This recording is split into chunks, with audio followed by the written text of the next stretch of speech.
Aklan State University is considered as one of the oldest institutions of learning in Western Visayas. It started as an intermediate school formally opened in 1918. It became a secondary school in 1928 and a tertiary education institution in 1963. It was named the Aklan State College of Agriculture or ASCA in 1992. 7 years later, 4 institutions supervised by the Commission on Higher Education were integrated into ASCA. In 2001, then-President Gloria Macapagal Arroyo signed into law RA 9055, converting the Aklan State College of Agriculture into Aklan State University. With its 5 campuses, Banga, Kalibo, New Washington, Makato, and Ibajay. Rising from its humble beginnings as a rural farm school, Aklan State University has solidified its reputation as a prominent higher education institution in the country. Through the vision of its past presidents, Aklan State University scaled the apex as an academic pillar of excellence, improving the lives of the people, communities, and the country. The COVID-19 pandemic threatened to stall the gains of the university. But ASU continues to unleash its potential, banking on the strength of its resilient men and women. Now, a new day awaits for Aklan State University. With the assumption of office of its first woman president, Dr. Emily M. Arangote, SUC President 3, Aklan State University gears up, revs up, and ready to set sail as a leading university in the Asia-Pacific region.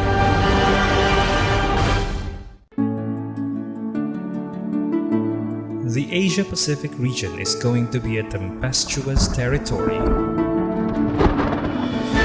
We will sail through uncharted seas, wait out storms in the journey.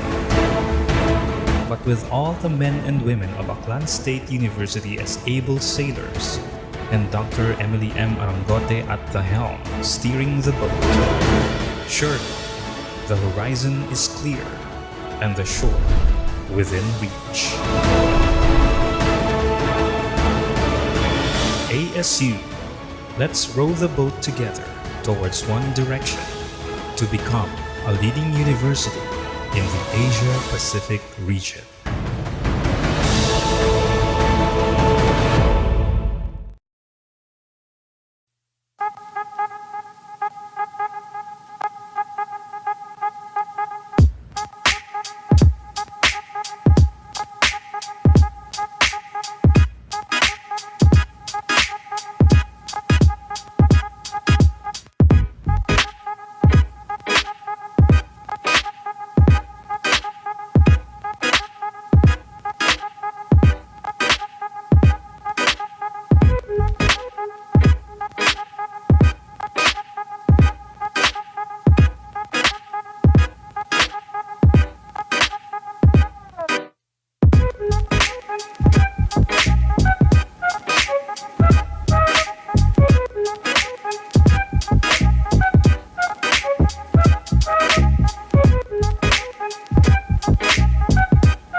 Aklan State University is considered as one of the oldest institutions of learning in Western Visayas.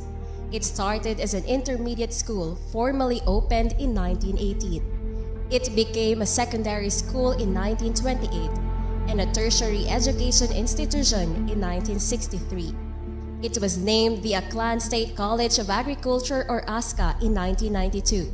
7 years later, 4 institutions supervised by the Commission on Higher Education were integrated into ASCA.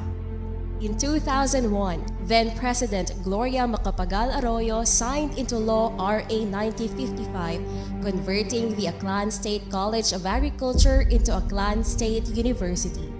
With its 5 campuses, Banga, Kalibo, New Washington, Makato, and Ibajay.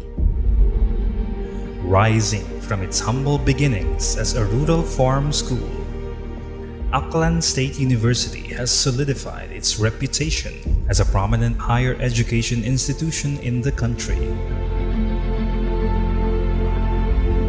Through the vision of its past presidents, Aklan State University scaled the apex as an academic pillar of excellence, improving the lives of the people, communities, and the country.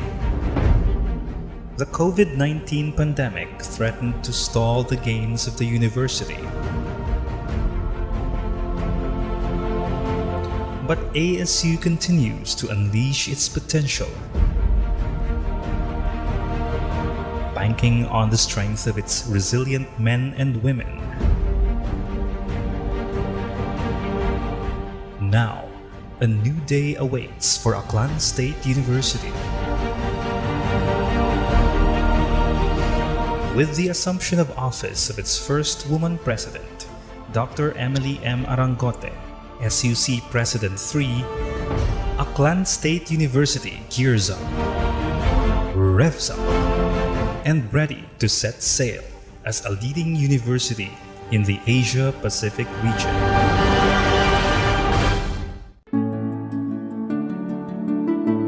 The Asia-Pacific region is going to be a tempestuous territory. We will sail through uncharted seas, wait out storms in the journey. But with all the men and women of Aklan State University as able sailors, and Dr. Emily M. Arangote at the helm steering the boat, surely the horizon is clear and the shore within reach. ASU, let's row the boat together towards one direction to become a leading university in the Asia-Pacific region.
What we do here is go back.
Alin sir, ma'am, balon ako, no?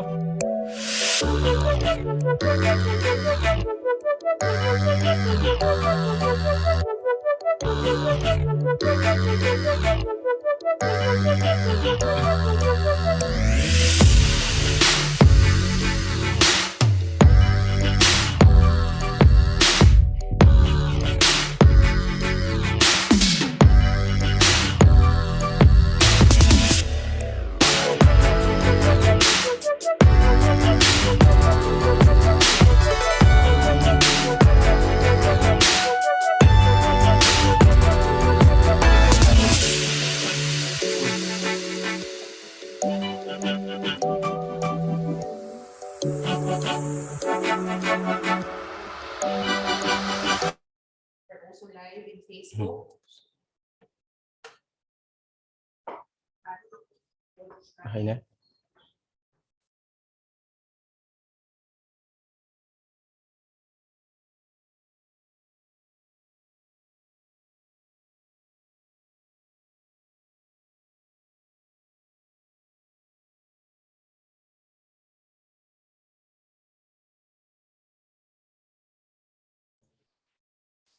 Alright, mayad ayad nga adlaw katong tanan. Welcome to our webinar entitled Latest Trends in Human Resource Development, Jumpstart Your Career.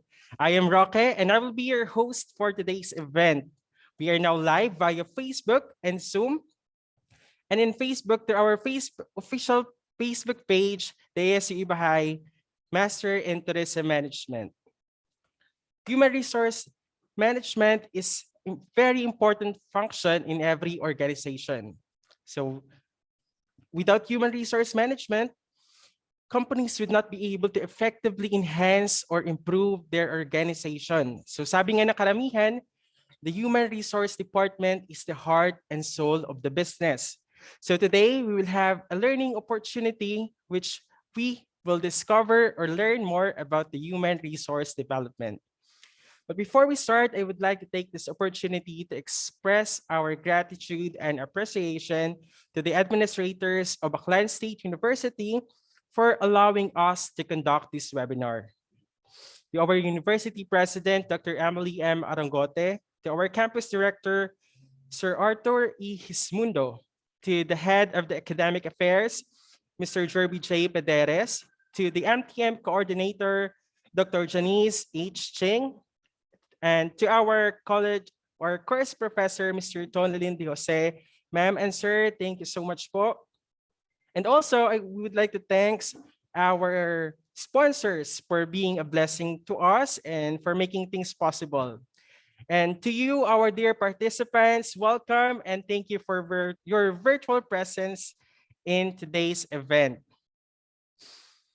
To formally begin our webinar this morning, let's have first an invocation to be followed by the singing of the national anthem and ASU hymn.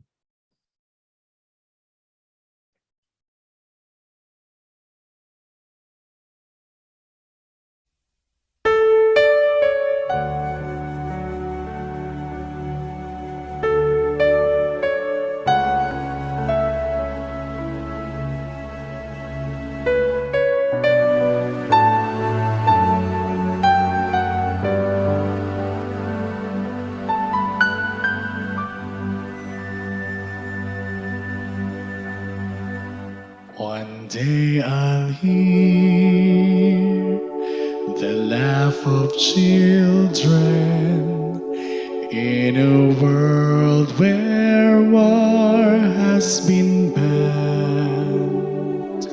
One day I'll see men of all colors sharing words of love and devotion.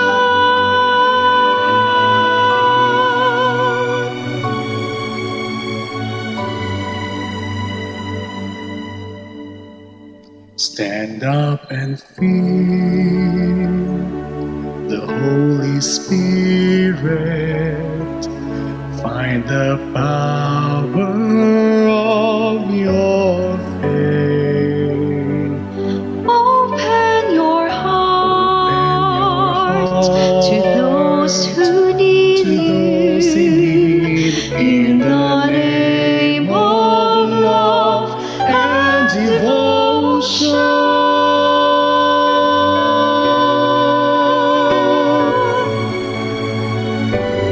Yes, I believe.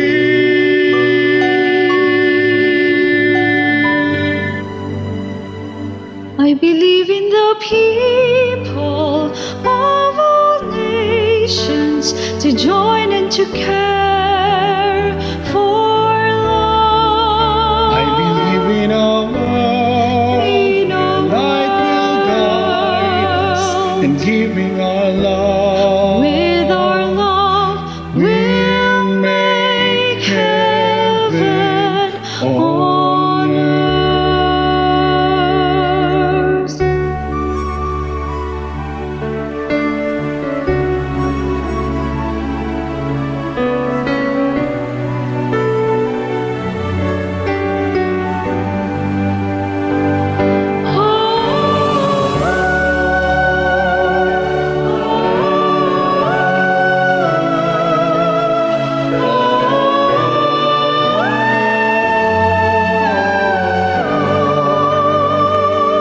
I believe in the people of all nations to join and to care for love.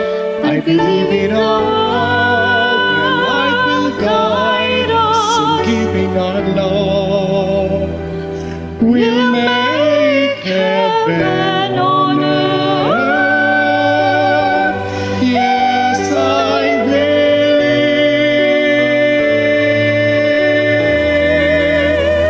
I believe in the people of all nations to join and to care for love.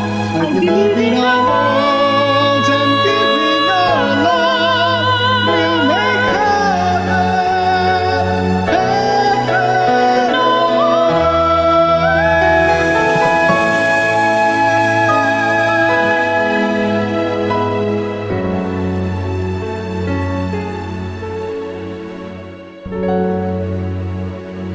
will make heaven on earth. I believe.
All right, this time to formally welcome everyone,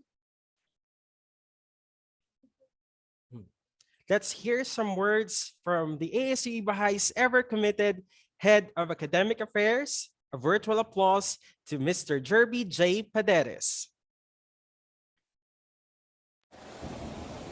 Good morning, everyone, and welcome to this educational undertaking wherein it aims to enlighten students, tourism industry practitioners, educators, and other stakeholders with their professional growth and career. So human resource development is very important in how we deal with our employers, with our colleagues, and likewise in performing our tasks in our respective station. My commendation to Sir Tony Lindy Jose for initiating this very intellectual webinar with our MTM students, likewise from our graduating students in ASU-Ibajay campus and other campuses. So for sure, this would really be a great learning with our eloquent resource persons. For sure, you will be learning, and I hope that this could help you in your career development.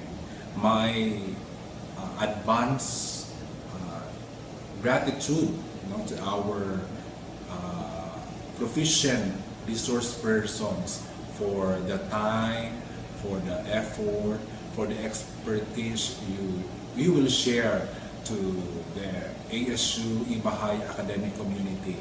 Salamat po sa inyong suporta at sana hindi ito ang una at huli na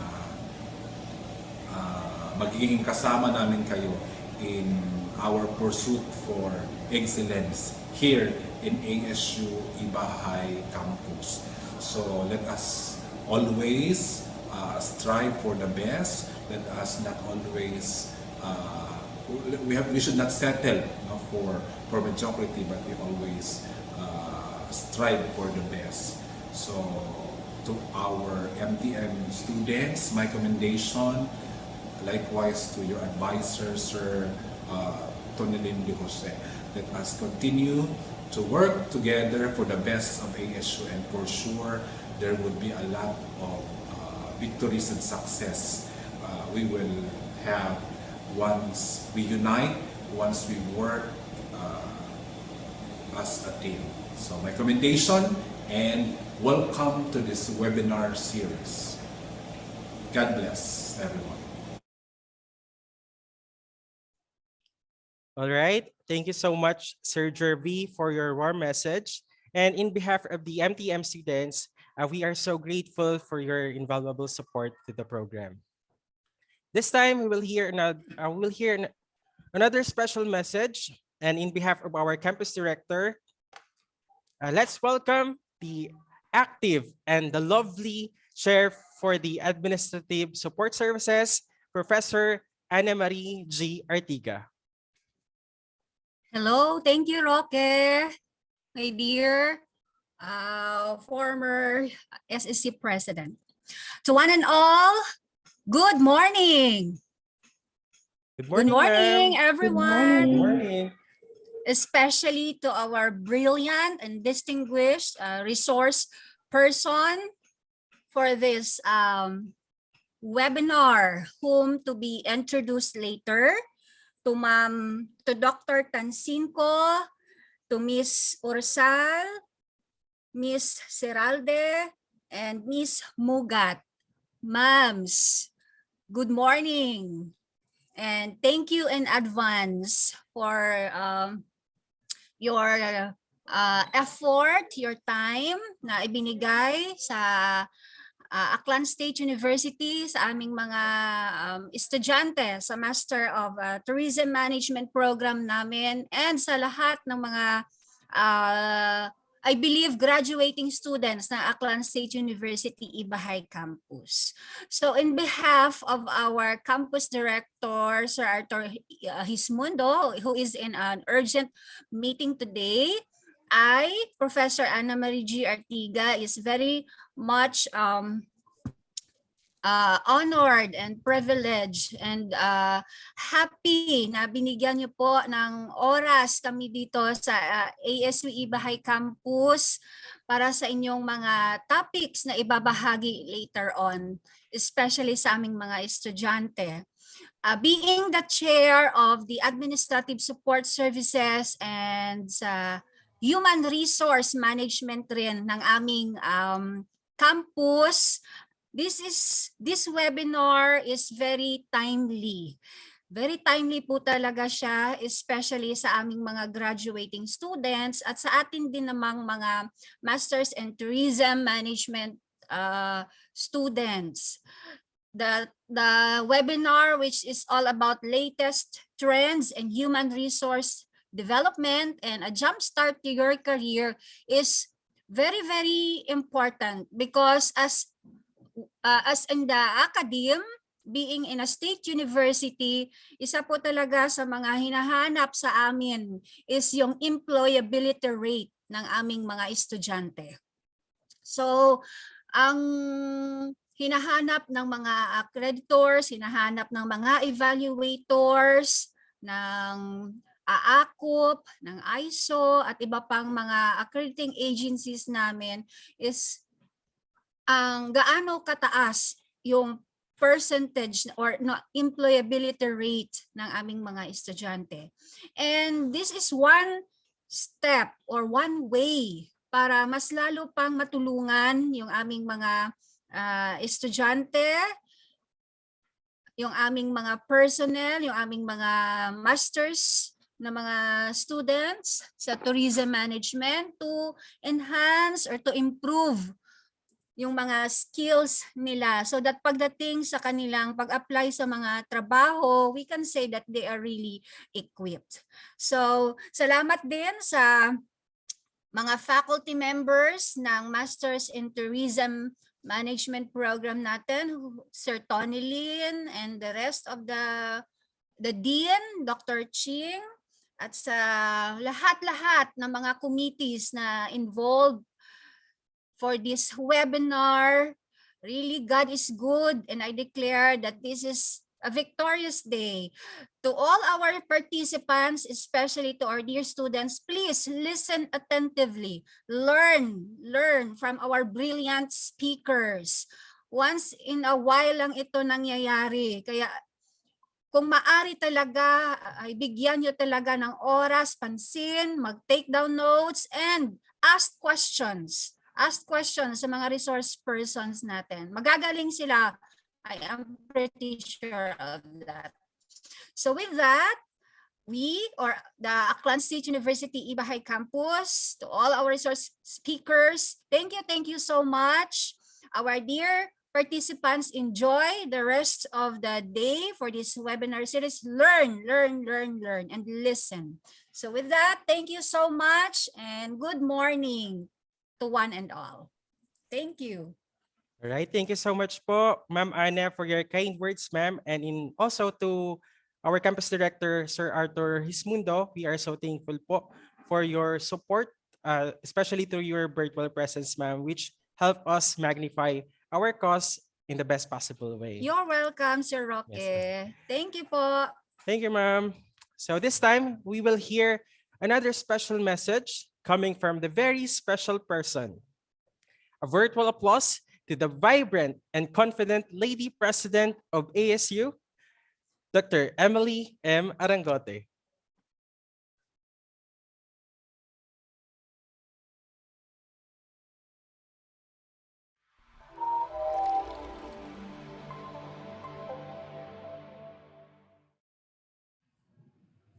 Good morning, ladies and gentlemen. Good morning to our ASU-Ibajay campus officials headed by the campus director, Sir Arthur Hismundo. To the campus officials of the Ibajay campus, the faculty and staff, likewise with the Master in Tourism Management students. My congratulations to all of you, to the DTHM headed by Dr. Janice H. Ching and our department head and the MTM program chair, all MTM students and faculty for organizing this webinar. I am very happy knowing that you have this, despite of this pandemic and despite of the limited face-to-face, we have this webinar. And for this, my commendations. At present, I'm here at NIPSI, now the Northern Iloilo State University. And I'm really doing this because I loved you all, and I'm really happy that despite all the challenges and pressures, you're still working on this and having your requirements to be finished. Human resource development is the bedrock of any institution. We know it very well in your lessons, in a company or an organization, in terms of continuing education, continuing development in all our endeavors for sustainable growth. This is very a fitting activity for the participants to be well informed of the new trends in this area, more so in the tourism area. Our graduates and students will greatly benefit from this activity, as this will prepare all of you to jumpstart their careers armed with proper mindset and the tools to successfully penetrate and navigate the world of employment. And for this, the Aklan State University is doing their very best to give you all of this. Thank you to our guest speakers. Thank you for your yes and for taking time to share your expertise with us today. Your insights and experiences will definitely help our students and our participants. Your presence in the university is highly appreciated. My congratulations again to the organizers, to the participants for the successful activity. I firmly believe that by the end of this, you will be ready to work on achieving your dreams. Again, thank you very much, and nawa sa inyong webinar may matutunan, may maiuli, ag may magaling na output. Salamat nga abo. God bless everyone. Thank you so much, Ma'am Arangote. We are so privileged, ma'am, to hear a message from you. And of course, we are so grateful that you are with us in this endeavor. Sa muli, maraming salamat po, Ma'am Arangote. So once again, we are live via Zoom with 250 participants, and also we are live via Facebook through our official Facebook page, the ASU-Ibajay Master in Tourism Management. So now we will proceed to the important part of the event, the webinar proper. But first, let me remind you about our house rules. If you're wondering that there's no audio and video options in your Zoom window, we set that to avoid unnecessary noises during the presentation of the speakers. In case that you have a question, you can send it on our Q&A section here in Zoom and in the comment section in our Facebook Live. Comments, messages, and questions that violates ethical values such as use of foul words towards the organizers, speakers, and other participants is strictly prohibited. All right, I hope this is clear to everybody. We wish everyone a fruitful and productive participation in our event. Now, to know more about our first speaker, may I request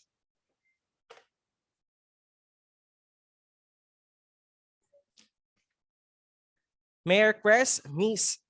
Mary Anavic Salumbides to introduce our first speaker. Good morning, ladies and gentlemen. It is my honor and privilege to introduce to you our first speaker this morning. She is a graduate of BA Psychology at University of the Philippines, Diliman, a graduate of Doctor of Medicine at West Visayas State University Medical Center, La Paz, Iloilo City. She is a licensed psychometrician and a licensed physician, and presently working as a medical officer at Ibajay District Hospital. Ladies and gentlemen, let us all welcome Dr. Felicia Jude M. Tansinco. A round of virtual applause, please.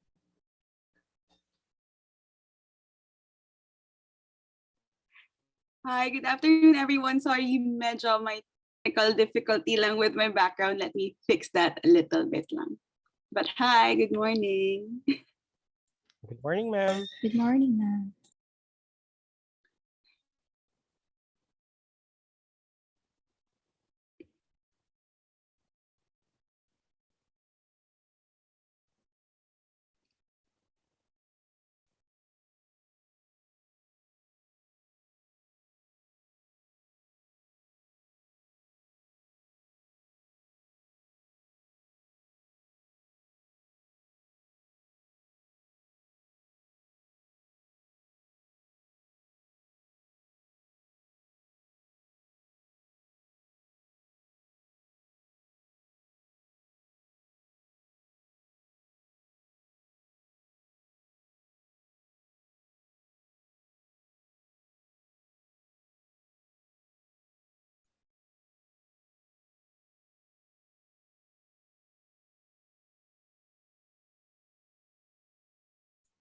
All right. While waiting for Doc Tansinko to fix her technical problem, let me acknowledge our participants from the different schools.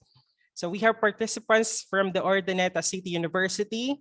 We have participants from the University of Antique Libertad campus. We also have participants from Bacoor City University, from Polytechnic University of the Philippines, from Capiz State University. You also have participants from University of Eastern Pangasinan.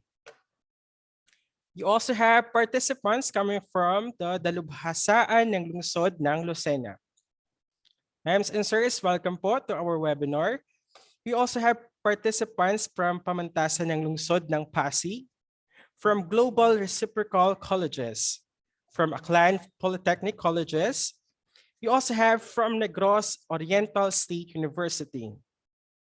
You also have participants from Mindanao State University, from Navotas State University, from Cavite State University, from Professional Electronics Institute Incorporated, and also we have participants from Bukidnon State University and LGU Malaybalay City. Once again, ma'ams and sirs, welcome po to our webinar, and we are so grateful po for your virtual presence.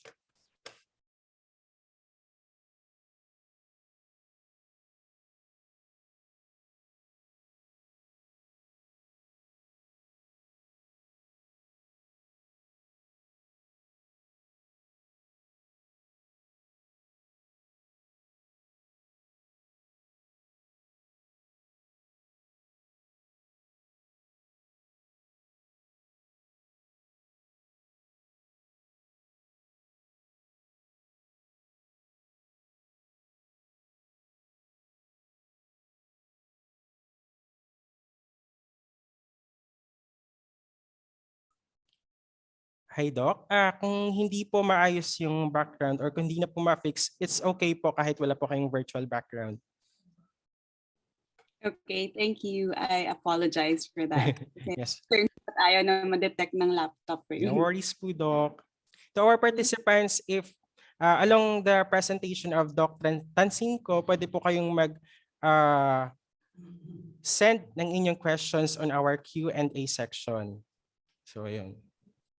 So once again, let's welcome our first speaker, Dr. Felicia Jude Tansinko. Ma'am. Let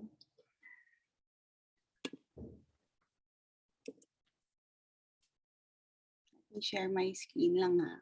Yes, ma'am.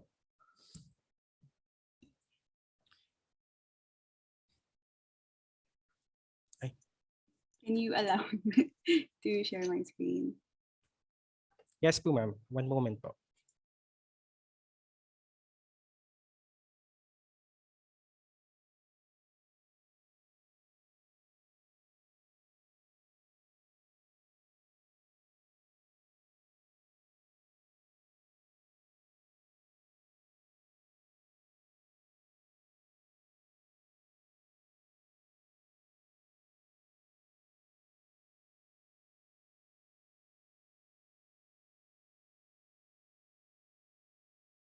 One moment lang po, ma'am.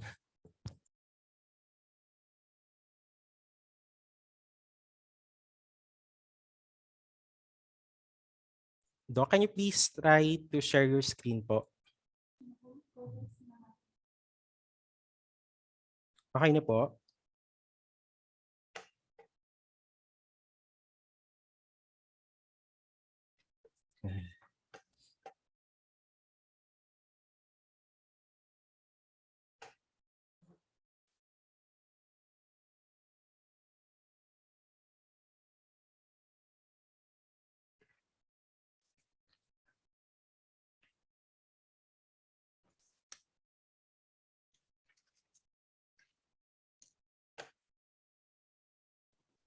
Okay, do you see it? Yes, ma'am. Okay, so maybe you could start na. Yes po, Doc. Oh, Okay, you so can start po. good morning, everyone. No, I am once again Felicia Judtensinco. I am a licensed psychometrician, also a physician, and at the same time, a mental health advocate. And this morning, we will be talking about a topic you will be facing in the near future when you are finally starting with your careers. So this is health and mental well-being in the workplace. So to start off, let us first define some terms.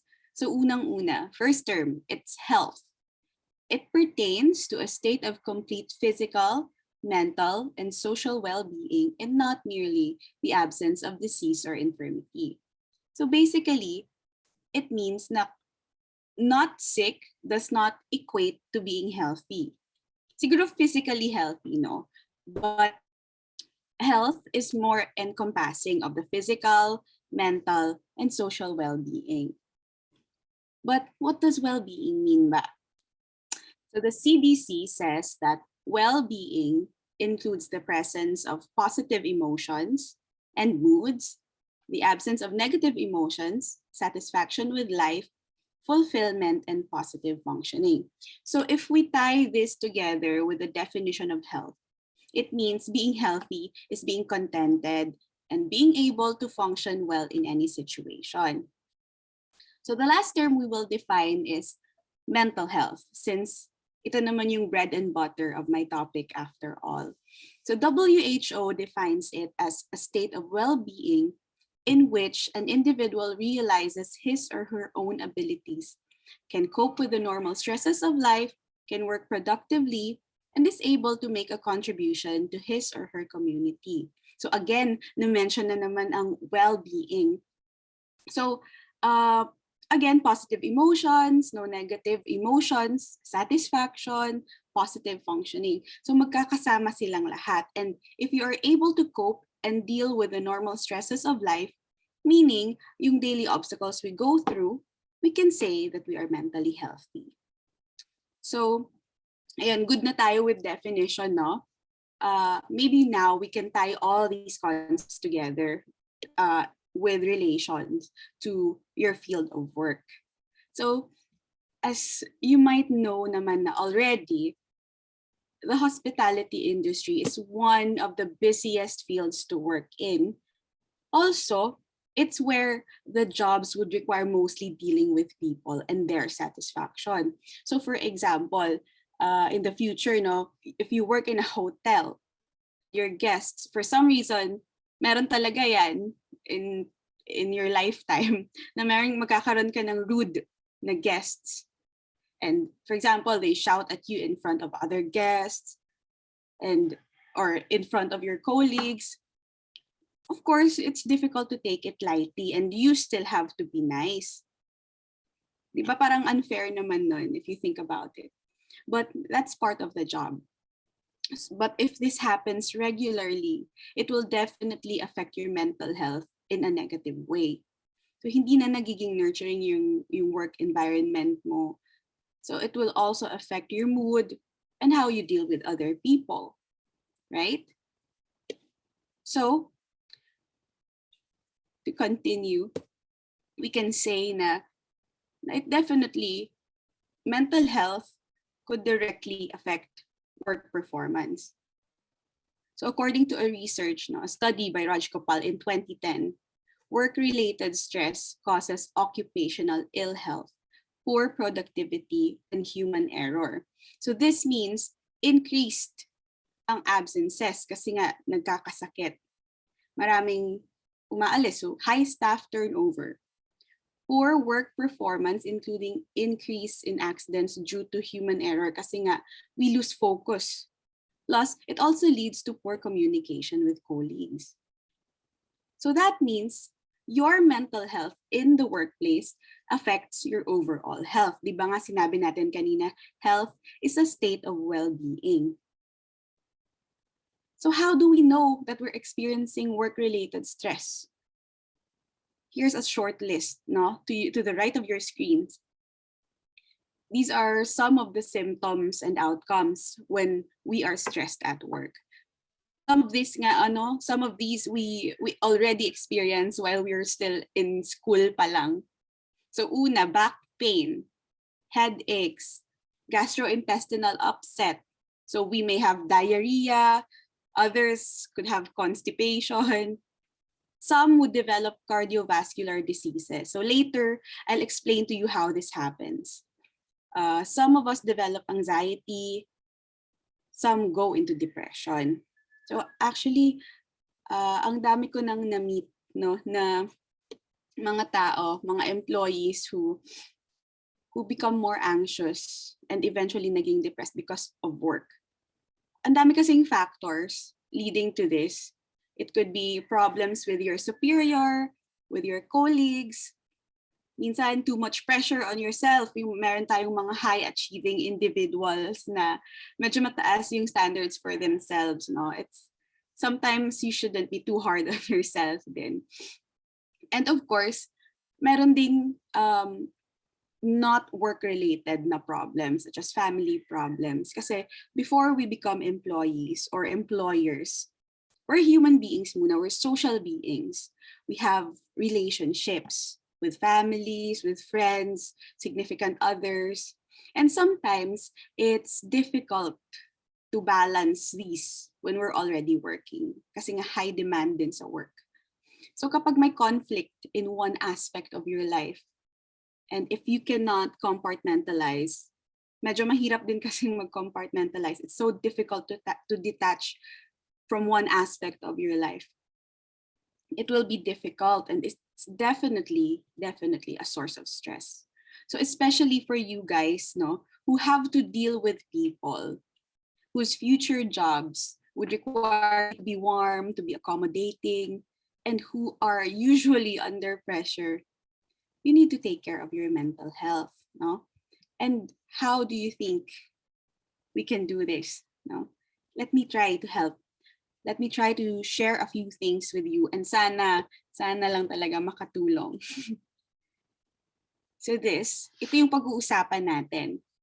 So first and foremost, we have to understand stress. So we discuss the stress mindset. Then we talk about coping. Next, we discuss mindfulness and then emotional mastery. So if you have questions, no, save it sa na lang. Sa my last part ng talk natin, we will talk about kung meron kayong hindi maintindihan, pag-usapan natin. Okay, so next, what is stress? Sabi dito, it occurs when a person has difficulty dealing with life situations, problems, and goals. So if you come across, actually yung technical word dito is difficulty. So meaning if you come across a problem and you have a solution naman na, it's already there. Kasi for example, from the past, meron ka nang na-learn from a previous na obstacle, and you came across that similar problem, you already have a solution. So walang difficulty dun. So you apply that solution you already have, and then you're done. So walang stress. Kaya nga sometimes, no, you have to assess well. May magagawa ba ako dito sa problem na to, sa situation na to? If meron naman, don't waste your brain cells na because it's not a problem after all, di ba? Then next, it reflects the interaction occurring between the person and the environment. So here, the environment is the workplace. And you reacting to negative situations there is your interaction. And ito yung tinatawag na stress. Okay? And finally, it results from an imbalance between demands and resources. So here, for example, ang dami mong paperwork stacked on your desk, sobrang dami. And they're all due tomorrow. Deadline na bukas. So here, your demands are those paperwork, those documents na kailangan mong tapusin. And ano yung resources mo? Your time, your energy. Konting-konti na lang yung time. Bukas na siya and you don't have enough of it. So that's where stress is born. Yun yung result niya, stress. Kasi nga, there's not enough time, you're tired, there's not enough energy, but you have so much work to be done. So there's stress. How do we know we're stressed? I mentioned some of these earlier na, no? So we experience headaches, sweaty palms, kasi nga kinakabahan, we're anxious. Muscle pains, because we're already fatigued. Sighs, ang daming hingang malalim. And fast heartbeat or palpitations and fast breathing, kasi this is the body's response. It wants to deliver enough oxygen to the brain. So the heart works extra and so do the lungs para lang mabigyan niya ng oxygen yung brain natin so it could think better. So all these said, do you think stress is a friend or is it an enemy? Let's see what psychologist Kelly McGonigal would say about this. Let me just play this video real quick. For years, can you hear it? Yes, ma'am. Paki-play na lang po ulit, ma'am. Okay, thank you.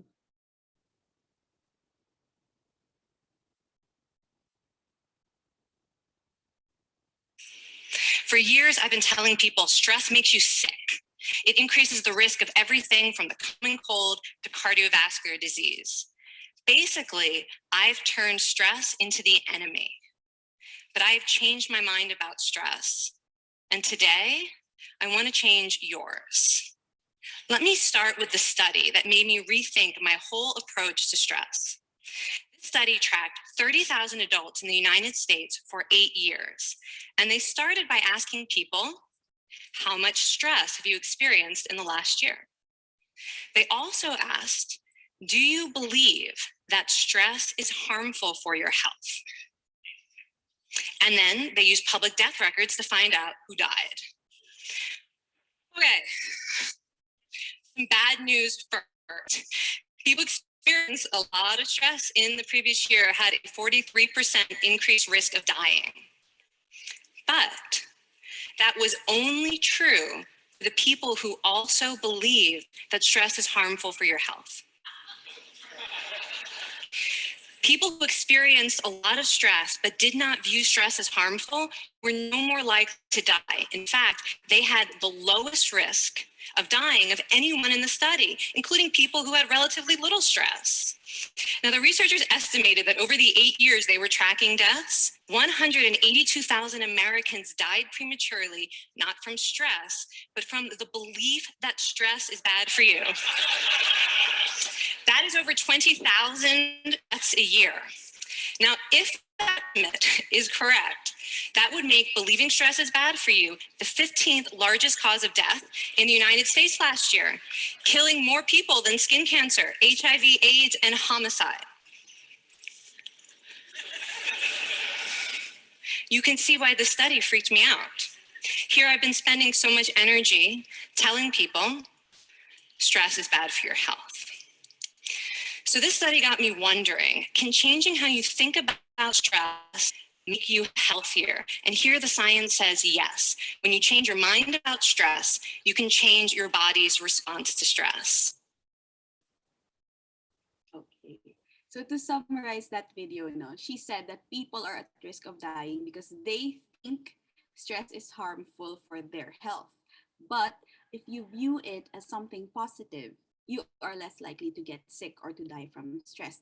Medyo, for me, it's difficult to believe. Parang paano yun nangyari? How is stress good? Diba? But let's try to persuade ourselves that stress is indeed good by understanding the stress response. So the stress response begins with a stressor. It is any real or imagined event, condition, situation, or stimulus that causes the start of the human stress response process within an individual. So I think some of us know would recall fight or flight from way back high school. So from an evolutionary standpoint, the stress response improves body and mental functions to meet imminent demands and enable survival. So this could be exemplified by cavemen from thousands of years ago. So when faced with imminent danger, we either fight or we fly away from it, as shown in this picture. And this is normal kasi nga, it's survival. It's the way of reacting and preparing to meet a tough situation with focus, strength, stamina, and heightened alertness. So apparently, stress is something we need to stay alive. And to put emphasis on this, let's watch the next part of the video.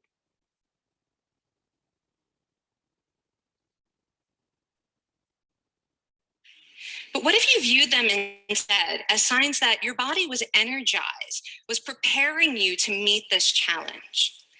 Now, that is exactly what participants were told in a study conducted at Harvard University. Before they went through the social stress test, they were taught to rethink their stress response as helpful. That pounding heart is preparing you for action. If you're breathing faster, it's no problem. It's getting more oxygen to your brain. And participants who learned to view the stress response as helpful for their performance, well, they were less stressed out, less anxious, more confident. But the most fascinating finding to me was how their physical stress response changed. Now, in a typical stress response, your heart rate goes up and your blood vessels constrict like this. And this is one of the reasons that chronic stress is sometimes associated with cardiovascular disease. It's not really healthy to be in this state all the time. But in the study, when participants viewed their stress response as helpful, their blood vessels stayed relaxed like this. Their heart was still pounding, but this is a much healthier cardiovascular profile. It actually looks a lot like what happens in moments of joy and courage. Over a lifetime of stressful experiences, this one biological change could be the difference between a stress-induced heart attack at age 50 and living well into your 90s. And this is really new science of stress reveals that how you think about stress matters. So my goal as a health psychologist has changed. I no longer want to get rid of your stress. I want to make you better at stress. And we just did a little intervention. If you raised your hand and said you'd had a lot of stress in the last year, we could have saved your life. Because hopefully the next time your heart is pounding from stress, you're going to remember this talk and you're going to think to yourself, this is my body helping me rise to this challenge. And when you view stress in that way, your body believes you and your stress response becomes healthier. So again, to summarize that video, it basically says that if you view stress as something that is good or something that just prepares you for a challenge, you are less likely to die compared to those who think that stress is bad. They also found out in the study that the blood vessels or yung ugat na dinadaanan ng dugo natin, no, ng mga tao who view stress as something bad would narrow. And that's what causes high blood pressure, by the way. So add that to our lifestyle. We stress eat. And what do we eat? Diba? Pag stress tayo. Comfort food. These are sweets. Fatty food. Mga burgers, french fries. So the more it could cause plaques to build up along our blood vessels. And with chronic stress, eventually, magnanarrow yung blood vessels, more aggravating the high blood pressure. Eventually, it will lead to diseases like a heart attack or stroke. So as compared to those people who see stress as something good, they have a better profile of their blood vessels, like mentioned kanina. Although tumataas pa rin yung heart rate, normal pa rin yung diameter ng blood vessels nila. So very similar to how blood vessels would look like when we are happy or when we are being courageous. So this all boils down to training your mind to having the stress mindset. But what is it exactly? So the stress mindset is the extent to which one holds the belief that stress has enhancing consequences for various stress-related outcomes, such as performance and productivity, health and well-being, and learning and growth. All these, no, these are all positive outcomes. So now to further understand the stress response, let us look at its pathway. So listen here, no, listen carefully, kasi every time you come across a situation that you perceive as something stressful, remember this pathway. So it begins with a situation or an event. Then we appraise that event. Is there a threat or is there no threat? Here. So if there's no perceived threat, then obviously then there is no stress, diba? But if we perceive that there is threat, we now ask, kaya ko ba to? Can I do this? And if we say no, I can't cope with this, then we call that negative stress. But on the other hand, if we say, yes, of course, I can do this. I've been through this before. I've been through worse, mga ganyan. Yes, kayang-kaya. I can cope with this. Then we see it as positive stress. Therefore, the perception or the interpretation of the stressful event is more important than the event itself. It's how you see it, basically. Minsan kasi we get ahead of ourselves. We say na napaka-stressful naman nito, when in fact, we haven't even tried to go through it or to come up with a solution to it. And sometimes, once we have accomplished the task, dun pa lang natin na-realize na it was not worth stressing about pala. You see something na maliit lang pala siya in the end. Before you went through it, parang ang laki-laki niya na event in your life. Turns out, hindi siya worth your stress. Okay, now let's go back on the pathway and let's focus on the smaller part of it right here on this part. This is the part that mentions about coping, and it is the deciding factor between negative and positive stress. But what is coping? It is constantly changing cognitive and behavioral efforts to manage specific external and or internal demands that are appraised as taxing or exceeding the resources of a person. So stress, basically, appraised as something stressful. There are two forms, problem-based coping and emotion-based coping. So problem-based coping is used when we feel like we have control over the situation or when we can manage the source of the problem. So meron siyang steps, no? We define the problem, generate alternative solutions, weigh the costs and benefits of various actions, take actions to change what is changeable, and learn new skills. So for example, you have a restaurant. No, wala kang masyadong customer sa restaurant. So that's a source of stress kasi nag-invest na ako dito I spent a lot of money on this yet wala akong customers. Nawawala yung customers ko. So define the problem. Bakit either kakaunti or bakit walang pumapasok sa restaurant ko? Do I have to add more dishes on my menu? Do I have to lessen my prices? Do I have to improve my place, the actual place itself? You define the problem. And then from there, you generate alternative solutions. Bababaan ko yung prices ko. I will add more to the menu. I will fix my setup. And then you weigh the costs and benefits of that action. So ito, then you change what is changeable and then malilearn mo yun. May skill ka na malilearn na, okay, yun pala, I need to just lower my prices. Parang ganun. So the next time na kumonti ulit yung customers mo, baka bababaan ko ulit yung prices ko or something else na. So this is, like I said before, it's when we feel like we have control over the situation. So yung isa naman, emotion-based coping, which is used when we feel like we have little control over the situation or when we cannot manage the source of the problem. So in a general sense, mga bagyo, ganyan, wala tayong control over it eh. So ibang type of coping naman yung ginagamit natin sa mga ganong situations. Or at work, for example, yung attitude ng colleague mo or ng client mo or ng boss mo.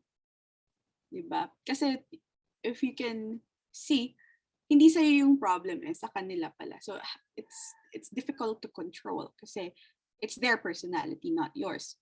So what do we do? Ito yung mga forms of coping natin. Maybe alam nyo na to.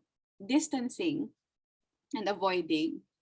So they technically mean the similar lang na you avoid it. You avoid the person, you avoid interacting with them. Next is selective attention. You don't pay much attention to what they say, what they do. Parang yung horse, hindi ko alam kung ano yung tawag doon, yung ganun ng horse. Na ito lang, mag-focus lang ako sa work. I will not interact with them kasi they're a source of stress for me. Next is blaming. So you blame everything. You blame what's wrong sa other person. Na hindi ako yung problem dito sila. Minimizing. So you see something as maliit lang. Na parang, no big deal. Parang ganun. When in fact, it's something that needs your attention. So wishful thinking, let's say, parang hindi na believable yung mga iniisip mo. Like, manghihingi yan sila ng patawad from me. Luluhod sila in front of me and they will say sorry. They will beg for my forgiveness. Venting emotions. Ito very common. Seeking social support. Exercising. Sana lahat, no? Exercising yung coping para ang dami mong ma-target na goals at all at once. And finally, meditating. So we'll discuss that a little bit mamaya. And here are other patterns of coping we're probably familiar with. So una, venting feelings. Ito, emphasis lang on venting feelings kasi if you happen to be the one who vents a lot, you make sure that you vent to a friend or to someone you trust. Or hindi lang yung sa kakakilala mo lang, tapos, pa-share naman ako ng nangyari sa work kanina. It should be with someone you trust. And if you happen to be on the other end, ikaw yung receiving end ng event. Make sure you listen intently and you can tell the other person naman if you're in the right headspace to listen to them. Kasi sometimes if you're going through something, you won't be able to listen and kasi I'm dealing with problems of my own. So you just communicate well. But if you happen to be available, listen sincerely, intently. Sometimes people just need a listening ear. Or sometimes they need some comforting, they need advice. So you ask them, do you want to hear what I think? Do you want my advice? Or gusto mo dito lang ako makikinig sa'yo? It's just a matter of communicating what you think, and making it a safe space for both of you. Another coping mechanism is seeking diversions. Yung iba natutulog or they watch TV series, binge watch, ganyan. Be aware lang din sa excessive sleeping kasi minsan it might be a sign na pala na going into depression. Pero it's not the only sign of depression. There are so many and you have to 5 siya like you have to have at least 5. Another is self-reliance and optimism. This is really nice, like setting goals for yourself. Next is developing social support, solving family problems. Ito yung sinasabi ko kanina na more than the work problems, meron din sa family. So you can at least solve one aspect of your life na may problem. So you work through family rules or you communicate with family members. Another coping is avoiding problems such as substance abuse actually, or use of alcohol and drugs. ito medyo hindi nice. Next is seeking spiritual support. You don't have to be religious kasi to be able to have spiritual support. And sometimes if everything na is parang hopeless case, spiritual support is always there. Parang sa'yo na lang, it's your decision na lang talaga to resort to it. Kasi it's always there eh. When all else fails, spiritual support is always there. Next is investing in close friends. So ito yung iba na jumujowa, ganyan. Or you reinforce or rekindle your old friendships. Next is engaging in demanding activities like exercise. Na-mention ko na to kanina. Yung next is being humorous. Some of us kasi can still make jokes out of our situation, no? Kahit hindi na siya, like, Pinoys are known for this, na we can still laugh at really sad situations, sometimes inappropriate. But however, psychiatrists say na humor is a mature way of coping. So, goods tayo doon. Kahit tawanan muna natin and then we solve the problem later. Next is relaxing, like magbakasyon. But some of us aren't fortunate enough na to afford vacations. So, relax lang sa bahay. Ganun. And lastly, seeking professional help from psychiatrists, psychologists, and guidance counselors. And let me emphasize this, because there is nothing wrong with getting professional help. I always hear na, ay, hindi naman ako sira ulo. Ayoko magpa-psych. Why do I need it? Hindi ako sira ulo. And that's how stigma starts. And kaya less and less people seek professional help kasi pinagtatawanan sila. That's wrong. So kahit mentally healthy ka pa, and you need help sorting yourself out, it's never wrong to ask for professional help. I commend ASU's guidance counselor's office kasi they are very active, no, in advocating the mental health of their students and of their employees din.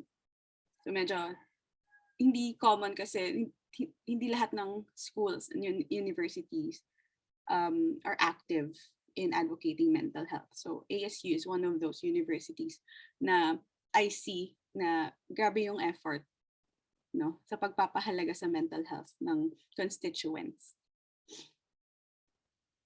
Ito naman are some examples of poor coping. So drugs, excessive alcohol use, self-mutilation, ignoring or storing hurt feelings, excessive working, avoiding problems, and denial. So take note of these.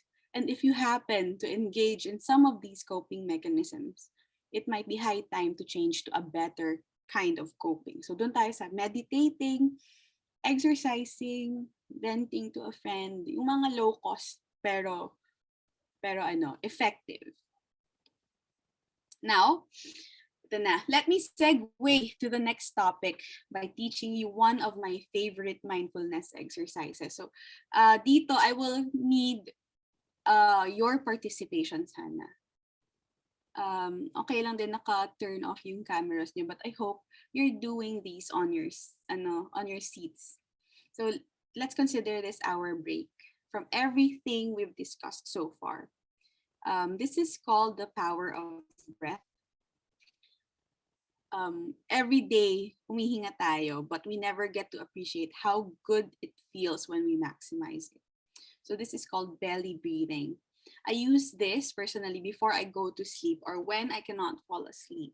So it helps me relax, clear my mind, and anchor me to the present. So now, we will be doing it together.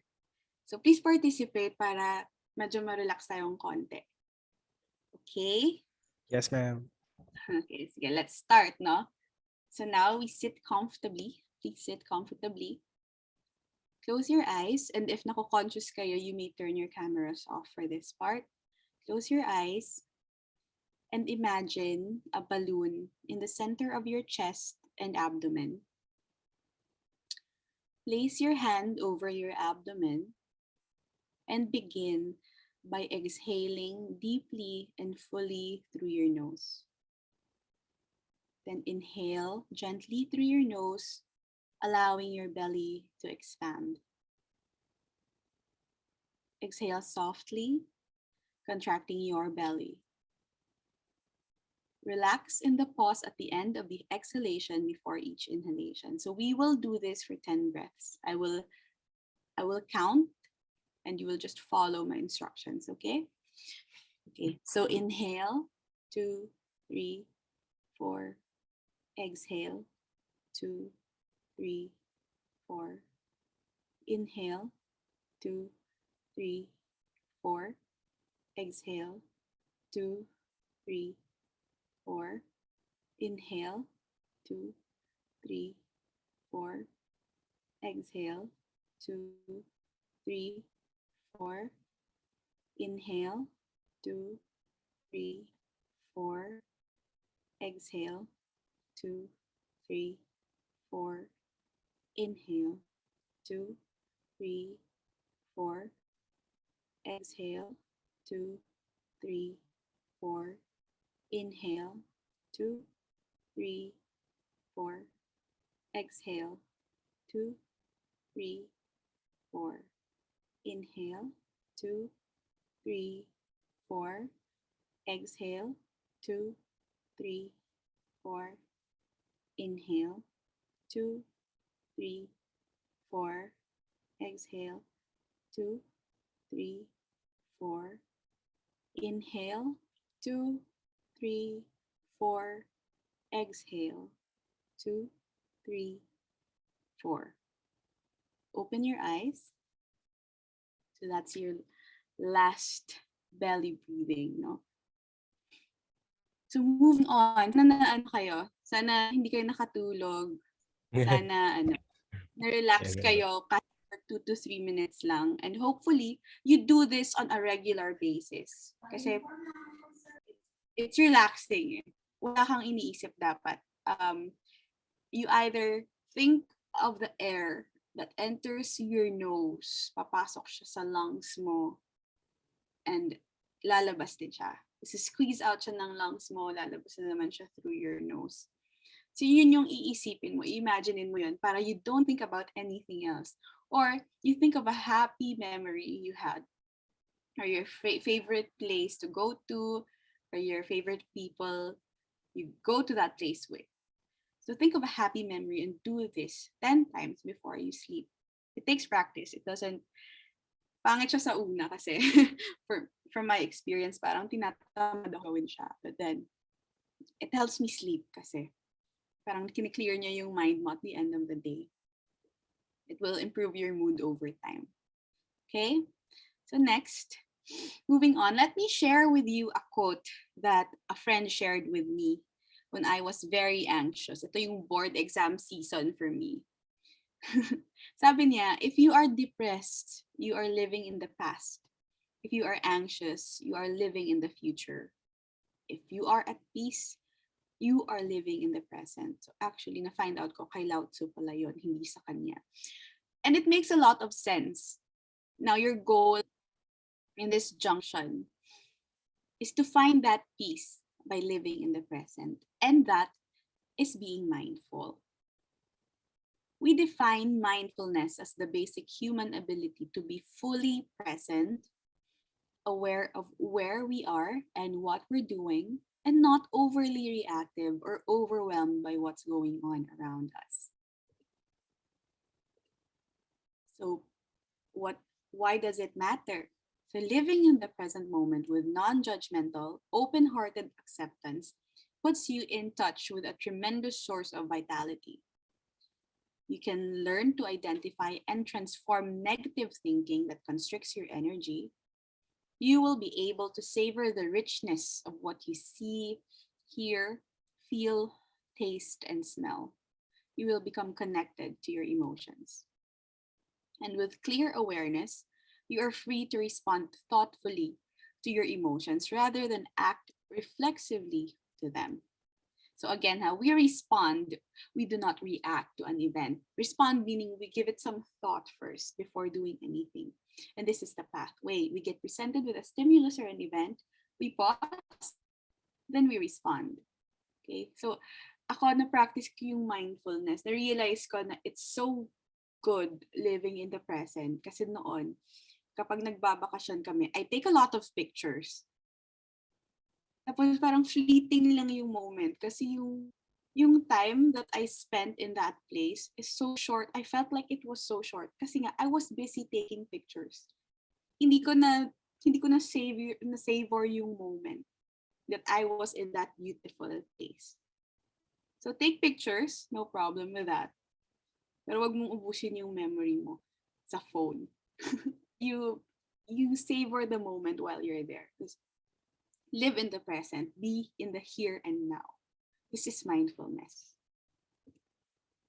Now we proceed to the last topic. Yay. So emotional mastery naman ito. Emotional mastery is the process of becoming aware of and learning to direct your emotional states and using it to your advantage. So there are 3 steps. First is to name the emotion. Next is to process it. And last is to take action to resolve. Now let's go through them one by one. Number 1 is we name the emotion. There are so many emotions, positive and negative, and we should be able to recognize them. So let me share with you something I learned from psychologist Dr. Joan Rosenberg. She has this so-called the Rosenberg formula. So it's comprised of 1 choice, 8 emotions, and 90 seconds. 1 choice refers to the choice we make when we come across an emotion. So your choice is we either stay in the present and experience the course of that emotion, or we leave it, ignore it, dismiss it. And this is your decision to make. But obviously, the wiser decision is to experience it. Second is 8 unpleasant emotions, namely sadness, anger, shame, vulnerability, embarrassment, disappointment, frustration, and helplessness.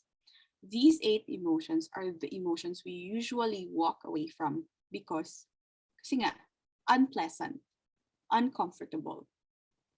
Because they make us feel these weird physical manifestations such as sweating, palpitations, fatigue. Diba? Kasi sad ka, angry ka, ang hindi masarap sa pakiramdam na ganun lagi. And that's what we don't like about this. Pangit siya sa feeling. That's why we walk away from these 8 emotions. And lastly, 90 seconds. Emotions do not last an entire day. Not even an hour. Apparently, it takes around 60 to 90 seconds for an emotion to subside. So when we get angry, we experience its full intensity for only about 60 to 90 seconds. And after that, it will definitely subside and we feel better. Kasi andun ka na sa peak andun ka na sa peak ng emotions mo. There's no other way to go but to subside. Bababa siya after 60 to 90 seconds. So kung ayaw niyang bumaba, I doubt that. If you're in an argument, let's say with a client, a guest, nagsisigawan kayong dalawa. Pause, step back, take a step back. Give it, sabihan mo sa kanya, ma'am, sir, we're not going anywhere kung magsisigawan lang tayo. Let's take a step back. Let's talk again after 2 minutes. Kasi mababa rin yan, subside din siya. Diba? So if we can sit for, if we can sit on an hour-long na K-drama, kaya nga natin umupo in front of our laptops or TV, manood ng 1 hour-long na K-drama. Kaya rin natin umupo with our emotions for just 2 minutes or less. Okay? Number 2, we process the emotion. So ask yourself, what is the message from this emotion? For example, ito, I am feeling confused. Ano ba yung meaning kapag confused ka? Diba? So, meaning, gusto ko ng clarity kasi confused ako ngayon. I don't know what's up, anong nangyayari. So, clarify things. Inform me what's going on. Another one, I am feeling upset. I want things to be different or to be better. Kasi nga, upset ako because iba yung expectations ko eh. Hindi to pangit yung nasa harap ko. Gusto ko better. I want something na mas maganda dyan na output, for example. So ganun, you always ask yourself, why am I feeling this way? Bakit ako sad today? Diba? Bakit ako galit? Bakit ako nahihiya today? Bakit ako anxious? Get the meaning, get the message of the emotion, and then that's where you define the problem then. So we can make a solution, diba? And finally, take action to resolve. So for example, angry ka na naman. Bakit? Diba? Kasi nga nagsisigawan pa rin kayo, or you have a conflict with a colleague.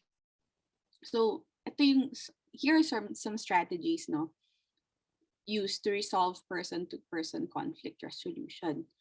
First, you calmly speak to the person as you tell them how you feel.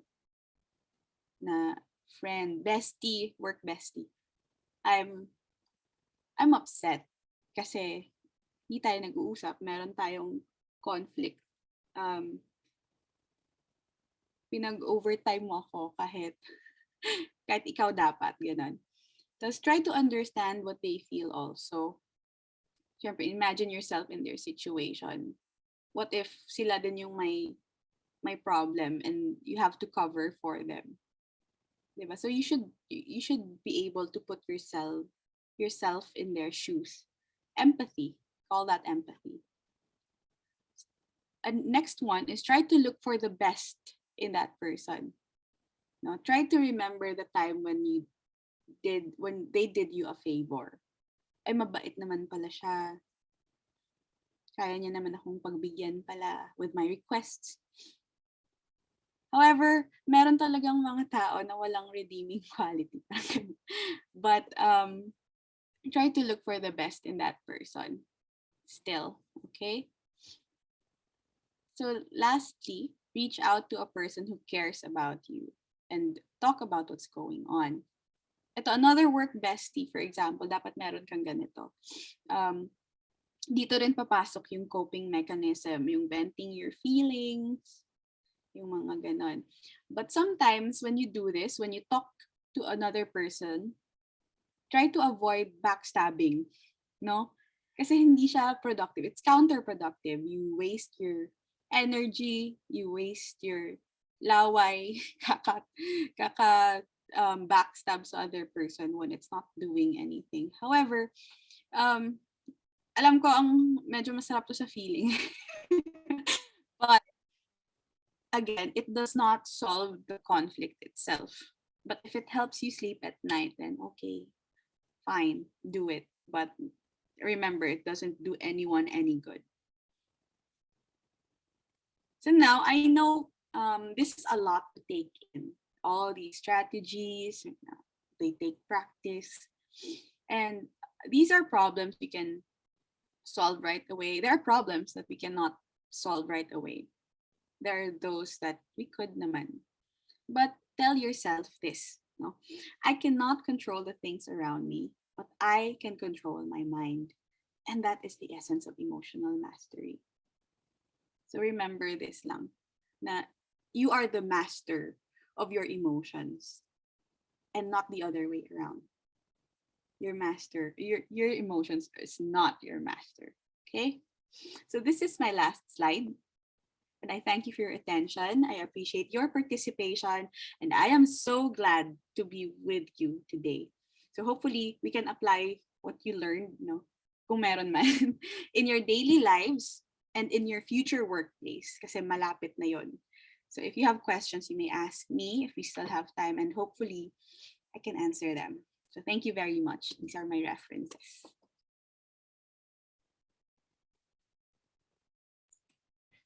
Thank you so much, Doc Tansinko, for the very informative and relevant discussion. I know na everyone's aware na presently marami talaga nagkakaroon ng mga work-related stress, hindi lang sa hospitality industry, but in general. And also, this is applicable to our students. And your discussion, ma'am, really helped us in how we can cope up with stress. No, I reiterated, or I put here na yung change, we can change our perception, or our mindset about how we cope up to stress. And the perception and interpretation of the stressful event is more important than the event itself. Also, the patterns of coping in stress, and of course, the power of breathing, which from now on, I will start to practice every day. Thank you so much, Doc. So to our participants, if meron po kayong question to Doc Tansinko, you are free to send it on the Q&A section. May mga questions po ba? We have here a question, Doc, from Ordaneta City University. What is your advice to people who avoid reality? Ayun po. By reality, medyo siguro this pertains po to people na to cope up their stress o para maiwasan nila yung stress nila, ina-avoid nila yung reality. Ito po siguro yung thought ng question. Okay, sorry. Iba kasi iniisip ko baka nag-hallucinate na siya. So wala. Detach na siya from reality. Hindi naman siguro. For people na it's a coping mechanism kasi, di ba? As mentioned earlier, denial is a coping mechanism. Yes, Doc. Diba? Yung may avoiding, may distancing, ganyan. Yung ganyang coping, it will not solve the problem. Eventually, babalik at babalik siya sa square one. Kasi andun lang yung problema kasi hindi mo haharapin eh.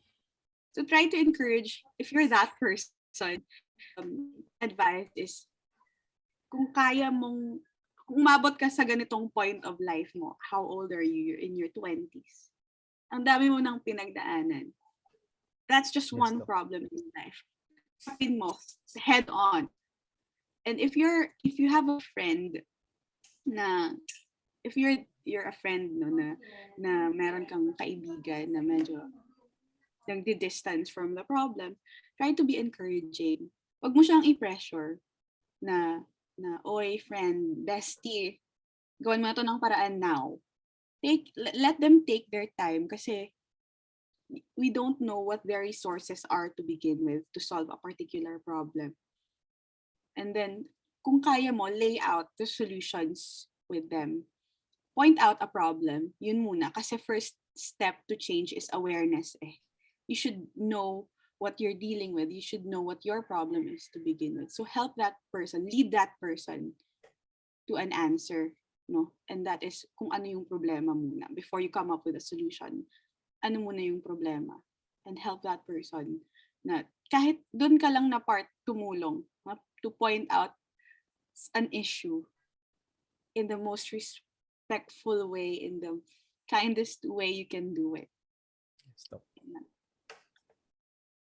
Yes, certainly, Doc. No, we also have another question dito, Doc, sa ating Q&A section. From Jonan Borgus. The states here, good morning, Doc. No matter how proficient we are and controlled, there were times that you will end up to being rude. My question is, when was the last time you encountered hard-headed employee? The one who doesn't really need to follow and always clamoring about things in life like following the rules and policies. Thank you for your answer, Doc. From Dr. Jonan Borgus. Good morning. Thank you for that question. Ako siguro, not exactly sa employees, but to my patients. Kasi, ang stubborn talaga ng mga tao. Tapos they wake you up in the middle of the night, 4 a.m., 3 a.m., kahit yung complaint nila started 3 days ago pa. And they wake you up 4 a.m., ganyan, kahit pagod na pagod ka na. So parang magagalit ka talaga kasi puyat ako, tapos gigisingin mo 4, tapos 3 days ka na pala ganyan. Tapos magre-reklamo ka pa kasi ang tagal bago ka ma-entertain. Because I work in a government hospital, so may maraming patients, ganyan. Tapos limited din yung resources. Wala, like, sa smile ka pa rin. Ngingiti ka pa rin at them because you try to put yourself in their situation. Yun yung ginagawa na they try as much as possible. They don't want to be here din eh. They don't want to be in the hospital din kasi wala silang pera. Ayaw nilang may work sila tomorrow. So they don't want to be here either. So parang kawawa naman sila. So I have to be nice to them. But in the workplace, i-fire mo na to. Joke lang. Siguro, sit them down. Like, yung minention ko sa last part of my presentation, yung person-to-person conflict resolution. Calmly talk to the person, no? And try to understand. Ito, empathy is really important in all fields, I think. No? Try to understand their situation. Bakit ba siya stubborn? Bakit ba siya laging nagva-violate ng rules? Tapos, try to look for the best in that person. Na parang, masipag pa rin ba siya kahit reklamo siya ng reklamo? Pero again, for me, the most important is to try to understand kaya ba ganito yung behavior nila. And then, go to the point person na bakit, na parang, do something about it after that. Na, if you cannot find really a redeeming quality sa person na to, and if they cannot change in a certain span of time, I don't think this person is worth keeping, no, in the institution. However, you should be able to point out bakit, and ano yung correct, yung pwedeng ma-change, ano yung pwedeng ma-correct sa behavior. But if it's a hopeless case, then if walang training na makakasolve dito, then I don't think it's worth your effort, no, to keep a particular person. I hope I answered your question po.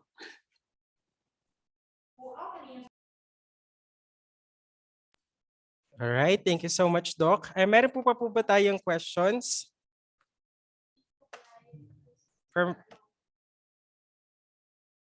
To the participants on the Facebook Live, you can send po your questions to the comment section. All right. To the participants here in Zoom, ma'ams and sirs, baka meron po kayong question to Doc Tansinko.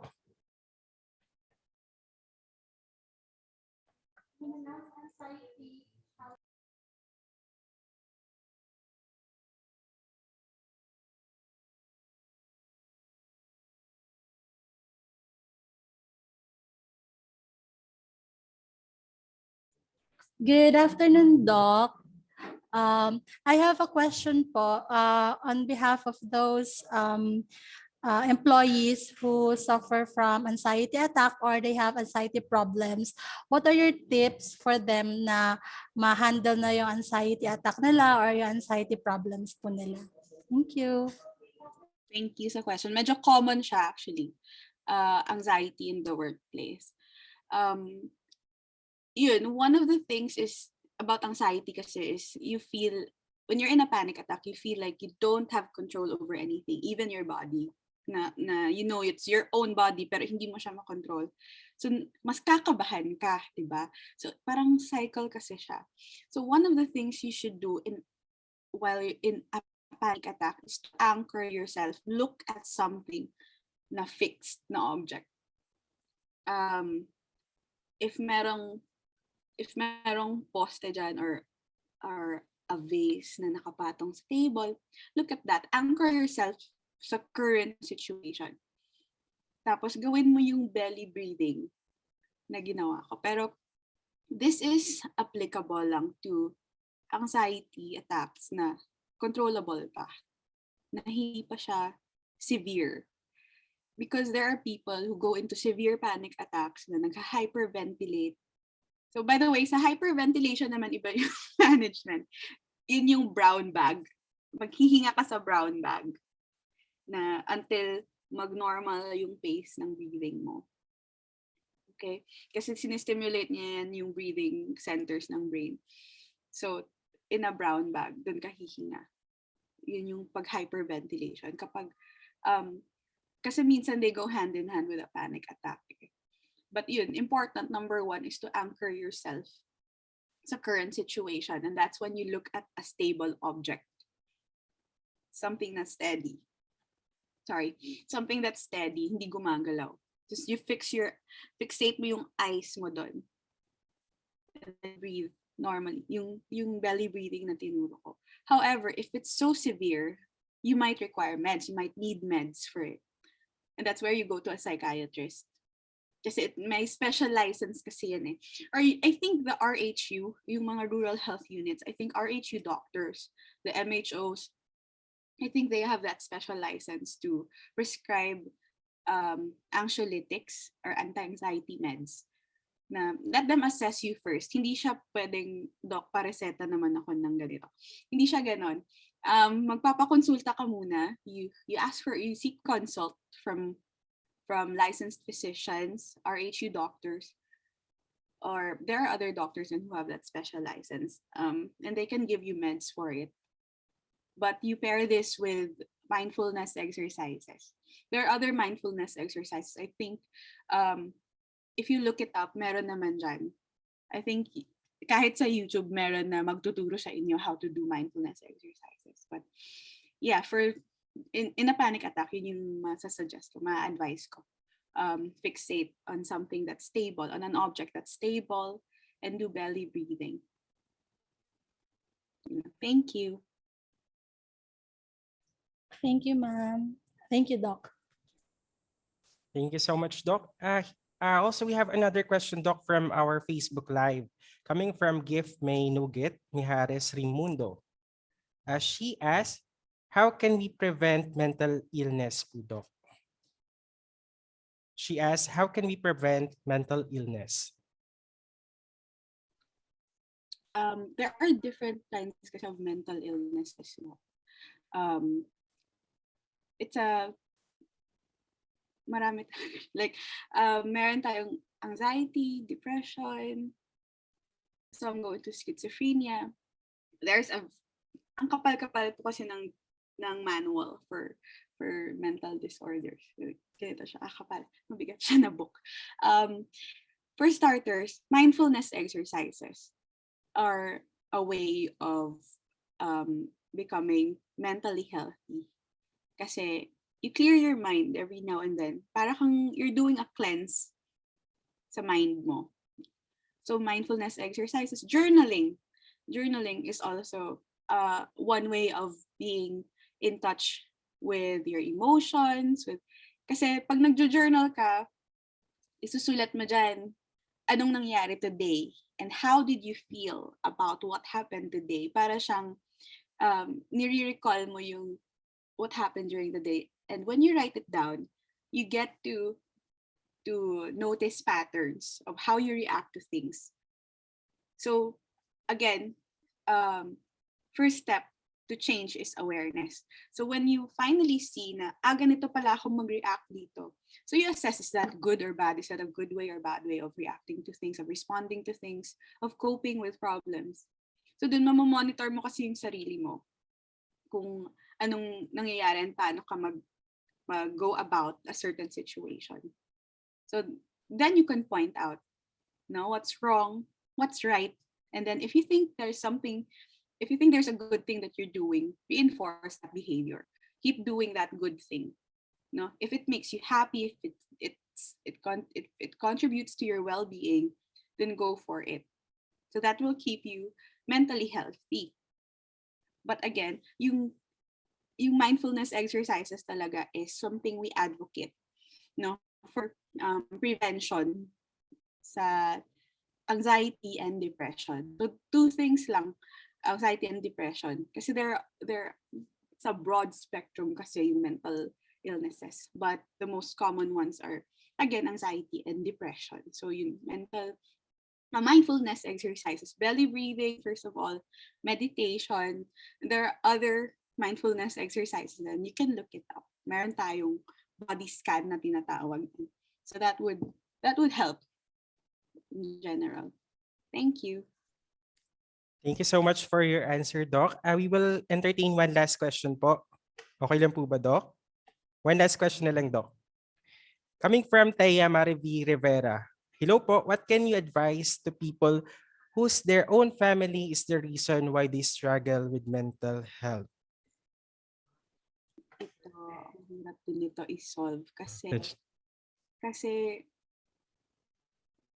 Pinoys in general are probably, we have a culture na hindi tayo confrontational. Parang, hayaan mo na, okay din yan mamaya. Parang gano'n. We have that attitude kasi. So, but here, wala talagang ibang way out of it but to sit down and talk about it. Diba? Hindi kasi siya one-way thing. Kung ikaw yung affected, however, yung cause is everybody else around you, hindi pwedeng ikaw lang yung gagawa ng paraan. Kasi hindi naman ikaw lang yung nakaka-receive ng impact eh. The source itself is not you. Ikaw lang yung naapektuhan. So, kailangan ang cooperation ng buong pamilya. If it's dysfunctional already, then who doesn't want a functional family? Sit down and talk about it. Hindi pwedeng isang tao lang. And if it's so difficult na, and if it's, kasi unang-una sa lahat, dapat willing kayo eh. Dapat willing kayo to change. It's a decision you should make. Do I want to change this? From this to that? Kasi bagong dynamics na naman yon. Are you willing to go through it? So hindi naman lahat amenable to change. Especially minsan kasi kapag medyo old na yung mga tao, mahirap na change yung mindset nila. Kasi fixed na yon. Ganun talaga yung brains in general. No? Kaya mahalaga yung formative years natin na as toddlers, kasi doon pa malleable yung brain natin. Kaya we learn so much. Kapag older na, medyo mahirap na i-mold yung brain kasi fixed na siya. Kaya mahirap to kapag family, especially involving older individuals. Kasi ang hirap na i-change ng mind nila. So if you really can't sit them down and talk about it, that's when you need help na siguro. No? You better try to consult kahit sa guidance counselors ng school. Kasi ang hirap another problem din in the country is the lack of access to mental health, no? To mental health care. Konti lang yung psychiatrists, hindi pa lahat parang ang daming in private practice, so mahal din kasi. Yung psychologist ganun din. Konti lang din yung mura, yung singil. Kasi nga, very limited yung access natin to them. But again, communication. Sit down, talk about it. Huwag kayong nagsisigawan kapag nag-uusap. Yun lang, exchange. It's an exchange among members of the family. It's important that they know you're struggling kung ano mang nangyayari sa bahay. And you better do something about it kasi it's not doing anyone any good. Thank you for the question. All right, thank you so much, Doc, for your answer. To participants, thank you so much for the productive exchange of ideas, especially you, Doc Tansinko. Very relevant po talaga and very helpful po talaga yung topic nyo about how we cope up with stress, no? And to the participants, magkakaiba tayo ng level of stress, magkakaiba tayo ng stressors, and magkakaiba tayo ng approaches on how we deal with stress. But we should remember what Doc Tansinko said earlier. When you change your mind about stress, you can change your body's response about stress. So parang tayo yung may control on how we cope up with stress. So thank you so much, Doc, for your very informative discussion. Thank you. So this time, to acknowledge and appreciate our resource person, we will award a certificate of recognition. Let me read to you the citation of the said certificate.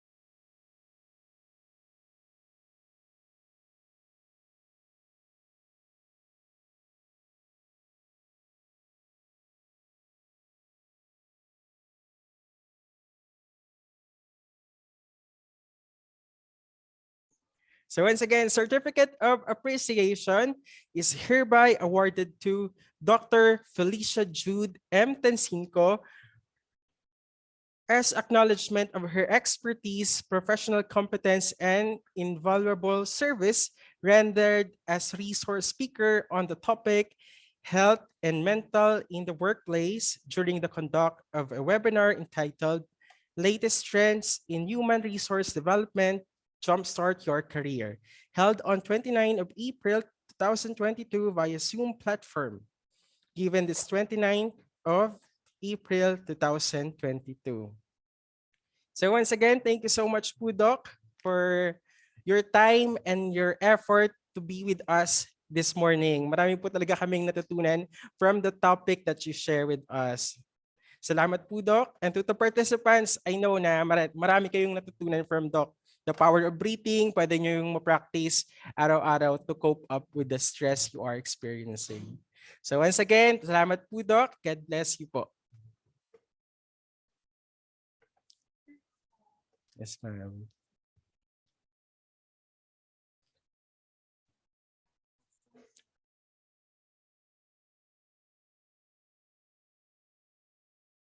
O siguro mag-proceed to our next speaker, may I request all the panelists, yung participants po kasi natin wala silang option to open their cameras. So yung panelists lang po, may I request to open their cameras for the photo op habang nandito pa si Doc Tensinco. So all right, everyone, panelists, please open your cameras. In 3, 2, 1, show us your brightest smile. 1, 2, 3, smile. Another one po. 1, 2, 3, smile. All right, there you go. Salamat po to everyone, Doc. Maraming salamat po. Before we proceed to our next speaker, we would like to thank our sponsors.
All right, we will now proceed to our second resource speaker in this morning. So to introduce our second speaker, may I request Miss Anna Vic Salumbides for the introduction.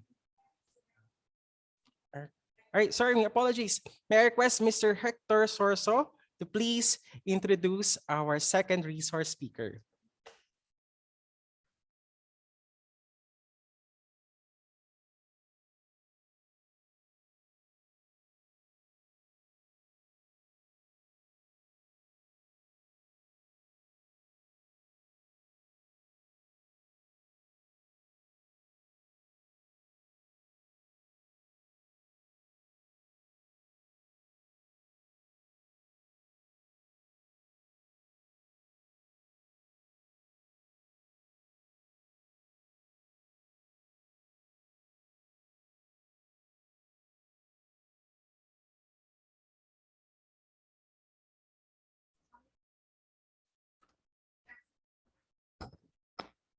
So, good morning, ladies and gentlemen. Our second speaker for today, she is a graduate of Bachelor of Science in Psychology, a Dean's Lister, an academic scholar of Central Scholar University, an active church member of New Life Christian Fellowship Boracay, open water PADI certified, and civil service eligible.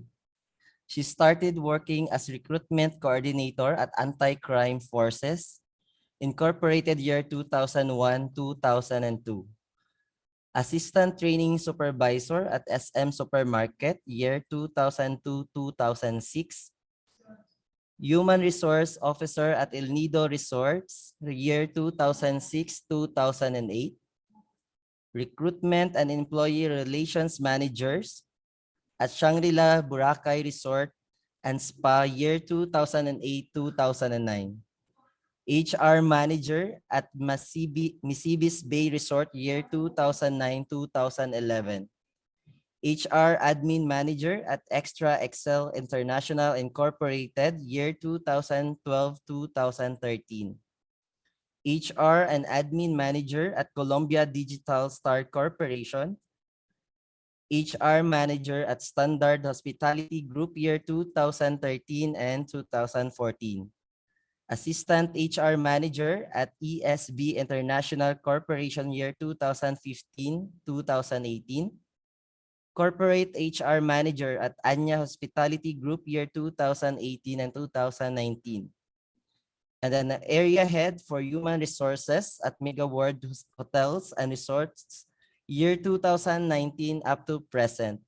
Ladies and gentlemen, let us welcome Miss Janet R. Mugat. Let us give her a virtual applause. Mayad adlaw, everyone. Good morning to all the participants and to all our panelists today. It's really an honor. Good morning po sa lahat. Thank you very much, Roque, for inviting me. Sa totoo, kinakabahan ako eh. And natutuwa ako kasi para akong ini-interview ulit nung ini-introduce ako. Nag-flashback yung Ano to, sir? nag-flashback yung lahat ng aking pinagdaanan when I was fresh graduate up until today. So again, to everyone, I'm Janet Mogat. I'm currently the area head for human resources of both Savoy and Belmont, Boracay. And I'm sure all of you are asking, saan ba yun, di ba? Ano ba yung Mega World Hotel? So let me share. Okay lang po ba? Mag-share na ako ng screen. Ayan. Let me share my screen to all of you. Ayan. And please let me know if you can see it.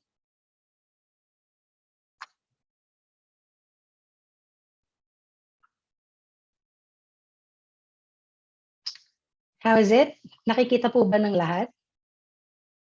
Yes, ma'am. Ayan, Yes po, ayan. okay. Thank you very much. Ang hirap pag webinar kasi alam mo yun, parang nagsasalita ka sa harapan lang ng computer. But again, good morning to all the students, to faculty and admin who are here spending time to further learn. And I just hope I can also impart something on you based on what we really are doing in the hospitality world.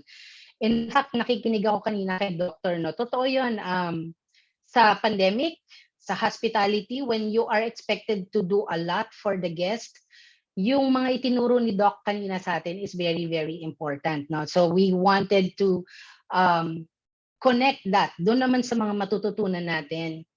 Because I was assigned to do and to give you the practices in the human resources in the new world, 'di ba? So marami tayong naririnig, new world, new normal, ano ba tong mga to, 'di ba? And as a student or as a faculty in the academe, how do we really prepare all this para sa mga estudyante natin na gagraduates? I hope this is something that we can learn for a few minutes of time now with this webinar. So saan nga ba yung Mega World Hotels? No, I just wanted to further introduce to you the company that I'm working with. Mega World Hotels and Resorts is a Filipino brand. It is, of course, under Mega World Corporation.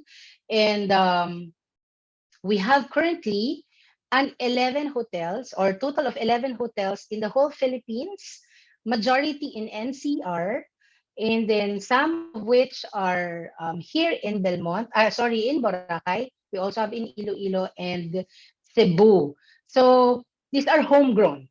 These are homegrown brands, and we also have inquired Richmond hotels last 2020.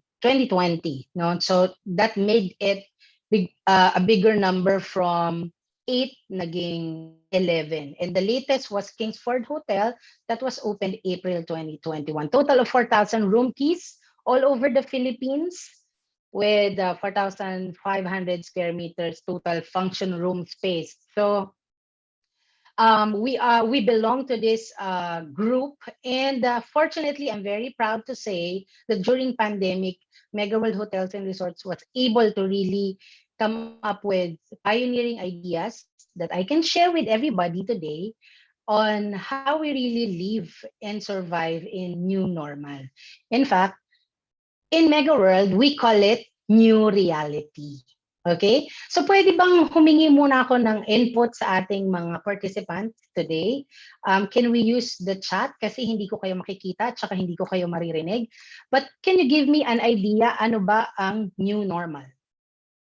Ano ba ang new reality sa atin?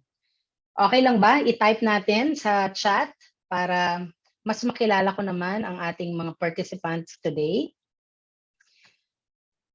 Makakapag-chat ba sila, Sir Roque? Yes, ma'am. They can send it on the chat box po. Okay. Ayan. So, I would like to ask from our participants, what does new normal mean? Doing beyond what is normal. Thank you, Jonan. Ayan. So, paingayan natin yung chat box kasi hindi tayo literal na mag-ingay. So, face mask is a must.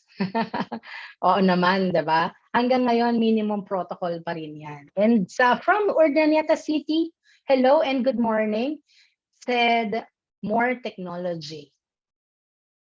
Ayan, diba? So, pag new normal, kailangan maging techie tayong lahat. Yan ang sinasabi ni Robert Lopez. Yan. We also have another one from Jonan. This is doing the unusual and impossible. Wow, mission impossible tayo pag nasa new normal or new reality, no? I like that, no? Kasi sometimes we are boxed, no, sa ating kinaugalian. Says John, limited human intervention. Yeah, let's see if this is so true, no, in the new reality. Later, I'll share some of that. We learn new things, of course.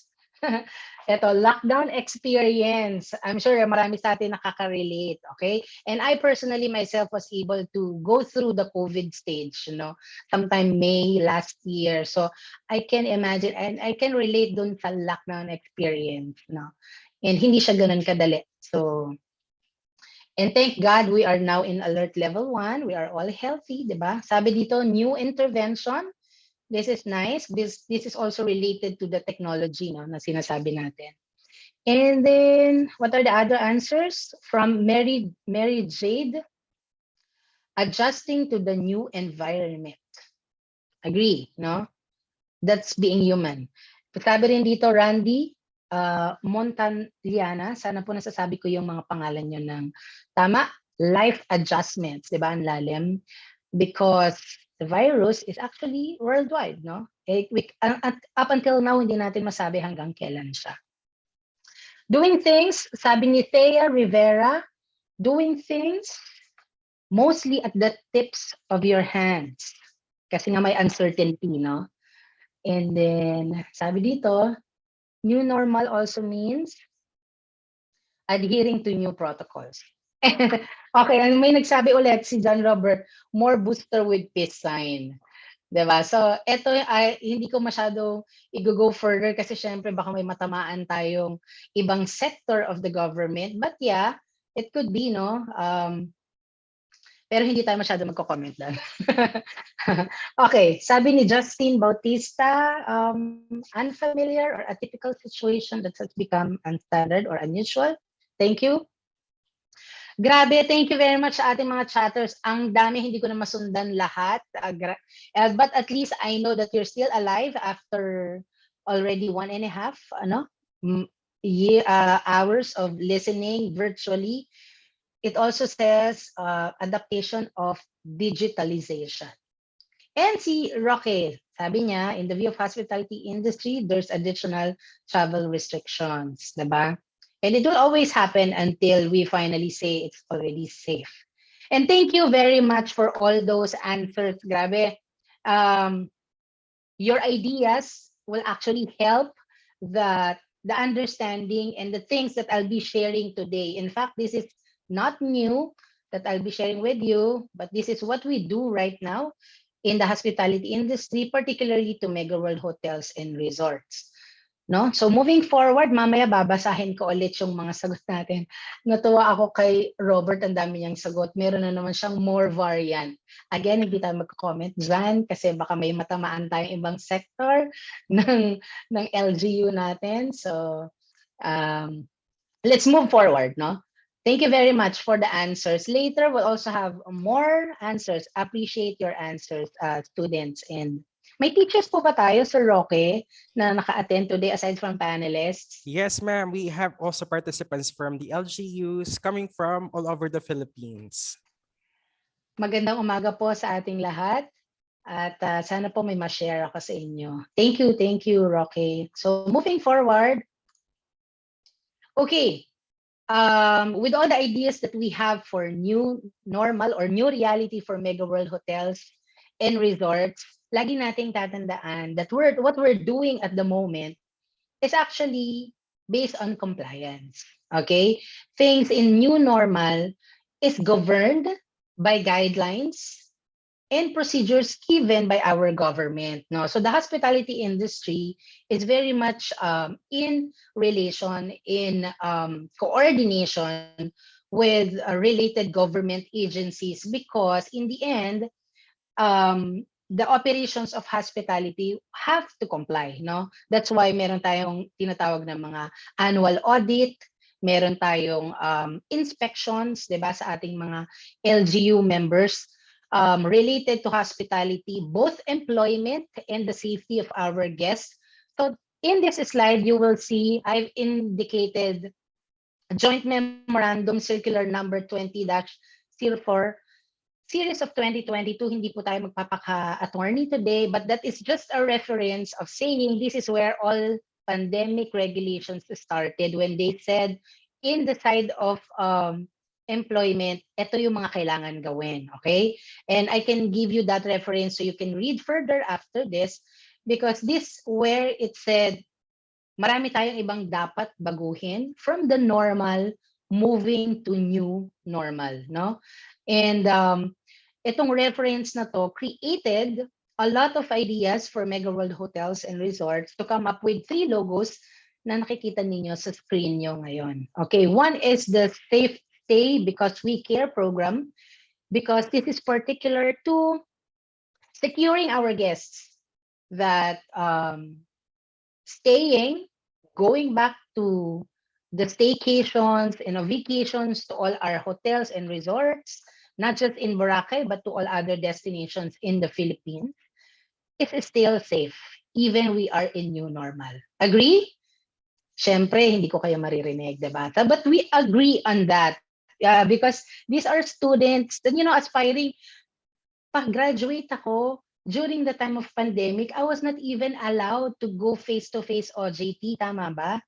No? And it was just recently na napayagan kami. Anong mai-impart ko? Diba? Bakit parang na-limit yung pwede kong gawin kapag ako na yung magtatrabaho at ako na yung mag-a-apply? Diba? But don't worry because Boracay now, just to share, is already in alert level 1, diba? And things has been lightened already. And in fact, ang dami nating guests ngayon, Boracay has been back to its normal days and we are praying na mag-continue ito. So Safe Stay program is there.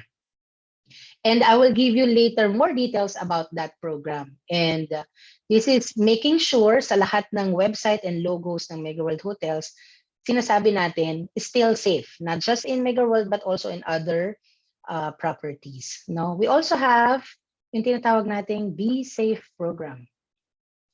This is particular to Belmont Hotel, Boracay. Sino kaya sa inyo nakapag-Boracay na? Meron bang makakapag-chat, diba?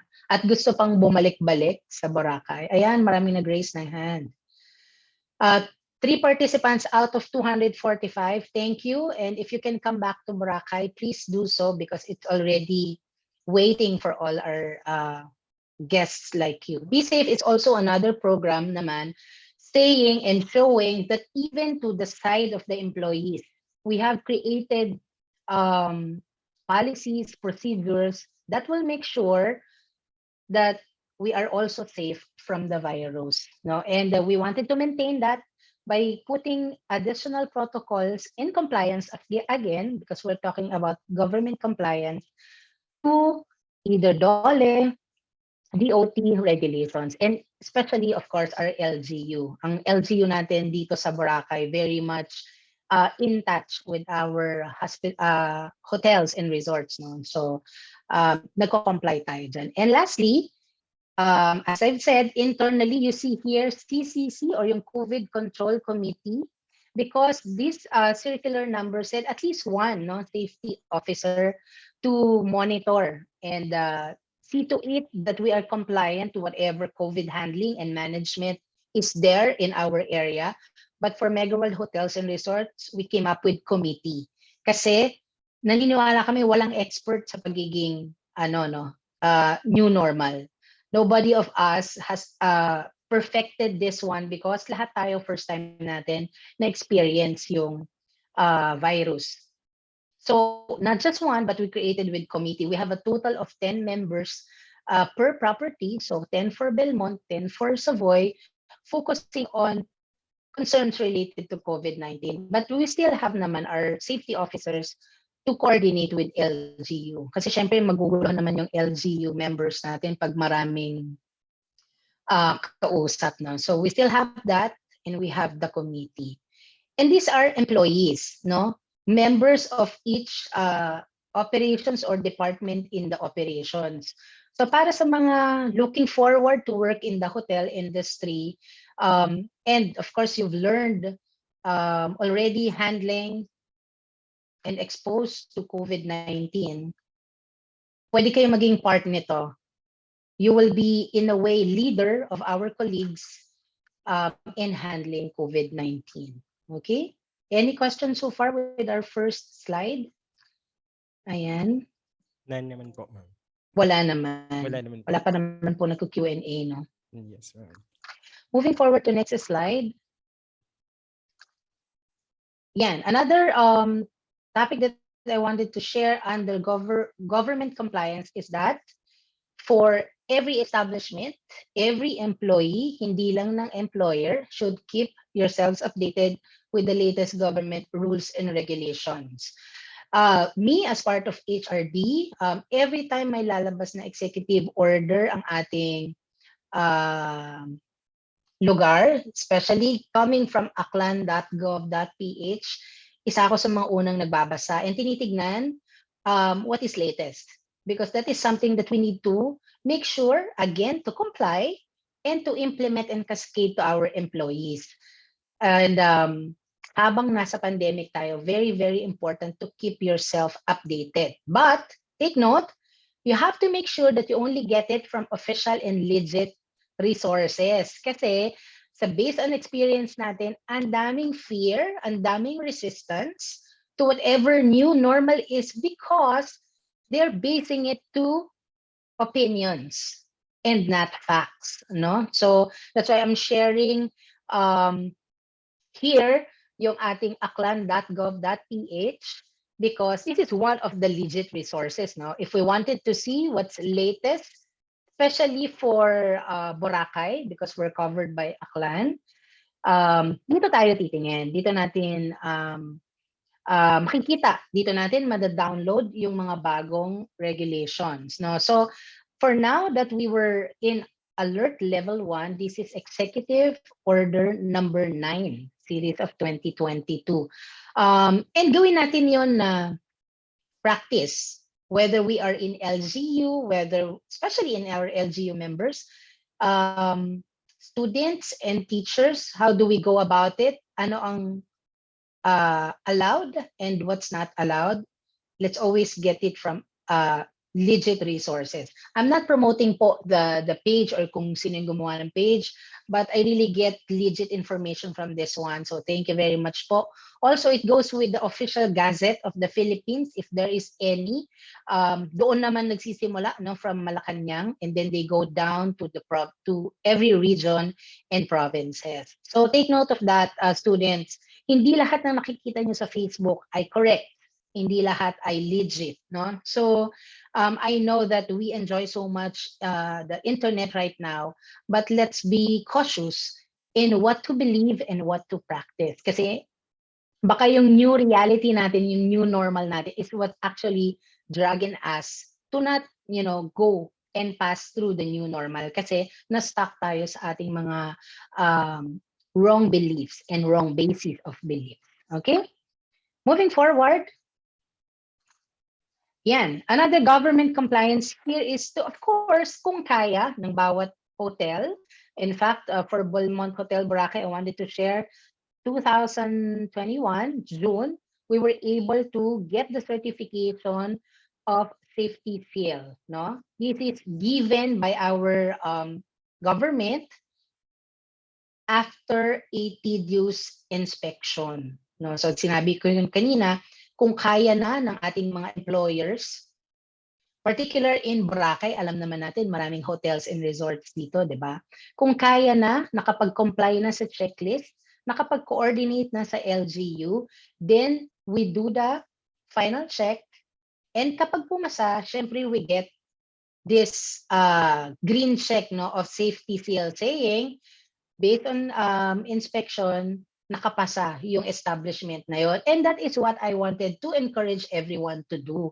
Let's see kung sino yung accredited, compliant, and certified in every time we check into our hotels as well. Kasi importante yon. Tinutulungan natin yung government natin to really impose whatever is correct and safe, not just to employees, but also to our guests, especially to our guests, di ba? Kasi kung shortcut natin yung process ng audit and just to get the safety seal, I believe lalabas naman yung truth, no? And we don't want the case to grow again, especially in the island. Ang liit lang ng island. So pag nagkaroon ng isang case, dadami na naman siya ulit. Diba? So ano ba yung safety seal program, Ms. Janet? I just wanted to share now in the hospitality industry, this is a joint project of DOLE, DOH, DILG, and DOT, and DTI. Okay? So hindi ito kinreate lang ng LGU natin para sabihin, magpa-check kayo sa amin para magkaroon kayo ng stamp. Na parang ng mga elementary tayo, pag very good tayo, may star tayo sa kamay, di ba? So it's not like that, but this is a serious safety procedure that we have to undergo, and we make sure that we are compliant to all of this. And may random, may surprise checks, by the way. So hindi siya pwedeng madaya. Hindi siya pwedeng ngayon compliant ka, bukas sa isang araw hindi na kasi wala na yung inspector. It cannot be like that, no? So, and I'm proud to say that our 11 properties in Megaworld Hotels and Resorts are accredited and certified by the safety seal, no? Yung violet at saka green na seal natin. Any question po? So far, wala naman. Wala naman po, ma'am. Okay. Siguro, ma'am, idiretso na lang po natin yung presentation. Then later after, dun po tayo mag-entertain ng questions. Sure. Yes, ma'am. Thank you very much, Roque. Sure, ma'am Janet. I just wanted to also share that Roque used to be an employee of Megaworld Yes, po. Hotels and Resorts. And we are very proud of him kasi nag-invite na siya ngayon. Thank you so much, ma'am. Thank you, thank you. So moving forward, ito yung kasama sa mga sinabi natin kanina. Yes, new reality, new normal, new norm also entails a lot of digitalization of tools. But take note, just the tools, no? But the customer service cannot be robotic. Agree? Para sa mga students natin sa tourism and hospitality, ang digitalize lang natin. The only things that we can go technology are the tools, no? Doon sa joint memorandum kanina that I've shared, which I really encourage na basahin natin, sinabi doon that contact tracing is very important.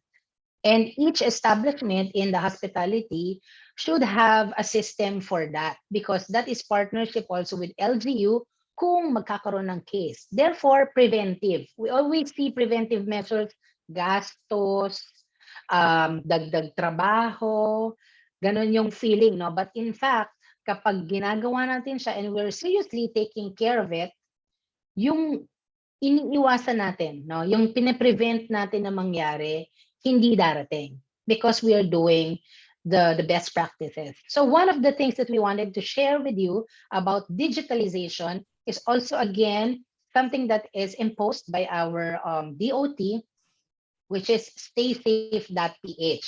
Sabi doon sa ating memorandum kanina, dapat may manual, no? May form, may in-endorse si DOLE na form to declare.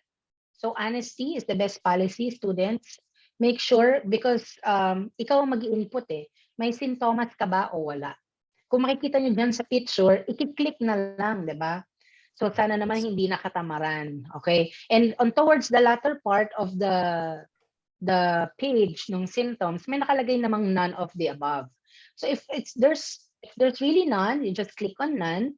Kung meron naman, you just have to be honest in clicking it bago ka pumasok sa hotel. So this is something that we practice, not just to staff, but all across the positions. Kasi hindi naman namimili ng position yung virus tama ba? Hindi naman sasabihin, walang virus kapag excom at kapag manager. So it's not like that. So everybody complies to contact tracing procedure.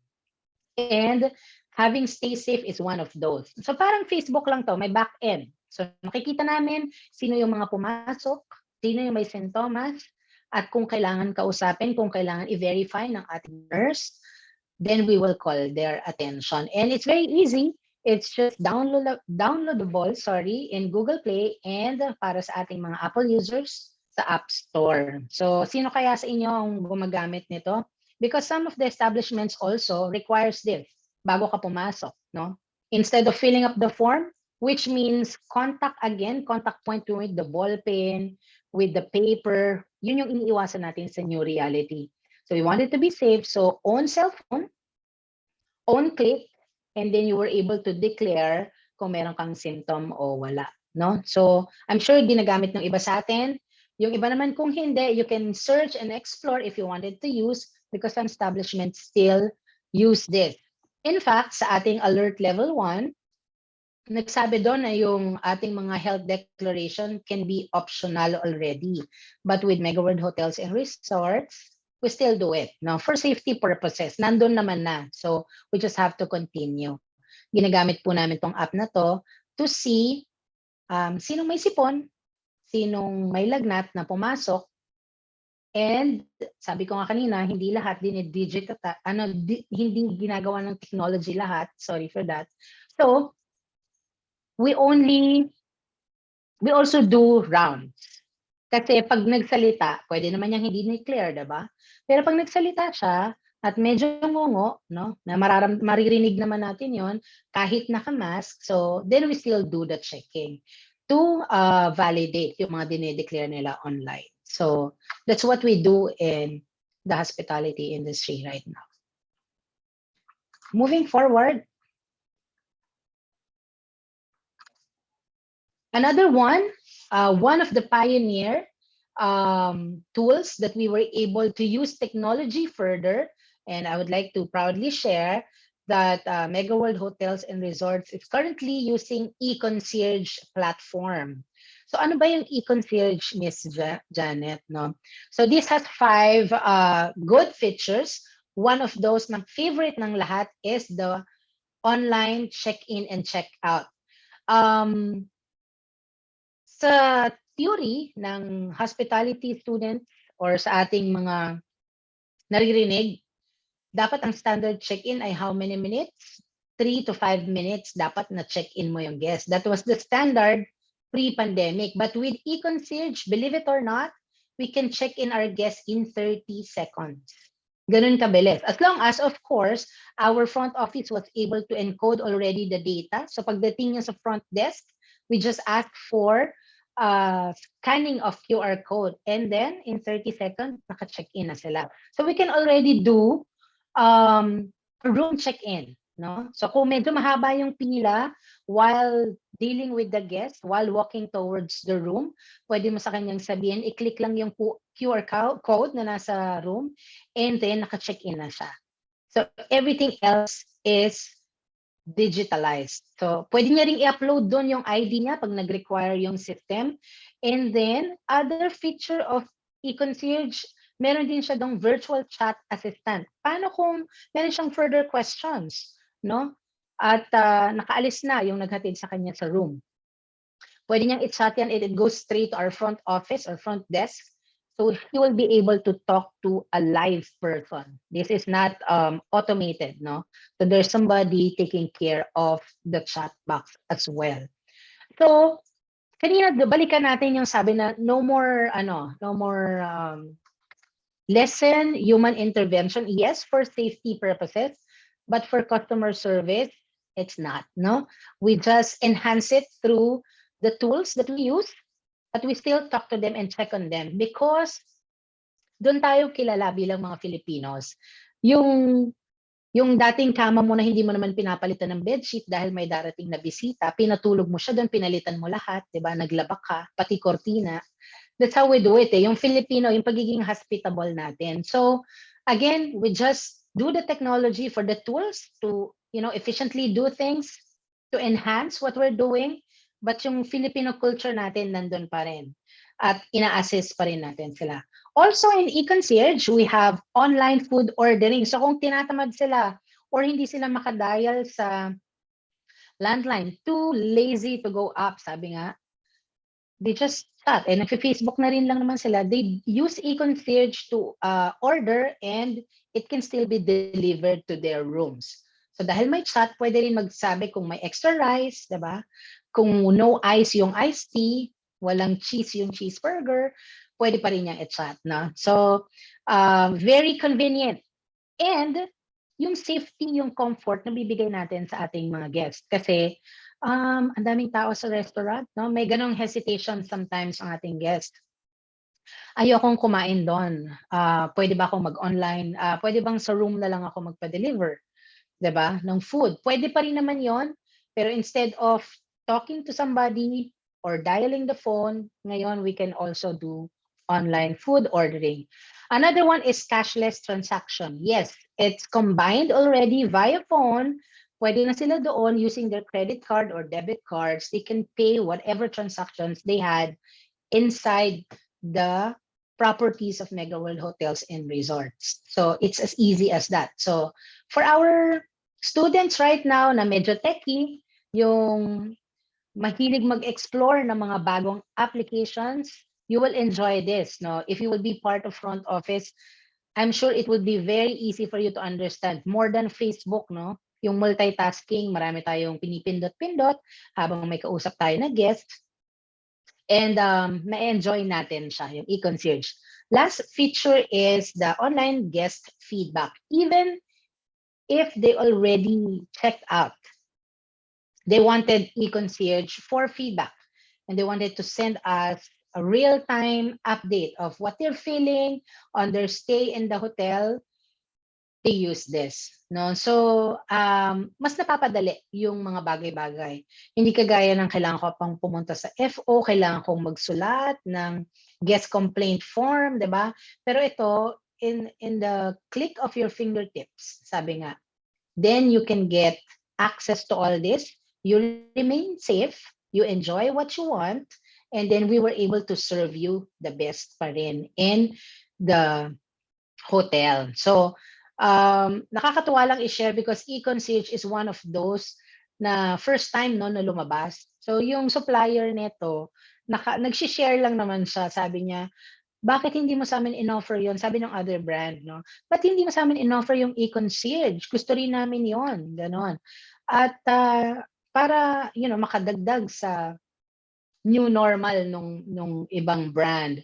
And then happy that the e-concierge person would say, idea po nila yon, we just came up with digitalization. Kami lang yung nag-implement for them. So, and this is one of those na even during pandemic, Mega World Hotels and Resorts was able to come up with idea paano mas magiging safe, paano mas magiging convenient and secured yung mga guests kahit nasa gitna tayo ng pandemic, paano sila makakapag-vacation. So e-concierge is one of the solutions that we were able to give them. Okay, moving forward, we said kanina, sa three na gusto kong i-discuss today, one is government compliance, sabi natin. Second is digitalization of tools.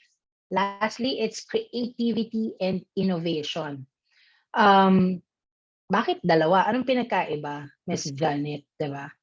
So because creativity is coming up with an idea, but innovating it, making it applicable to what is the requirement of the environment right now, that makes it more effective. So dapat magkasama. Minsan kasi may idea pero paano gagawin? 'Di ba? Minsan naman gusto mag-move forward to digitalization pero anong pinagkaiba sa ibang platform, 'di ba? So this is one of those also that we pioneered. We call it virtual meets and gourmet eats. For example, itong ginagawa natin ngayon, tayo ay nasa webinar, then I as the host, for example, with all the Mega World Hotels and Resorts na nasa Pilipinas, I will be asking them to deliver on the same time, the same orders, wherever the participants are. So para rin tayong magkakasama, para rin tayong kumain ng magkakasabay because we will be able to deliver the food or the snack for the webinar on the same time. So that's what we call virtual meets and gourmet eats. Again, we use e-concierge for this. And then, hindi na mahirap yung magpapa-meeting or magpapa-webinar or yung mahabang mga conferences and say, paano yung food nila? Kanya-kanyang bili ba sila? Paano yung venue nila? Anong gagawin namin? Diba? So, ito yung kami na pong bahala, magdi-deliver exactly the same kung ano yung matatanggap nung nasa Urdaneta City, kanina, kagaya ni John, at papunta sa Ibajay, Aklan, we will have the same orders and send it to you and continue your webinar. No? So, marami tayong nagawang ganito, especially in NCR.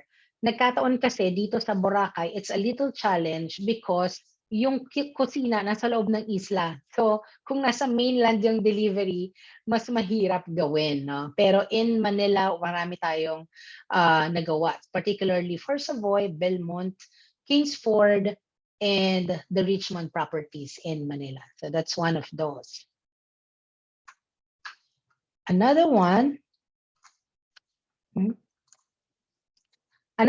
which I think is one of those na nag-maintain no, ng relationship ng Mega World Hotels and Resorts with Academe Group is our iAcademy. We really had a virtual OJT on the onset of pandemic. This was 2020. So we created a module of 5 days webinar or training for our students kasi that time yun yung naging dilemma, no? And just to share with you, the group director of human resources in Mega World Hotels is the president of Association of Human Resources in the Philippines. So, ang laki ng partnership and ang laki po ng heart ng Mega World Hotels to students like you. That's why kahit po compressed ang ating mga schedule, nung nagsabi po si Sir Roque na kailangan niya ng sharing from the hospitality industry, we really took this opportunity kasi love namin yung mga students, especially in Aklan. Kasi alam namin, for Boracay, kayo yung pwede naming maging talents moving forward. Kagaya ni Sir Roque, di ba? Ngayon ay nagma-masteral na. Congrats talaga. Paulit-ulit kang sasabihin yan all throughout this stay ko. Konti na lang, few minutes na lang. So iAcademy is combination of operations people executive housekeeper, F&B manager, front office manager, even the general managers are taking time to really talk to this 5-day webinar. And aside from that, there are still assignments. So merong actual, may input. There are a lot of activities going on. In fact, merong video assignments, merong live teaching. So may tour na ginagamit natin para kahit hindi kami physically magkakasama, the students would see ano ang room amenity ng Belmont, ano ang room amenity ng Savoy, 'di ba? And meron pa rin siyempre certification. So they get the OJT certification after enrolling in iAcademy. Although, sabi ko nga, we have experienced getting a lot of face-to-face assignment already with our OJT since October last year. In fact, as of this moment, we have total of 54 OJTs in Belmont Hotel Boracay and Savoy Hotel Boracay doing their 300 and 600 hours OJT. And they are scattered in different areas, particularly in the operations of front office, housekeeping, service, and for some, there are kitchen. So, kasama namin sila ngayon habang nasa peak time, summertime, diba? The OJTs are really learning a lot. And I would like to announce also that we don't pay them, but they don't also pay us. It's purely training that we are giving them actual experiences and exposure, so they know they are employable after that, and they really know what to do after graduation. So that's the aim of Mega World Hotels and Resorts. So I would also take this opportunity to say we are open from June to July OJT kasi puno na po talaga kami ngayon. So baka lang po may mag-get in touch, but we are still welcome and we're scheduling you po depende sa number of hours para sa ating mga kasama. So I would like also input here because we have our LGU people also as participants. Our OJTs are treated as workers when it comes to travel requirements going inside the island of Boracay. So we process their acceptance letter. We require for vaccination cards even before they travel and come in. Because without that, we alam ng LGU partners natin yan, they will not be able to come inside the island. Island pa lang po ang pinag-uusapan na. And in the hotel, we just wanted to share with you, we continue the testing kapag hindi boosted. No, pag walang booster shot. So our employees are secured kahit na lumabas kami ng island dahil po vaccinated naman and fully vaccinated yung mga employees natin. And we're compliant to that. Wala tayong magiging problema when it comes to the spread of the virus. And thank God, 2021 was the last time that we have a case. Up until now, we are very, very safe and wala pong may case sa Mega World Hotels and Resorts. Okay.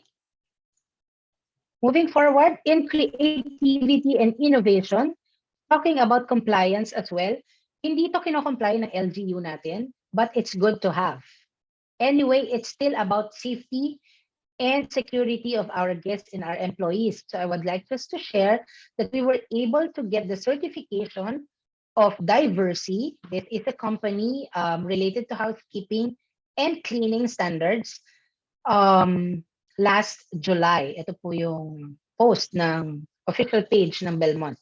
That was July 2021 when we were sealed with the clean and ready stamp of Diversey. And actually, they're also our partner with the chemicals that we're using, you know, high grade in disinfecting and sanitizing the rooms and the public areas of the hotel. Okay, so hindi po ito required, sabi ko nga kanina. But if the company can do and can comply, because again, there would be a checklist to comply, a MAC checking, and then the actual inspection for you to be able to pass and get this seal. So if kaya, since nag-comply na sa safety seal ng government, Why not, diba? The more sales that we get, the more comfort and security we tell everyone, travelers, local and international, and say, mas safe, diba, na bumalik sa Boracay at mag-travel na. So, tara na. Okay. Ayan. So, having said that, I would like to close. Ang mabilis lang talaga ako, Sir Roque, ha? I would like Yes, to ma'am, no end problem. my presentation with a video that I can share with you how we do things in Mega World Hotel.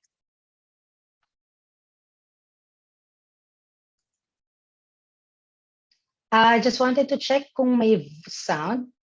Okay. Wala po, ma'am. Pa-check po ako ulit, ma'am. Wala po. Yes Okay. po. Ayan. So, mag-share ako ulit. I-stop siguro mo, ma'am, yung Yan. screen share mo. Tapos, And mag-share then ka ulit, share then with. i-click mo po yung audio, ma'am. Yes po. Ayan. I hope you can see it now. Yes, ma'am. Pero, let's check kung may audio po. How's this? Yes, ma'am. Audible na po. Enjoy the video. It's been a while. We have never been this excited to welcome you back. We know how Hello, Ma'am Janet. Next stop po yung video, ma'am. Sorry. much you miss the Boracay sunrise, white sand, and clear blue waters. But our heartfelt commitment stays the same: to be with you in savoring the moment and ensuring your safety. While you were away, we have been working hard to strengthen our promise to protect your well-being. From the moment our eyes meet,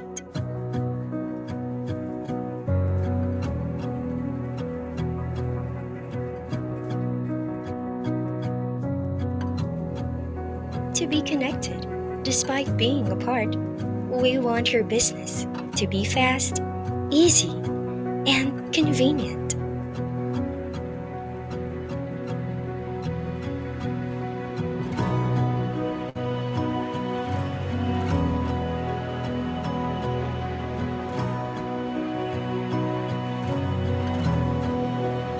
We have implemented high standards of cleaning and sanitation in the hotel, for we believe that there's no other way to go but up. We want you to feel, more than ever, the warmth and comfort of our service.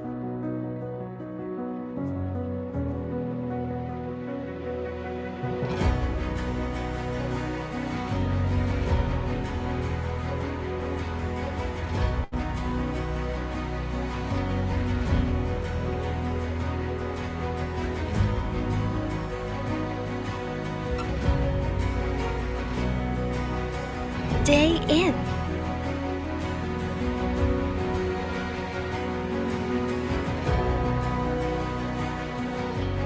day out.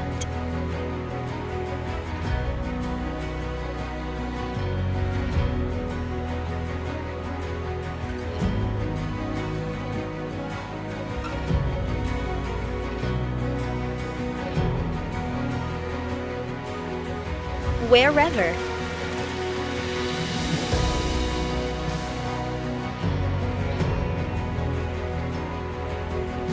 whenever, in every way we can. So many things have changed, but this will pass because we are together, better than ever.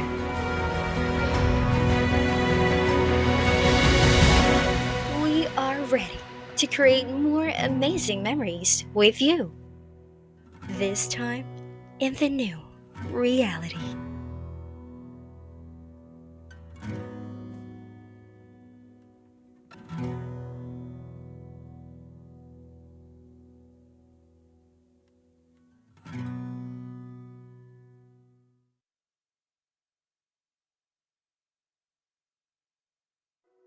Sorry. That's all for the new normal in the hospitality and human resources. I hope I was able to impart something. Thank you. Now we open. All right. Ma'am Janet, thank you so much for the very enlightening discussion. Personally, ma'am, I would like to thank you for your time and for your yes na makapag-speak in this event, ma'am. I know you're very busy to your kabilaang schedule, pero you made yes in the invitation to speak and share your knowledge in this webinar, ma'am. Thank Personally, I'm very you. proud that I became an employee of the Mega World Hotels and Resorts, and their response to the present pandemic is very commendable. And ma'am, as you shared earlier, yung government compliance, yung digitalization of tools, creativity and innovation are very commendable po, Ma'am Janet. And of course, you. even before the pandemic, ayun nga, medyo na emotional ako sa video na pinakita ni Ma'am Janet. Even before the pandemic, the Human Resource Department of the Mega World and Hotels Boracay are very, alam mo yun, but they are not only focusing on the activities within the hotel, but they extend, like they are conducting regularly the coastal cleanups. And of course, one thing I love or I still, kumbaga nagustuhan ko pa rin is they promote the culture of Aklan through using the local greetings, tamang ma'am, di Greetings. ba? They use the local greetings mayad ayad nga adlaw in their official communication, which is very, kumbaga, uploaded din po, ma'am. Yan. So thank you so much, Thank Ma'am Janet, you. once again Thank for you. giving us topics related to the new normal activities in the hospitality industry. So if Thank you. My participants, pleasure. we will have now the opportunity to answer questions from you. So I believe Ma'am Janet is very much ready to answer your questions. We will try our very best to answer any. Yes, ma'am. So ma'am, we have a question here from Mr. Dr. John and Burgos, ma'am. Hi, Doc. Yes, ma'am. He said that we cannot deny the fact that due to cashless transactions, digitalization, robotics, and all, is there a need for all HRM and tourism graduates be worried about the replacement of human touch, the digital, and robots? What is your opinion about this? Since some of the hotels outside Philippines employed robots about doing the service. Thank you in advance. This is Dr. John Burgos of Capiz State University. Hi, Doc. Good morning. Thank you for that difficult question. I'm just privileged to attend also one of the HR Congress years back. And this is one of the focus, no? Yung digitalization and the robots. And then ang question then the same. What will happen to the hospitality industry? Paano yung magiging trend? But we were there with a lot of LGU people from CHED, ESDA, and even DepEd, nandun din sila, and the human resources. This was answered by saying, yes, it could already be a new trend outside of the Philippines, but I've mentioned a while ago, tourism is actually promoting who we are and how we give customer service.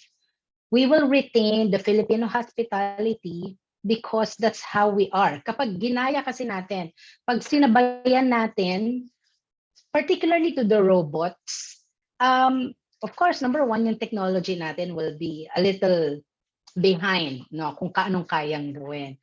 But our industry, our government is still in the unique, hospitable Filipino brand that we have. So therefore, again, yung sinabi ko kanina, tools lang yung i-digitalize natin, and we do not need to worry about that when it comes to Philippine employment. It will be good to have an experience outside, but in the Philippines, hindi natin yon, we're not gearing towards that because our tourism will not be Filipino brand anymore kapag sumabay tayo sa robots and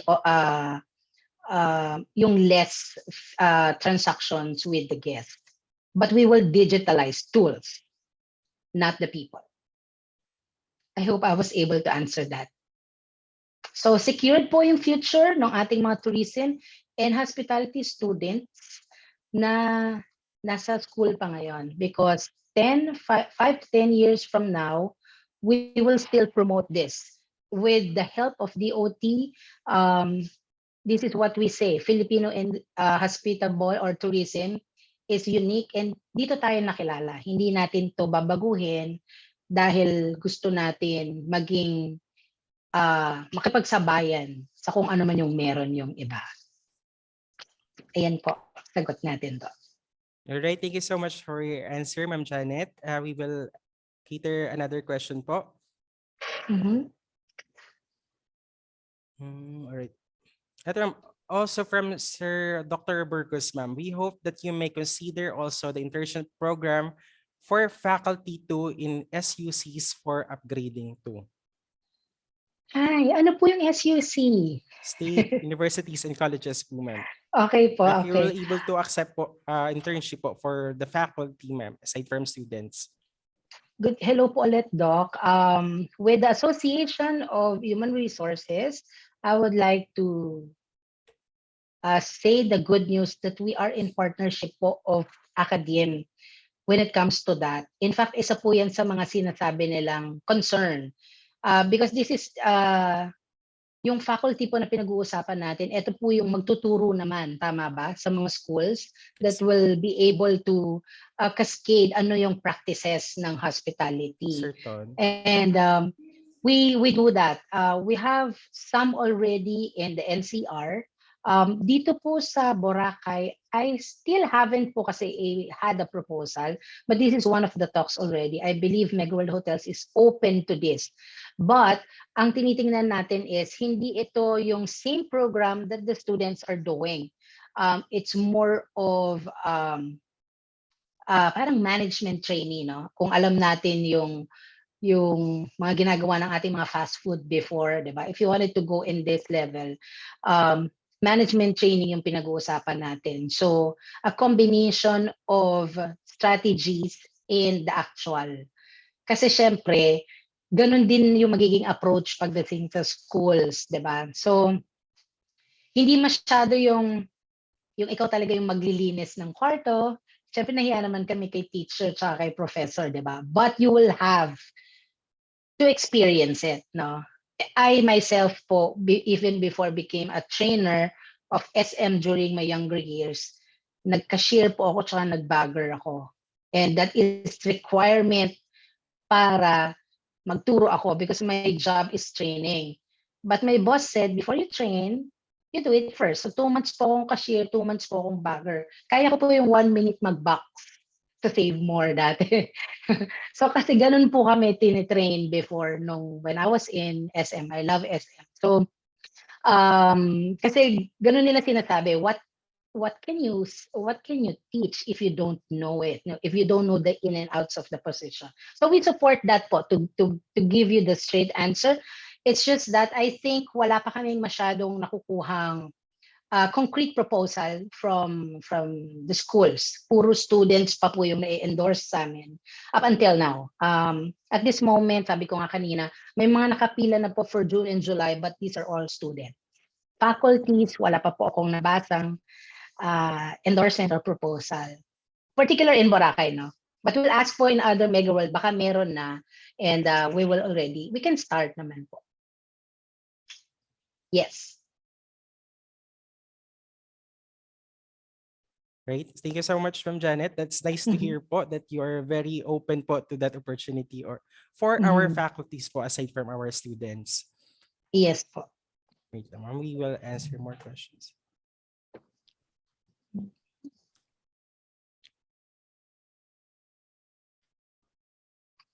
Yes, ma'am. Good day po, Ma'am Janet. I have a question lang po.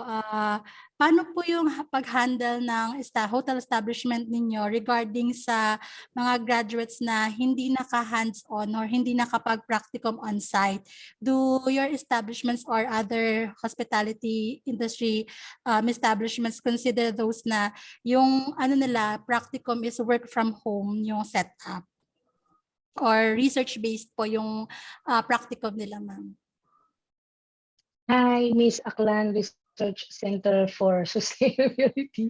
Sorry, I didn't get your name kasi, ma'am. Sorry. What's your name po? Irish po ma'am, one of the MTMs. Hi. Hi, Irish.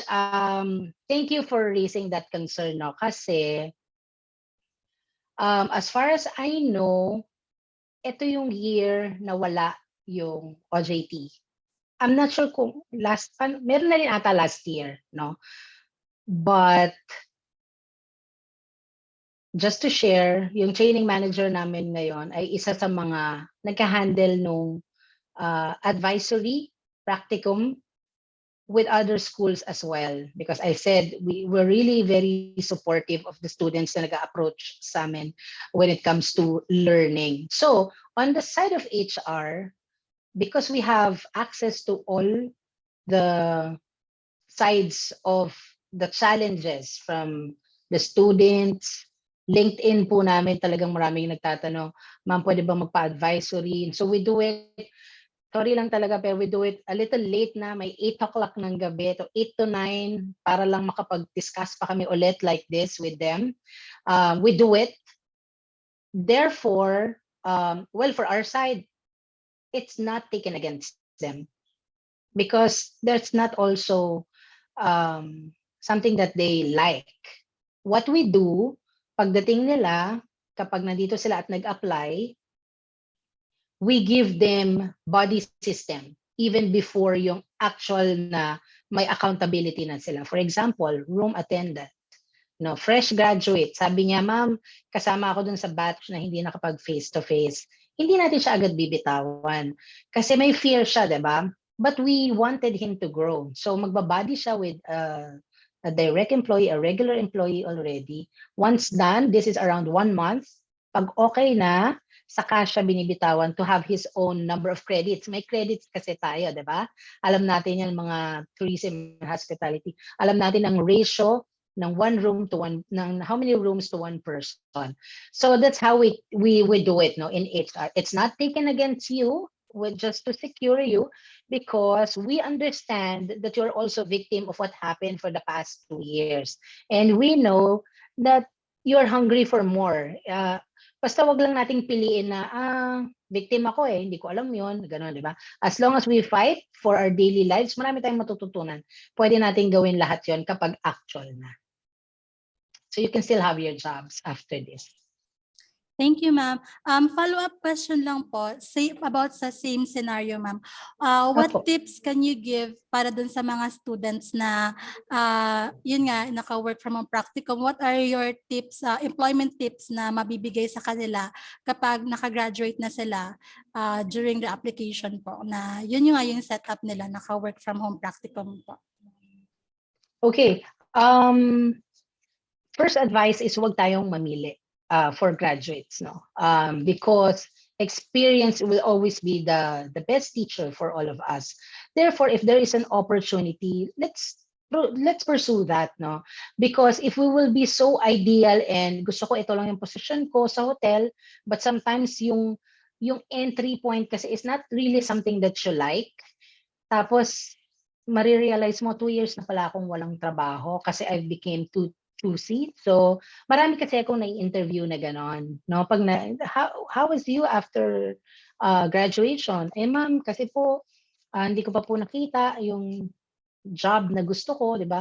Minsan gusto tayo ng job, ayaw lang natin. In fact, maraming trabaho na naghihintay ngayon sa atin. So first, let's not be so picky, I would say, because we will only learn when we get there. Further, no? So kung wala na nga tayong actual OJT na face-to-face, and we will be very choosy or picky when it comes to job offered to us, then doon tayo mahihirapan, no? Pero if we just get it anyway, mas multi-functioning, that's what we say, mas multi-functioning na tayo ngayon in the new reality. So that's totally fine. 2, we also go to observation. We educate ourselves also from going around. Dapat isa din tayo sa mga nakapasok na ba tayo, nakakita na ba tayo ng actual check-in and check-out sa ngayon. So we observe and we take this opportunity, no? So minsan kung nagbabakasyon tayo, whatever the category, 5-star, 3-star, or 4-star hotel, let's observe because that's very, very important. And lastly would be just the willingness to learn everything kasi pwedeng victim tayo ng pandemic but it doesn't stop there. Marami tayong pwedeng ma-discover sa sarili natin kapag ka nandun na tayo sa pagkakataon. Whether agency or direct, i-grab natin yung opportunity. Okay? Makakadagdag po yun sa employability natin. All right, thank you so much, Ma'am Janet, for your answer, ma'am. We will answer and again another question from Dr. Yes, po. Burgos. He asked, ma'am, in recruitment and selection, as an HR practitioner, which is more important, attitude or skills?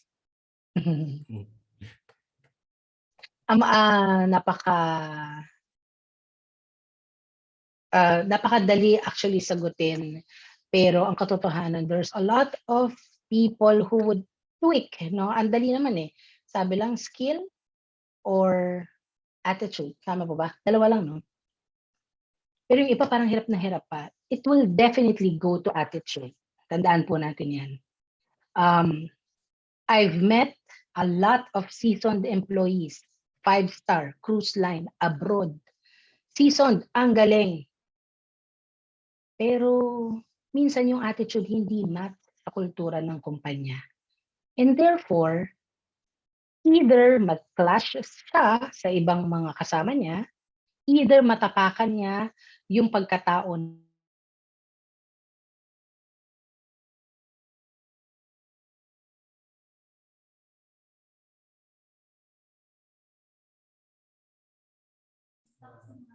All right, I believe Ma'am Janet po is having a technical problem right now. Yeah, we'll wait for her po. Actual experience is still a teacher. But attitude is something innate. Mas matagal po siya mabago. Minsan, choice pa siya. Minsan, choice pa siya kung gusto mo siyang baguhin o hindi. So, for an employer, if the attitude is very potential to become negative as a member of the management or the organization, we'd rather go for somebody na pwedeng wala pang experience, pero yung willingness, yung heart to learn more nandoon. And we will try our best to give whatever para matuto naman siya. And be confident na sa susunod na interview niya, hindi na siya no experience at all, but learned a lot, something from Mega World Hotels and Resorts. So attitude po tayo versus skills.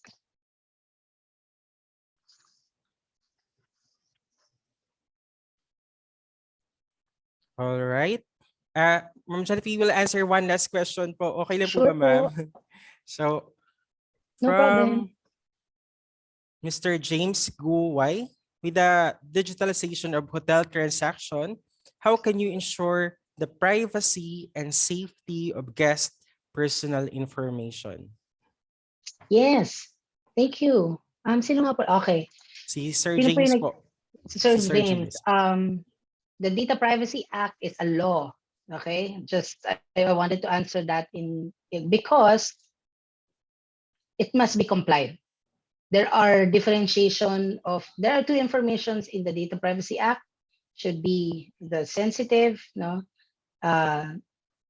information and the normal information, the data. So merong category paano hinahandle, bakit hinihingi. Ang sinasabi naman ng law, pag hiningi mo, dapat napoprotektahan mo, dapat nasi-secure mo. No? So that's why the system that we have with e-concierge is very much in compliant to that. Isa yun sa mga nire-require namin pag nagpa-partner kami outsource because it has to comply. Again, it has to comply with whatever law is applying to that application. So one, kahit po outsource sila or partnered lang sila outside, they must comply with the law. So chine-check po natin 'yon. Second, meron lang pong access. Kung alam na, 'di ba normally sa isang application or isang system, may limitation kung sino lang yung may access. I myself doesn't have an access to guest information, even though I'm part of the human resources, because that's not part of my job. No, so it was configured to be for the right process handler lang, no? Yung processor ng information lang ang merong access to that. So rest assured, it's in compliance with data privacy. That's why wala na ring piniprint, wala na ring masyadong finifill upan, no? Kung ano lang yung required sa check-in and check-out, yun lang yung kinukuha natin. And if we ask for more, for example, we wanted to know you better, we wanted to connect with you further even after you check out, but we will be needing your sensitive information like email address, then they will have to agree. There is something there that they need to click and said yes, meaning any consent that was given is also a right naman for the data processor like us. So we comply to that naman po. Right, thank you so much, Ma'am Janet, for answering all those questions coming from our participants. Sa mga participants po na hindi po natin na-cater yung questions nila, you can send your questions on our official Facebook page po, the ASU-Ibajay Masters in Tourism Management. And to the participants, let me remind you po that the attendance link is already posted on the chat box and in the comment section. Reminder lang po na to please accomplish the attendance and their evaluation form, which will be posted later for you po to have an e-certificate. All right. So once again, Ma'am Janet, thank you so much po for the productive exchange of ideas which you shared to us about the insights or the practices that you implement in the new reality, especially in the customer service industry. To the participants, let's be reminded about what Ma'am Janet said earlier, na especially to the students, na do not be so picky in work. Kung merong opportunity, i-grab nyo yan because you will learn when you get there. Ayun. So this time, to acknowledge and appreciate our second speaker, we will have the awarding of Certificate of Appreciation. So may I request Ms.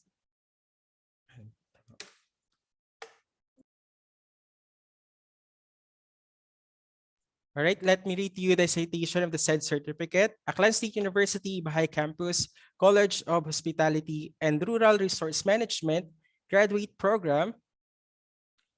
This certificate of appreciation is hereby awarded to Ms. Janet Mogat in grateful acknowledgement of her expertise, professional competence, and invaluable service rendered as resource speaker on the topic Human Resource in the New World, Leadership Expectations to Embrace Now, during the conduct of a webinar entitled Latest Trends in Human Resource Development, Jumpstart Your Career, held on 29th of April 2022 via Zoom platform, given this date of 29th of April 2022. All right. Once again, Ma'am Janet, thank you so much po for your time, for your effort, and for your sharing your knowledge and expertise with us during the conduct of our webinar. Thank you so much po, ma'am. All right, before we end our morning part, may I please request po the panelists to please open the cameras for the photo op po. So once again, in 3, 2, 1, please show us your brightest smile. All right. 3, 2, 1, smile. Another one. 3, 2, 1, smile. All right, there you go.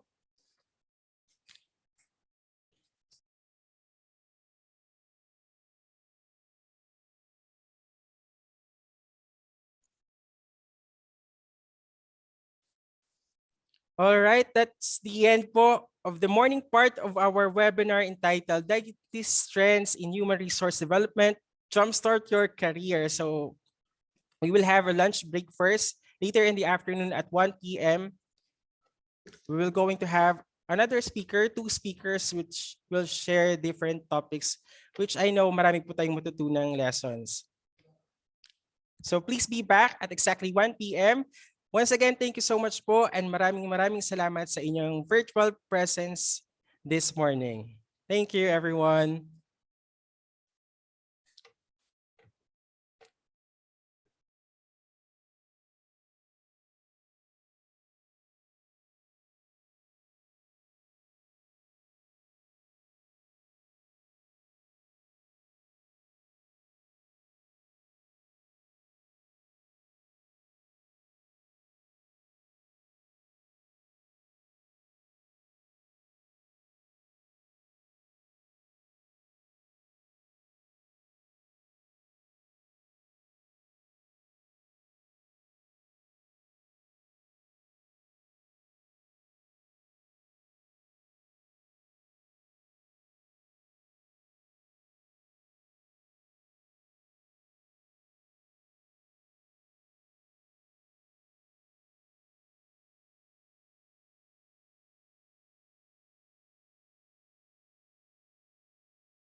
Aklan State University is considered as one of the oldest institutions of learning in Western Visayas.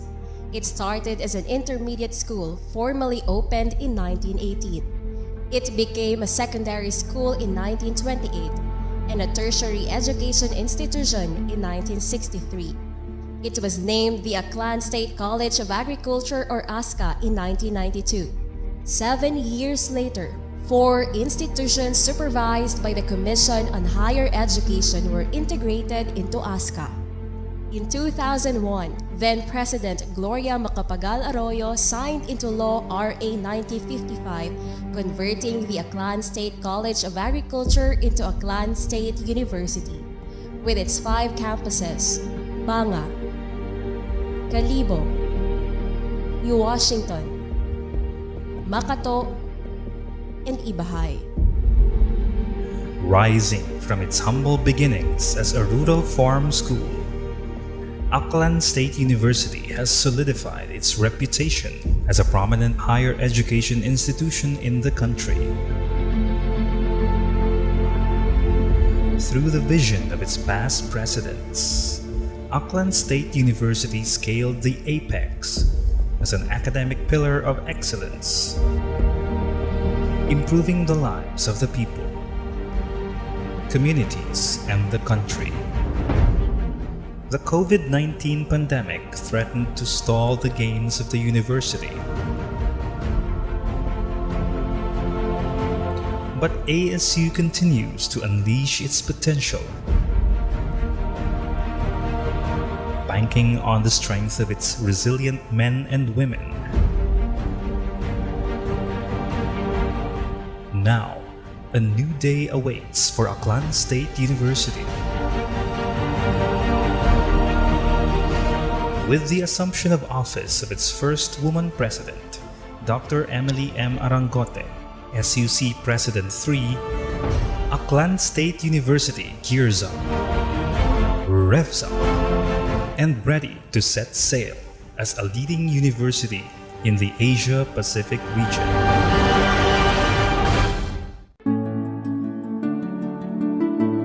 The Asia-Pacific region is going to be a tempestuous territory.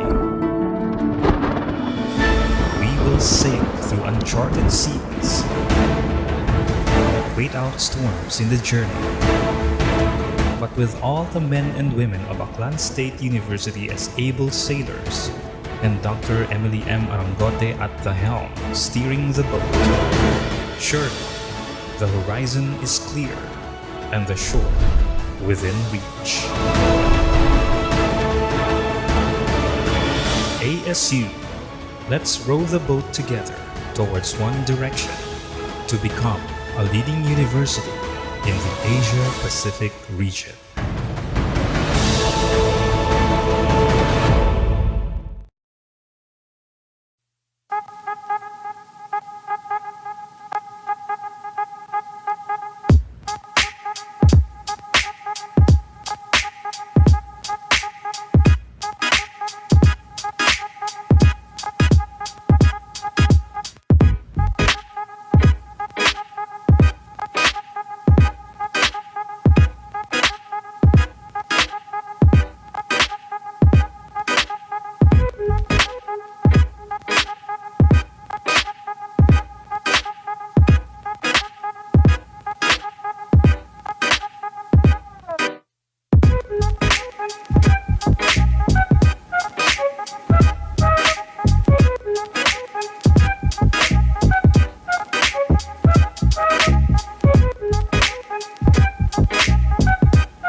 What we do here is go back.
Hapon.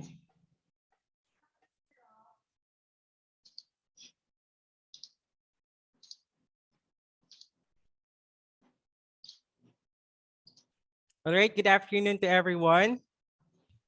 Welcome to the afternoon session of our webinar entitled The Latest Trends in Human Resource Development, Jumpstart Your Career. So before we start, I would like to take this opportunity to acknowledge the participants coming from the different schools and agencies from all over the Philippines. So we have participants from St. Paul University, Manila, from Feynman St. Louis College. We also have participants from Urdaneta City University. We also have from Nueva Vizcaya State University. From Capital University. We also have participants from Pamantasan ng Lungsod ng Pasig. From Cebu Institute of Technology University. We also have participants from PUP Santa Mesa, from Aklan Polytechnic College, and from University of Cebu, Manila campus. And to all other participants, ma'ams and sirs, welcome po to the afternoon session of our webinar. Now, to proceed to know more about our third speaker, may I call on Miss Irish Domingo for the introduction. To everybody who's virtually present here today, a salubrious morning to each and everyone. It is my utmost privilege and honor to introduce to you our distinguished guest speaker for today's webinar. To begin with, she finished her Bachelor of Arts in Humanities at the University of the Philippines. She is also an active officer of various social civic organizations such as Boracay Industry Tripartite Council, Philippine Red Cross Boracay Chapter, Philippine Chamber of Commerce and Industry, Boracay Chapter, and Rotary Club of Makati Forbes Park. Our valued guest speaker has a vast area of specialization. To name the few, she specializes in human resource and productivity, food and safety procedures, employee welfare development, hotel management and operations, and human resource management. Presently, she is the Human Resource Consultant of MLM Seralde, Human Resource Development Specialist. With her 19 years of professional experience in the industry, she is indeed an expert in the human resource development field. Without further ado, to talk about human resource development, an ultimate guide for future professionals, help me welcome our adept guest speaker, Ms. Maria Lisel M. Seralde. Let us give her a sounding virtual round of applause.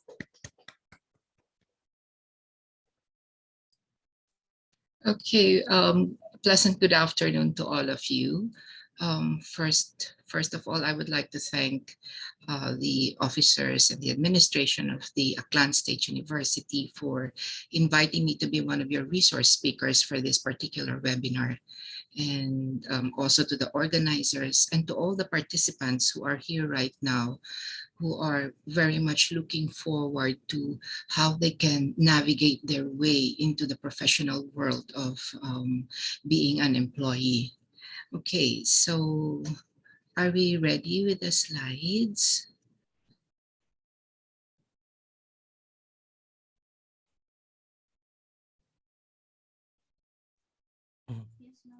I have already assigned you as co-host, ma'am. You can start sharing your screen po. You can share your screen, ma'am. Okay, share screen. Naka-disabled po ako. One moment, ma'am. Okay.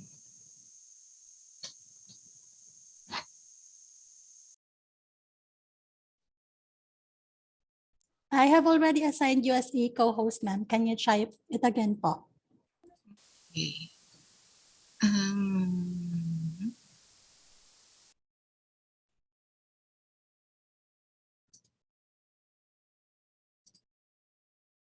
Oops.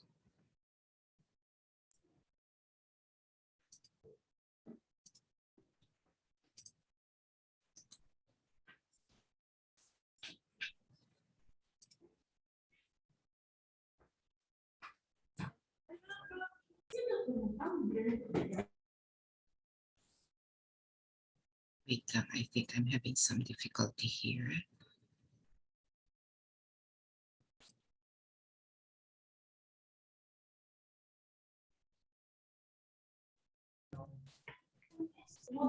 Ma'am, we will try to provide the lang po muna. We will have your presentation presented po, ma'am, if you have a technical problem po.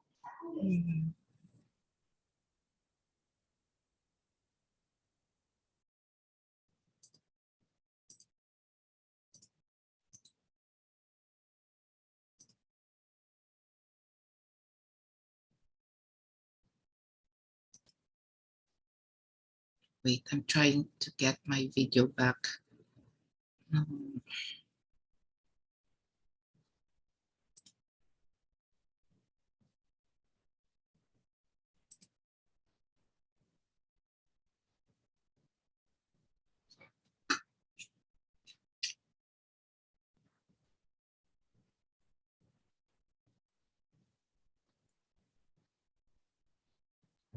All right, while waiting for our staff to fix the technical problem, can we please have the photo op po muna?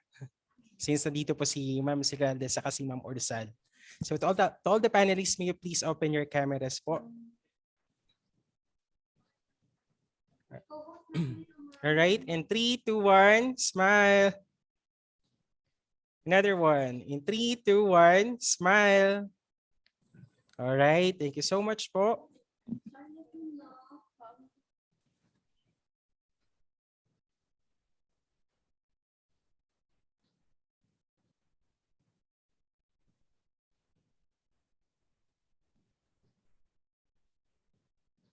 Okay na. All right, while waiting po ma'am, let me acknowledge again our participants coming from the different participating schools. We have participants from Negros Oriental State University, participants from Mindanao State University, from Nabotas State University. We also have from Cavite State University. We also have participants from Professional Electronics Institute Incorporated, from Bukidnon State University, and from the Balay City Local Government Unit. Ma'ams and sirs, welcome po to our webinar. So ayan, I think okay na po yung screen. Ma'am Sirada, you can now proceed po to your presentation. Question ko lang, who's going to navigate doon sa sa slides ko?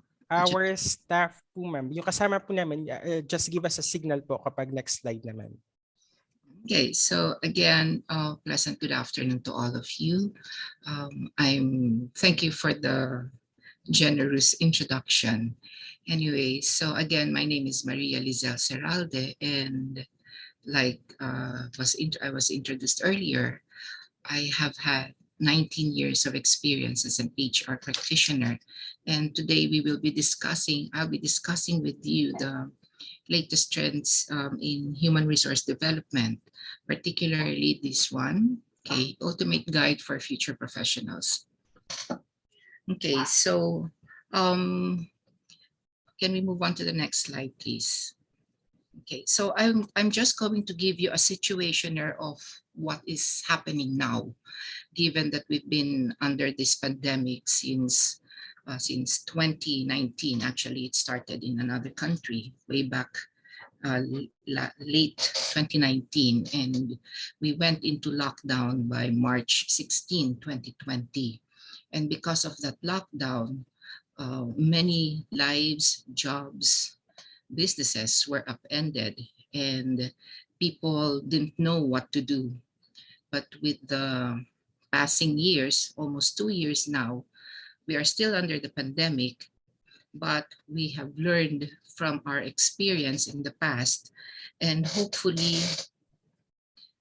we will continue to adapt to our current situation.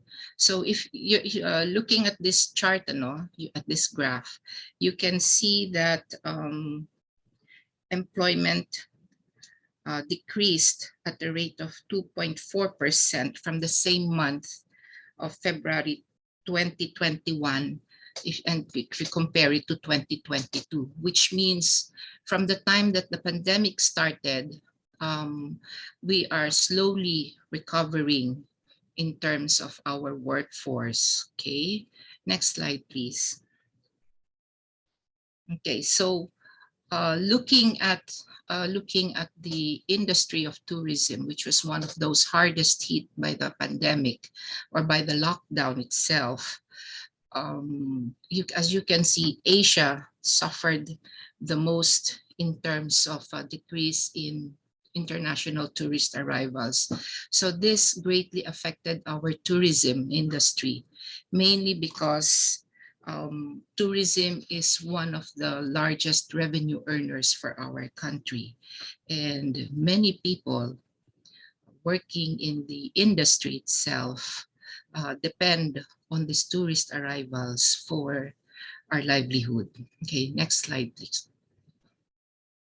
Next slide. Okay, so to understand the impact of COVID-19 in the industry, PricewaterhouseCoopers of the Philippines, together with the DOT, conducted a survey among different subsectors of the industry in 2020. And 44% of these respondents are from the tourism services, so that includes us, as well as 34% from the accommodation sector. So as you can see, a big chunk of those that were surveyed came from our industry. And next slide, please. Okay, so here, I hope you can see it clearly, but as you can see, 97% say that COVID-19 has the potential for significant impact on their business operations and is causing great concern. So this has been proven accurate. so many businesses, not just here in the Philippines, but all around the world. Japan, Thailand suffered much from this pandemic.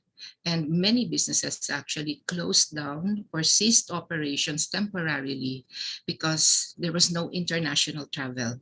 Not even domestic. In our experience here in the Philippines, we were not allowed to travel even around our own country. Okay, next slide, please. Now, what were the expectations of this group?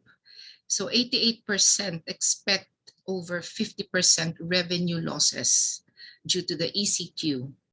So this means that because of the lockdown, a big majority lost a lot in terms of income, resources, manpower, and many really had to close shop. Now, wait, let me see here. So as you can see, the impact really created a very big negative effect in the lives of many Filipinos, particularly in our industry. Okay, so please, next slide, please. Okay, so as you can see here, many of the businesses experienced productivity loss due to remote working. Layoffs and changes in staffing also resulted from the pandemic.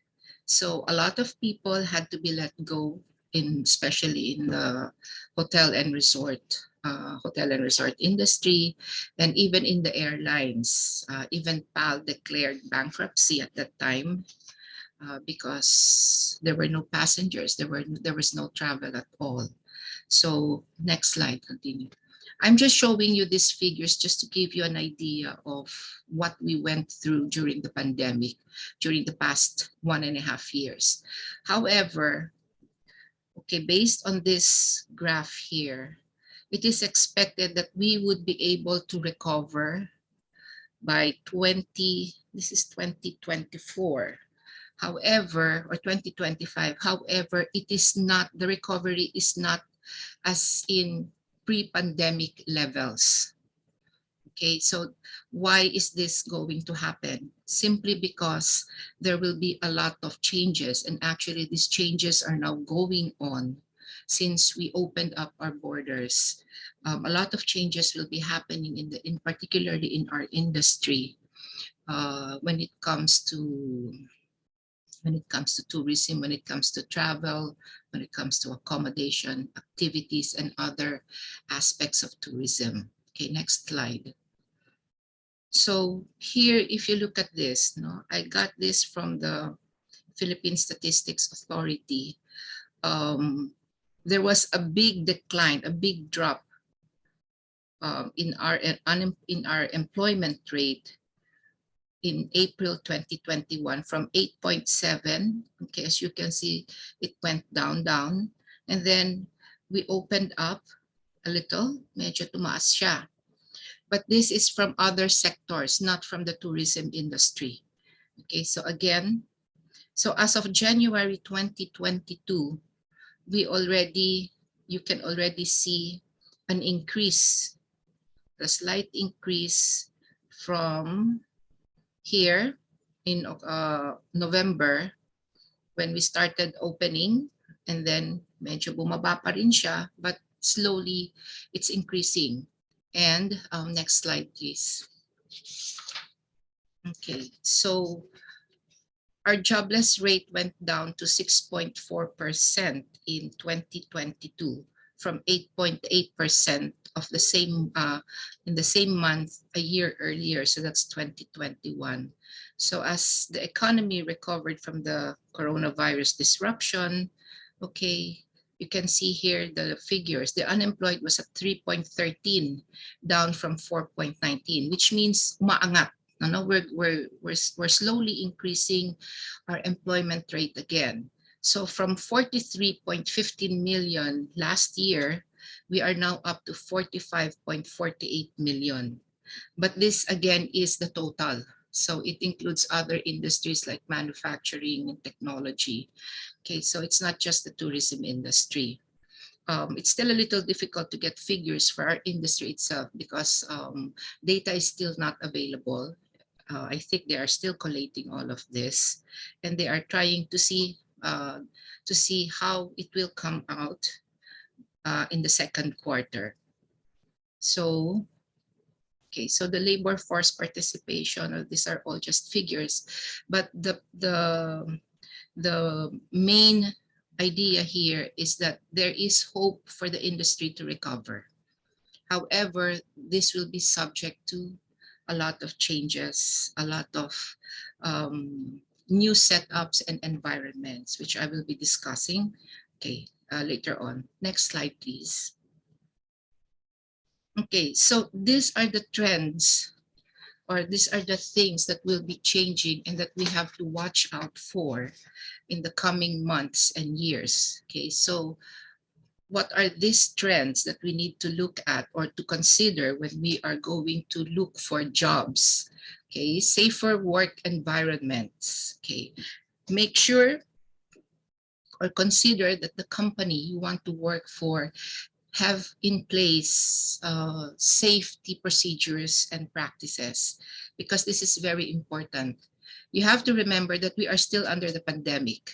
Okay, the pandemic hasn't gone away yet. Although we are on alert level 1, there is still that possibility that surges will be coming, that it will still happen. And if that does happen, at least protected, we are protected in terms of our work, in terms of ourselves. Schedule flexibility. This is now happening all over the world. A lot of companies are implementing work from home practices, or a hybrid environment wherein they spend 2 days at home, 3 days at work, and every week. So the cycle changes. But more and more employees, more and more workers are really opting for a work from home arrangement, because apparently this shows that we can still continue to be productive even if we are working from home. However, not all industries can use this schedule flexibility. Maybe in offices you can do this, but for hotel operations, this is going to be a little tricky, because we need to be present with our guests to provide the service that they require from us. So there are also changes here, like as what Ms. Moldat earlier has shown, that hotels are also implementing their own systems, changing their systems to adapt to a new environment. Okay, again, another trend that we have to look out for are virtual company cultures. So you are going to lose office spaces, although they say now this won't happen because we will still need to maintain an office space, but most transactions will be conducted virtually. As what is happening right now, we are doing this webinar. Usually in pre-pandemic time, we would all be there in ASU attending this seminar.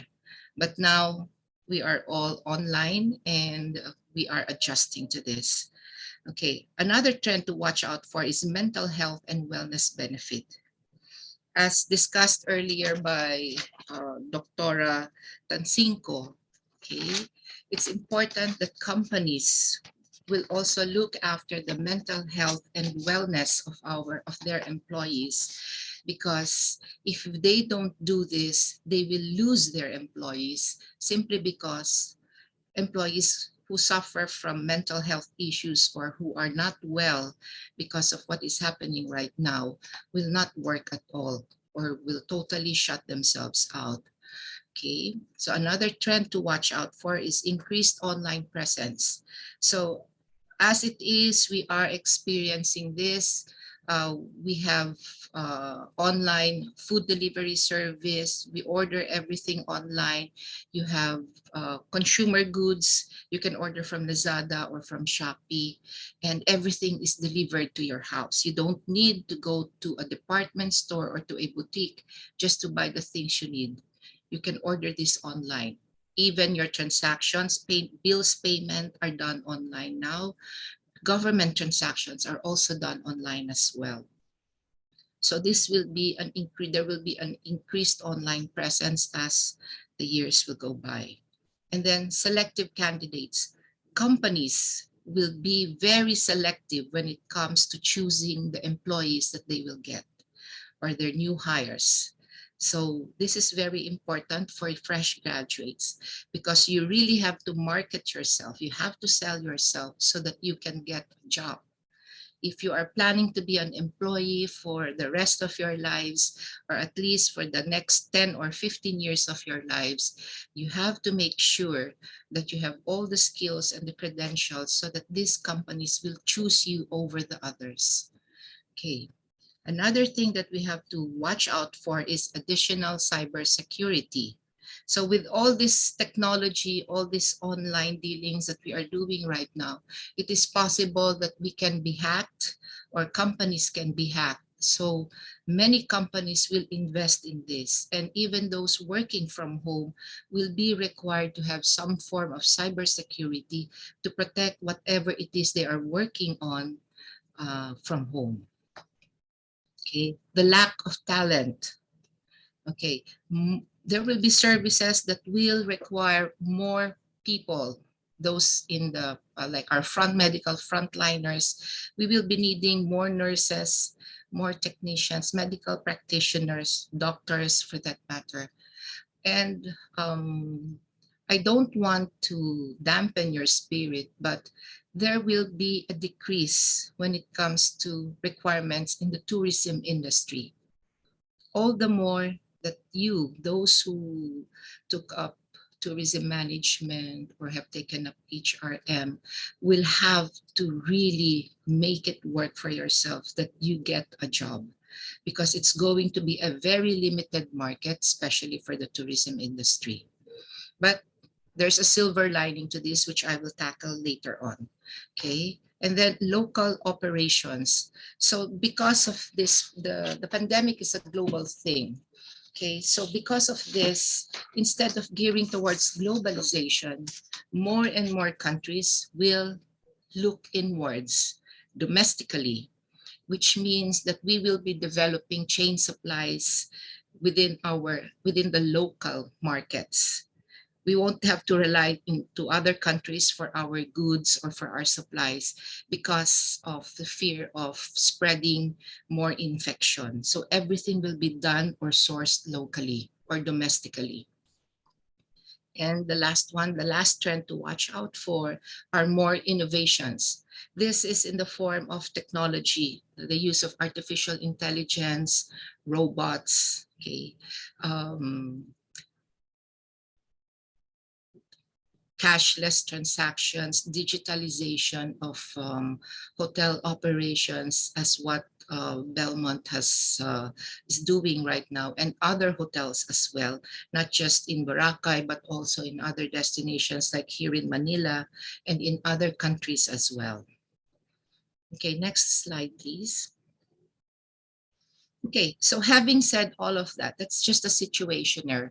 We now go to the meat of our discussion here, which is the job application process. So there are 4 areas here that I will be covering, which includes your resume, your cover letter, applying for a job, and then recruitment and hiring. Although for the last process, this is more on the side of the company for whom you are applying. Your participation here would mainly be more on the interview side. So next slide, please. Okay, so what is a resume? So as written here, it's a short description. It says it states your education, your qualifications, if you have previous jobs. But given that you are fresh graduates, you don't need to fill this up. And then you also can put in your interests, and then you send this to your potential employers when you are trying to get a job. Okay, so next slide. So how do you make your resume eye-catching? So many companies now make use of AI or similar software for sorting resumes or job applications. The key here is to make use of certain words that their algorithm recognizes and picks upon. So it's different. It's no longer traditional where we go to a company, we submit our application for our resumes. It's totally different now because in this case, you are doing your application online. Okay, next slide. So avoid, when you make your resumes, please avoid using color, too much color. Stick to black color, clean and simple fonts. Okay, do not cram text or use small fonts in your resume. It should be clean, clear, and readable. In my experience, I don't like colorful resumes. It has to be something that once we see it, the first page alone, we should be able to see everything in your resume. So try to avoid all the clutter, all the effects. Okay, this will also depend on the job that you're applying for. For most companies in the Philippines, we're still very traditional, we're still very conservative. So a simple resume will work. But if you are applying for a creative job, like if you're applying in an advertising firm, maybe you can use a little graphics. But still, a clean, well-presented resume is still the standard when it comes to this particular tool that you need. Okay, next slide. Avoid using words like highly motivated individual, team player, okay, hardworking, friendly, work well under pressure. These are all cliches. Everybody uses this. And there are many hiring managers who, when they see words like this, they toss out your resume immediately. They will not bother looking at it anymore because you are simply selling yourself. We don't see what we should see in your resume. So eventually, all these qualities will come out during the interview. So there is no need for you to put them in your resume. Okay, next slide. So write your initial resume that will serve as foundation for succeeding ones.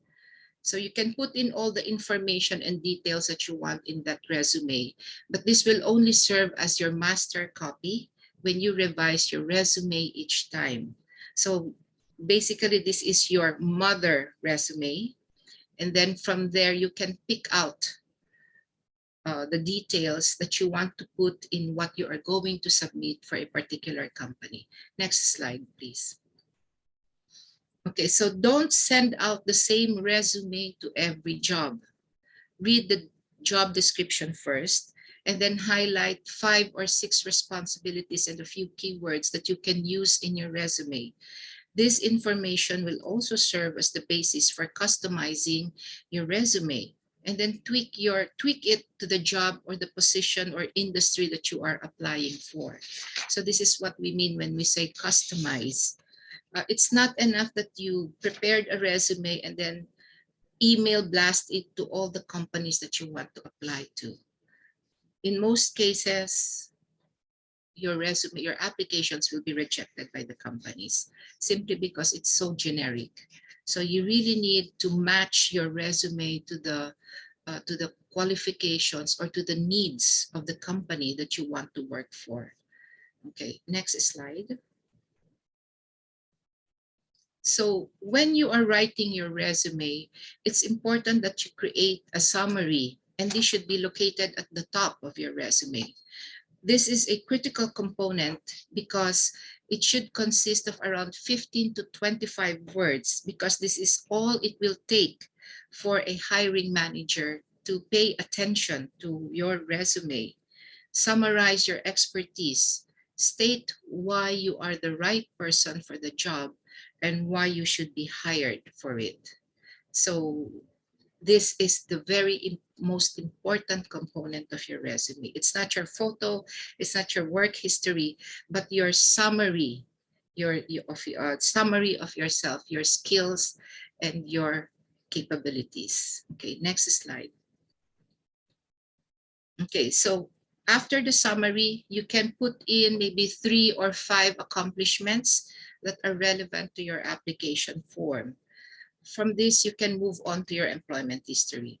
Okay, for most of you, since you are all graduates, fresh graduates, no work experience, you say, it's okay if you don't put this one. However, I would advise that you put in here maybe your trainings, okay? But earlier I was listening and there seems to be a problem because many schools were not able, many students were not able to do their OJTs during the pandemic. So you might say, we have nothing to write about. Okay, still, if you have nothing to write about, then you don't have to put it in. You don't have to make up or to create something just so you can put something in this section. If there's nothing to put in, don't include this. Okay, the next slide. So there are some principles to remember when writing your resume. Okay, create a new version of your resume for every opportunity. So don't send out generic resumes or your standard or your mother resume for everybody to see because they will not look at that. Start with a summary of who you are and why you are the right person for the job. Emphasize accomplishments over responsibilities. Okay, don't use cliches. Explain what makes you a good candidate in concrete, specific words. Don't cram text in or use a small font size. It has to be readable, okay? Don't make it so small just so you can fit everything in 1 or 2 pages. Okay, and then the last one here is don't cut and paste your resume into your LinkedIn profile. Okay, there is a different profile in LinkedIn for this, and your resume may not fit into what you have in your LinkedIn. So don't put it there. Okay, okay. Next slide, please. So what's in your resume? Okay, traditionally, we have a photograph. Okay, so what should the photo be? So it has to be your most recent, preferably up to 6 months old, but never more than a year old. It has to be professional looking. So if you can see here, okay, your face must dominate the photo at least 50%. No mugshot types, no selfies, okay? Dress properly, if preferably in business attire, okay? For women, please don't use mga, how do you say this? Sleeveless clothes or sexy clothes or too colorful clothes because it doesn't look good on your resume. And then men and women should all be properly groomed. Okay, for the ladies, proper light makeup is fine, but don't go without makeup. Okay, you are selling yourself, so you have to make yourself look good. Okay, and then there has to be you should have a plain background or light colored or blurred. And lastly, there should always be clear lighting, no shadows. Your features are well defined. Okay, don't wear sunglasses like you're on the beach or you have a pair of spectacles on your head. Okay, next slide, please. So the question now is, do we put in a photo or not? Some countries don't allow this anymore because of laws and restrictions. So just to cite a few, the US, the UK, and Ireland don't allow this for reasons of anti-discrimination laws and or labor laws and restrictions. Modern trends show that photos are not necessary when submitting your resume, but this depends on the job you are applying for. Again, if you are applying for a modeling job, definitely you need photos at all angles. Full body, profile, half, in different attires. But as a rule, you don't need to include a photograph of yourself anymore. Okay, next slide. Okay, so these are examples of good and bad photos. So if you look at this one here, so those with this one with the check, these are all okay. But this one, okay, these are selfies and these are good because you can see your face, okay, this one. But you can see that there is a background. These are selfies actually, and you can use them for social media platforms like your Instagram or your Twitter, but never use photos like this for your resume. Always have a photo that is professionally done or that is clean and clear. Okay, next slide. Okay, sorry, let's go back there first. So we were discussing earlier about putting in a photo or not. Nowadays, there are still some companies that require you to submit a photograph, but you don't know that unless they tell you.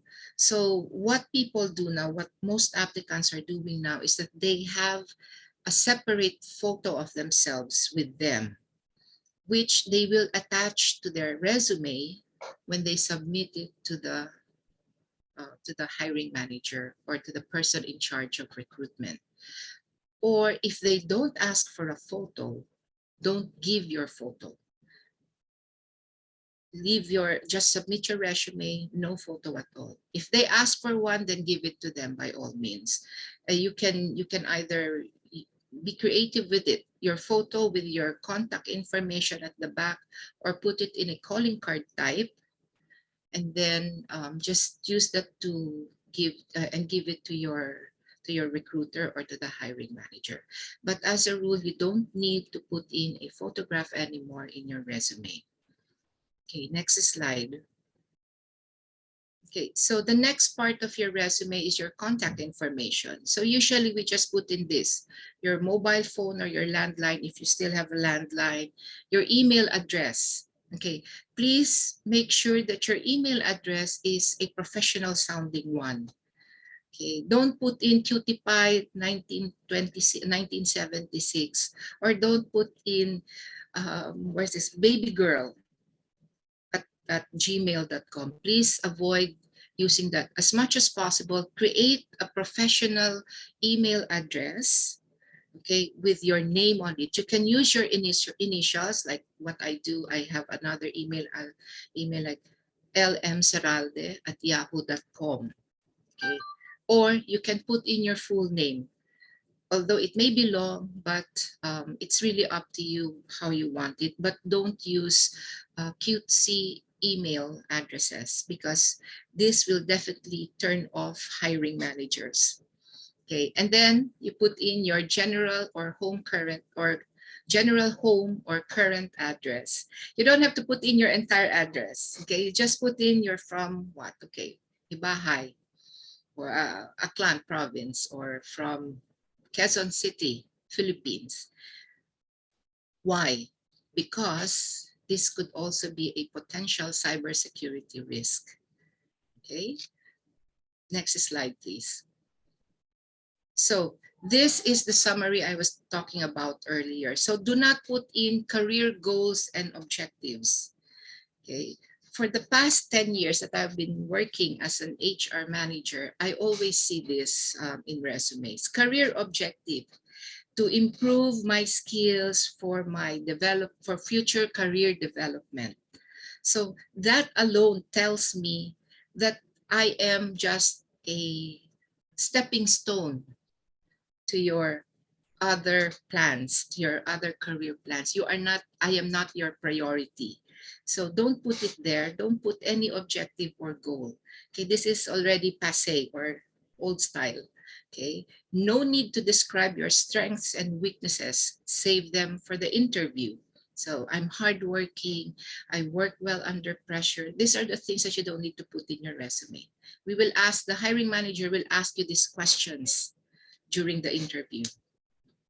And then limit the summary to just a few words, like I said earlier, or around 25 words, or 2 or 3 sentences, or 1 brief paragraph. So highlight a skill, a strength, or work ethic that is relevant to the job that you are applying for. Okay, next. Okay, so earlier we discussed these accomplishments or career highlights. So just put in 2 or 3 or 5 at the most. Okay, that is relevant to the job that you are applying for. Okay, don't put in I I took up. I am a very excellent dancer. I do social dancing a lot. But you're not applying to be a dancer, so it's not relevant to the job you're applying for. If there's no accomplishments yet, or because you're a fresh grad, then just don't put this in your resume. Okay, next slide. Okay, so this is the employment or work history. So usually we start chronologically from the most recent to your first employment, or to the oldest employment that you've had. Don't put in all the jobs that you've gone through. Select only those that are, again, relevant to the job that you are applying for. Okay, if there are gap years, sometimes it happens that you may not be working continuously, or you may be you're in between jobs for a few months to a year. That happens. Just leave it as it is. Okay, but you will have to come up with a reason later on if they do ask you this question. Why did you have a gap year for this period? Okay. So don't include salaries or compensation and benefits that you received. You can discuss this during the interview when the hiring officer or the interviewer asks for it. Okay, and then I missed something here. Okay, include only the position and the years that you were employed. Don't put in your job description anymore. Okay, usually when applicants put in job descriptions, it's to fill up space. So we don't need that. We will ask you all of this if we really like your application, or if we are interested in you, we will ask you these questions during the interview. Okay. Next slide. So give highlights of your work. Okay, I mentioned earlier, don't give job description, but do give highlights of your work. Put in what you think is your achievement, or what you contributed to that job, or what you learned in that job. Okay, and then if you have no work history, then there is no need to include this in your resume as well. Okay, next slide.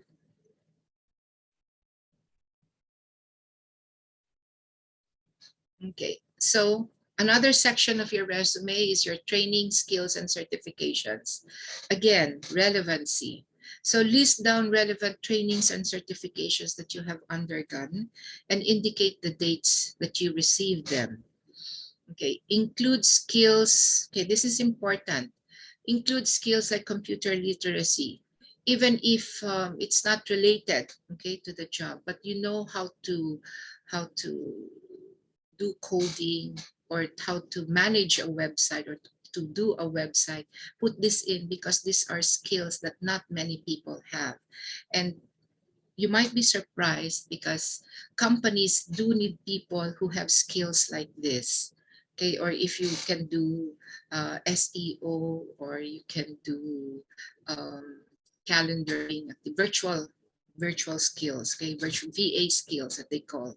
So put them in. If you know shorthand, I mean, if people are still trying to learn shorthand, put it in, because this is also a skill. Driving skills also. This is very important, especially if you have a license. Okay. Other things that are important would be occupational safety skills, food safety certifications, disaster and emergency management, and first aid training. These are all important now because of what we have experienced during the pandemic.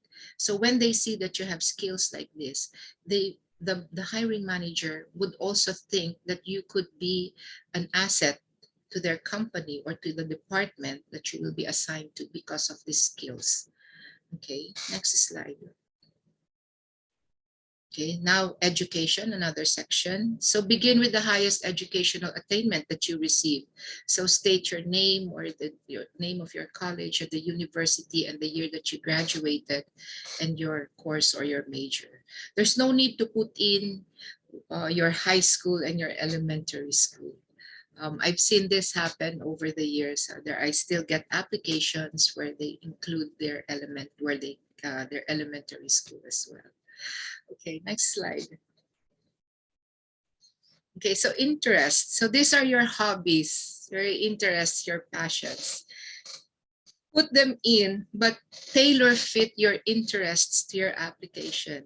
Okay, so if the company you are applying for stresses a work-life balance approach, put in your hobbies and interests. But if they're too buttoned down or too conservative, you may not want to put in interests as part of your resume. So it's really up to you how to go about with this one. But again, if you will put interest in your resume, make sure that it is also relevant to the job or to the company that you are applying for. Okay, next slide. Personal information, we don't do this anymore. Please don't put in your date of birth, okay, whether you're married or you're single, because there's just too many complications. Okay, if you put in information like this, or if how many brothers or sisters you have, your parents' name, don't put them anymore because these are not relevant to any job application. Unless the company asks for it, then you give it to them. Okay, next slide. Okay, references. Okay. Normally, we don't put in references in our resume. We only give them when the company asks for it because, again, security purposes, for security reasons, and your references may not know that you put them in as such. So before giving out references, please inform the person first that he or she will be your reference in case this company calls. And if they allow you to do it, then go ahead and give them their contact numbers as well. Okay, so you can see here, if you're a fresh graduate, your school registrar, your professors or your teachers can make excellent references. Okay, but don't make your relatives or a government official as your reference, because that usually turns off a lot of recruiters and hiring managers. Okay, next slide. Okay, so you're done with the resume. I'm not giving you an example here because it would be easier if you do the resume yourself. There are different ways, there are different formats for writing the resume. You can go online and look for different types of formats that you can use. My favorite is Canva. Okay, it's very user-friendly. Even somebody who is not used to, who is not tech savvy can actually use Canva for formatting their resumes. So it's really up to you how to do this, but just keep in mind the points that I gave to you. Okay, the next part of the job application process is the cover letter. Okay, so the cover letter is perhaps the most difficult part of the job hunting process because you have to write, you have to make it effective. Okay, many hiring managers simply glance through cover letters, but they just, and this gives you a 50% chance that yours will be read and considered. Without, some managers do accept applications even without cover letters, but with an effective cover letter, this increases your chances at least 50% that you'll get noticed. So here are some pointers and tips to help you make an effective cover letter. Okay, next slide. Okay, so do your research. Find out more about the company and the position you are applying for. It's very important that you know the company. Go online, check out their website, read through the organization's vision and mission, search for articles about the company. You never know what the company is doing unless you really search them on the internet. Okay, so it's very important that you do the research first before you apply to them, because eventually they will ask you, what do you know about our company and our culture? Okay, next slide, please. Okay, so if you have a personal connection inside an organization or the organization, talk to this person and find out more about the company and the job. Or you may also want to ask for the name or the email address of the person responsible for the job, like the department manager or the HR manager. And then you can also ask your contact to put in a good word for you to the hiring manager when you submit your application. It's okay to use a connection. Okay, we don't need to feel embarrassed about it. Connections are there to help us. Okay, they give us opportunities. Next slide. Lastly, if you're coming in from the cold, I mean, there's no contact, no connection whatsoever, just call up the HR department and ask for their hiring procedure and find out how you can submit your application to them. A lot of companies now are on the internet. They have their own websites now, and they have a section there specifically for careers. So you can go to that section and search for available jobs, and then how they will also tell you the procedure for applying, and you can apply with them. Okay, you don't need to go knocking or going to each and every resort for that matter, or every company to submit your resume or your application and cover letter. Okay, next slide. So just remember this, when you're doing your cover letter, do your research, focus it on the future. Your resume focuses on your past, but your cover letter focuses on the future, what you can do for the company that you are applying for. And then open strong. So again, highlight your summary, put in your accomplishments in your cover letter, and then emphasize your personal value. Why should they hire you? So here you can use maybe a few descriptives like, I am skilled at so-and-so. Okay, and then convey enthusiasm in your cover letter. Keep it upbeat. Don't be too formal, but don't be too casual as well. And then keep the cover letter short. I think the next topic we will be discussing this one. And then get feedback before you send them out. Talk to a friend, ask for his opinion about the cover letter, and see how you can improve on it further. Okay, next slide, please. Okay, so when you cannot submit a cover letter, okay, nowadays, many companies make use of online application systems that don't allow for a cover letter. You may be able to figure out how to include that letter in their system, but it's not a guarantee that they will take notice of you, okay?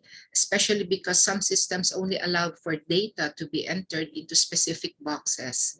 So in these cases, use the format that you're given to demonstrate your ability to do the job and your enthusiasm for the role. If possible, you may try to find again someone to whom you can send a brief follow-up email highlighting a few key points about your application. Some applicants I know, and this is an advice I usually give, when applying online, you submit everything, right? So once you've submitted that, give it a day or two, and then try to call up their HR or their recruitment and just make a follow-up. I submitted my application online, and I would like to know what is the status of my application. There is nothing wrong with being direct with it, because that way the recruiter or the hiring manager will see just how thorough and how interested you are in the job that they put out online. Okay, next slide. So again, things to remember when you are doing this, okay? So have a strong opening statement that makes clear why you want the job and what you want to bring to the table. Be succinct, okay? A hiring manager should be able to read your letter at a glance. So be concise about your cover letter. Be specific. Don't put in flowery words, or don't write too long sentences because you just want to say just this short idea. You just want to make this point. Don't make it too long, okay? Share an accomplishment that shows you can address the challenges the employer is facing. So this will be, you can do this if you know what you are getting into if you know what the company is and why they are putting out an ad for a particular job. Don't try to be funny, okay? We can't be humorous when it comes to our cover letters. And then don't send a generic cover letter. So just like your resume, your cover letter should be customized for the specific job. For each company, you have to revise, you have to tweak it and change it. Okay, and then don't go overboard with flattery. Again, be professional and mature when it comes to writing your cover letter. Okay, the next slide. Okay, this is a sample cover letter. Oh, it's not so clear here, but I will, can you move on to the next slide, please? Okay, I mentioned earlier that there are 4 key parts to the cover letter. Usually you just put in the hello or the salutation. So get a name. This is very important. You have to have a person that you can address your cover letter to. But if all else fail, then you just say, dear hiring manager, or to whom it may concern. No more dear sir or ma'am. Okay, just go straight. Dear hiring manager is okay. Next slide. The next part is the grab or the opening. So this is where you introduce yourself. Okay, so focus on your summary and your accomplishment or career highlights. And then next slide, please. The second paragraph, which is the hook. So this is where you will tell them what examples, you give examples of the work that you perform and the results that you have achieved. So if you did something that brought down expenses, or that you were able to achieve results in a very short time or way ahead of deadline, put them in this part of your cover letter. Okay, next slide. The third paragraph, or the paragraph of knowledge, here you demonstrate what you know about the company. So if you've done your research, then you can easily connect your objectives, your desire to work, and their need for the job that you want. Okay, next slide. And then the last paragraph is your closing. So again, here you will just have to summarize what you wrote down and give them your contact numbers. And better yet, tell them that you will be following up on your application within a week or within 5 days, so that they know that you will be calling on them. And if you put in a time frame, make sure that you follow up.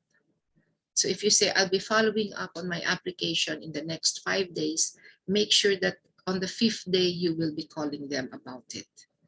Okay, next slide, please. So when applying for a job, okay, there are different ways now. So we have the traditional, which is still what is happening here in our country. But we also have online employment companies like jobstreet.com. There's LinkedIn, Upwork, online jobs. There's so many of this. So all you have to do is search them on the internet and fill up the requirements. This is where you have to put in your data, okay, in boxes, and then submit it to the online employment company, and then they will send you daily or regularly, weekly, depends on you, updates on what are available depending on what you put into your application.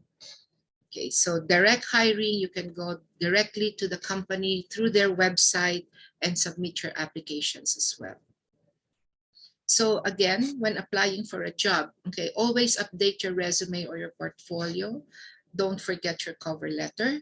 Widen your search. Okay, look at other industries.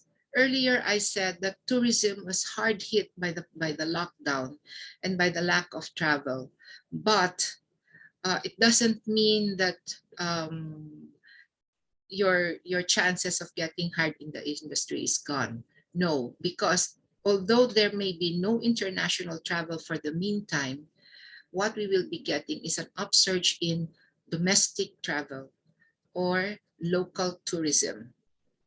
So people would prefer to travel within their country than outside because they would be scared, because anytime they could get sick of the virus, they could get infected. So just to be safe, if they know that if in their country they are safe, they will not go out. They will not go to another Asian country or to Europe simply because they want to. They will go there only if it is safe to travel for them. But for the next few years, maybe 2-3 years, most of our travelers will be domestic. Okay, and then but like I said, look into other industries as well. If you want, you can work in a call center for hotel accommodations, or in the BPO industry, or in other industries as well. Don't limit yourself to our industry right now. Okay, and then master the art of online job interviews. There was a time when we had to go to the company to be interviewed face to face. That is a thing of the past. Although I say some still do it now, but it's kind of it's a different setup now. But mostly interviews are now online. So practice looking at the camera when you're talking, because you actually don't see the face of the person anymore. What you are looking at is a camera, but he can see that you are looking at him. So do this, okay? And then while job hunting, pick up a skill or study a course to kick up your skills. Do side hustles, keep busy. Job hunting is never easy, okay? And given that we are going to experience an even tighter job market within the next few years, it is best to keep our options open.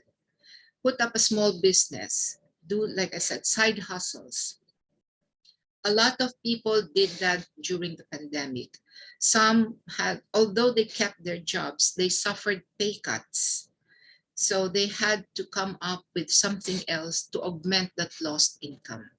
In your case, being fresh graduates, you don't know if you will be hired immediately or if you will wait too long or the waiting time is short.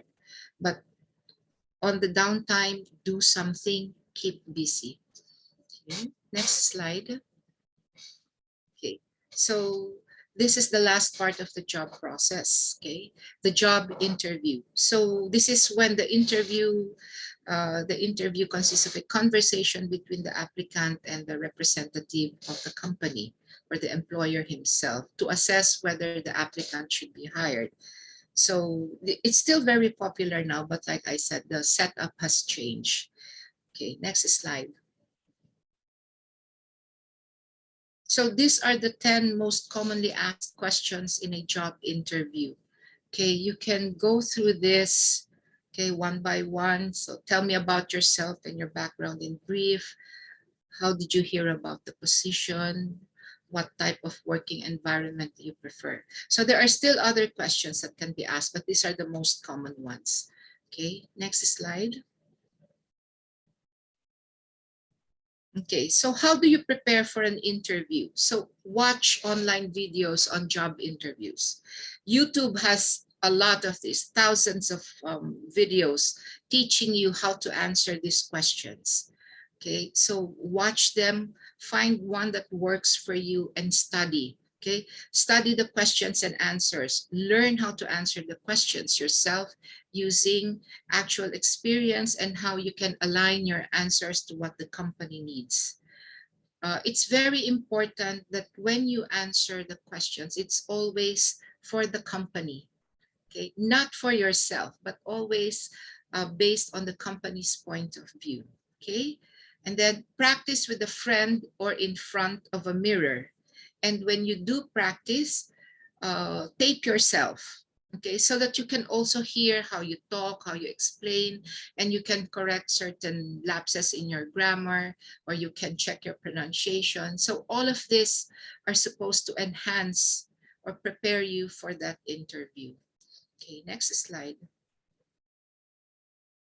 And then again, do your research on the company.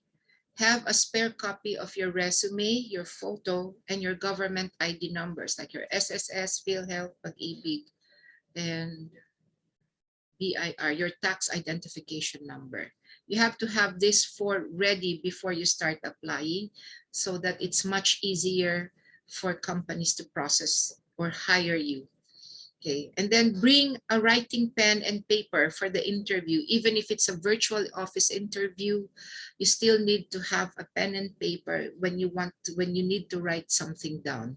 Okay, I've had experience where applicants still have to borrow my pen just so they could write something. So it's a turn off. Okay, and then get enough sleep or rest before the interview.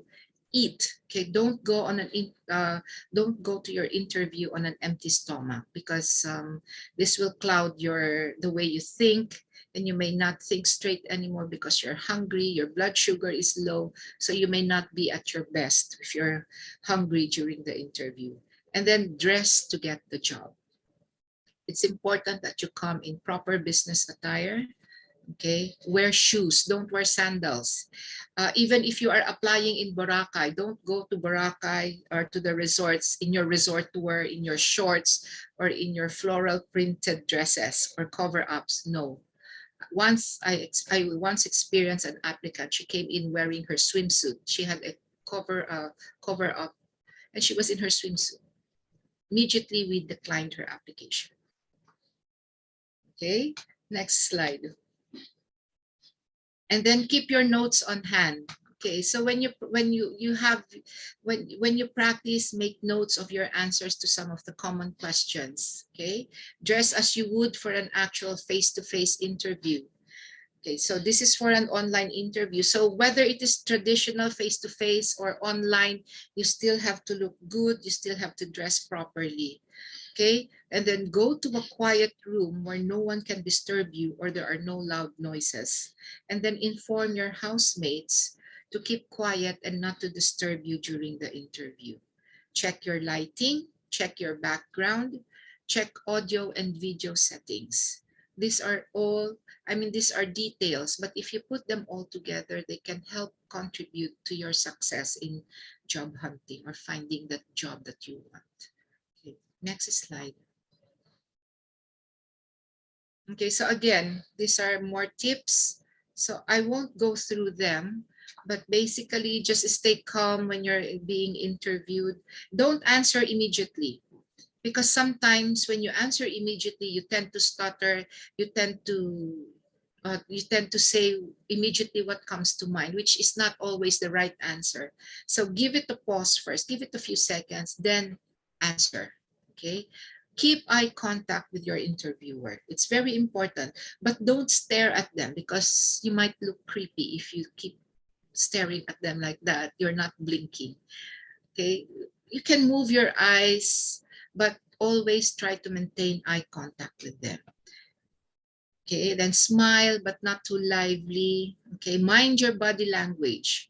Okay, as much as hiring managers will look at your resume or your application form, they will also look at how your body responds to them when they ask you questions. So be careful about your fingers, your hands. Okay, keep them where they can be seen by your interviewer, but don't fidget. Okay, don't do this. Don't tap the table. Don't rock the chair or tap your feet. Okay, just be calm, be still. And then be honest with your answers. Don't exaggerate. Hiring managers and recruiters know when an applicant is lying to them or not. Okay, it takes years of practice, but eventually we can tell if that person is exaggerating or that applicant is lying. Okay, and then avoid rambling. Okay, don't give out too much information. They ask you one question and then you tell them already, oh, my uncle told me so and so. Please don't do that. Just answer, go straight to the point, answer the questions precisely and briefly. Okay, and then after the interview, thank your interviewer for his or her time with you, and then tell them how much you enjoyed and learned from the interview. Okay, next slide, please. So you've done the interview, you're just waiting. Okay, you can always send your interviewer a text if you have their number.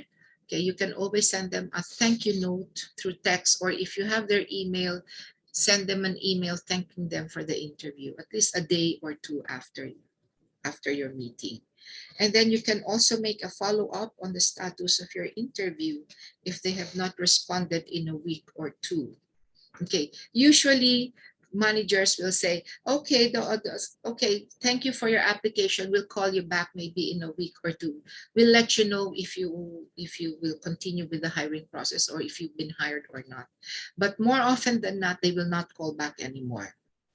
Okay, this is what I get from many applicants that I've interviewed. They don't call us back, ma'am. They really will not tell us if we were hired or not. So after a week or two, we just give up. Don't.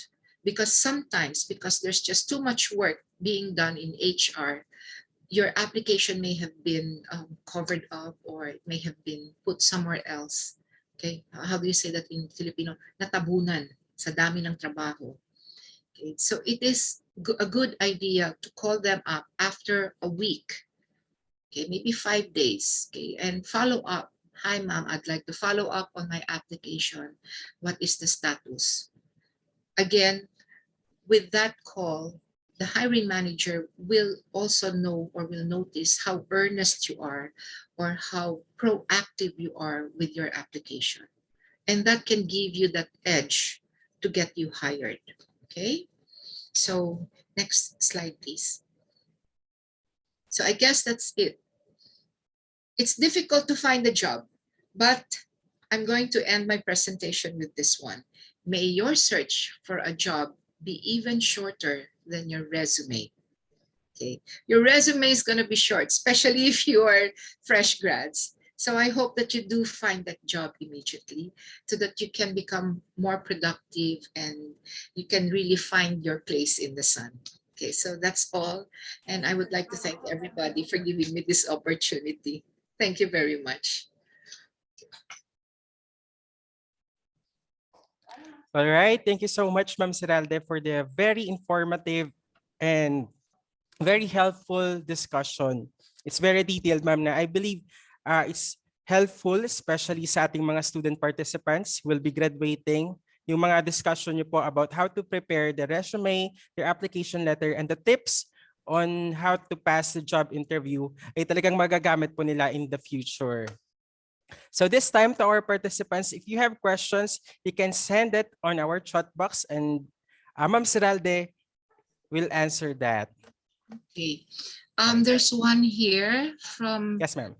From Dr. Jonan Burgos. He was Yes, ma'am. asking questions earlier. Hi, Ma'am Seralde. Thank you for presenting the situation on COVID-19. COVID-19 brought so much havoc now, became globally carrying the status of the pandemic and has led to a worldwide crisis with boomerang effects to the tourism and hospitality industry. Do you think that our tourism and hospitality businesses will gain its popularity again? What are your remedies to address issues concerning work from home arrangements? And how can you monitor the performance of your employees? Thank you for the answer. Okay, for this one, Dr. Burgos, actually, we do have work from home arrangements now, and a lot of, especially companies here in Manila, they do that. I've seen this, my children, they work from home and then they report to the office regularly, twice, 3 times a week. However, with the situation now, I think everybody is being required to report back to work full time. So it's different in other countries. A lot of people or a lot of companies agree with the work from home arrangement or the hybrid work environment. It's different here in the Philippines. But okay, do you think that our tourism and hospitality businesses will gain popularity again? Yes, they will. We will gain back popularity again, but it will take time. Okay, the projections is 4 more years, 3 more years to go before we can really move forward or fully recover, but not to the pre-pandemic levels. If we used to enjoy 8.8% okay, of tourist arrivals, I don't think we will get that in the next 5 or 6 years. for as long as the pandemic is here, this will be impossible to achieve because people will be afraid to travel, because if they travel, they might contract the infection from another country, and it's going to be more problematic for them. So what will happen is that the industry will focus on domestic tourism. Okay, local destinations, local travelers will be our focus. So it's very important for a lot of provinces. Okay, LGUs, I think, are aware of this, that DOT has already said that we have to focus on domestic or internal tourism, promote our destinations, develop local destinations for our local travelers, local tourists, because the international travelers will not be that many as we used to have. Okay, this is the same problem with Thailand. I was speaking to a friend there who also worked in the industry, and she mentioned that many of their businesses closed in Thailand, but they're also opening softly to the local market. So Japan also has done the same thing.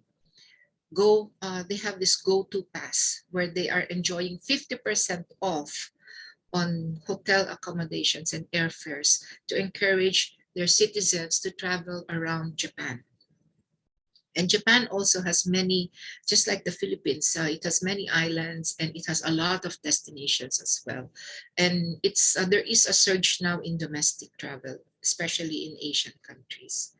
As for the work from home arrangement, like I said, Filipinos, our employers are not that keen on the hybrid work environment. So as much as possible, they would prefer their employees to report for work. But when there are surges or when there is a rise in infection, it is possible that they will suspend operations and then people will be working from home.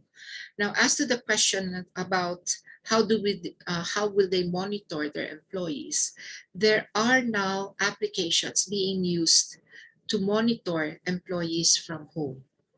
Okay, I don't know how, I forgot the name, but they are trackers to see if the person is working or not, or depending on the output. But many companies, especially the more progressive ones here in the Philippines, are now results oriented rather than how do you say that, more result rather than seeing the person physically and knowing that the person is at work.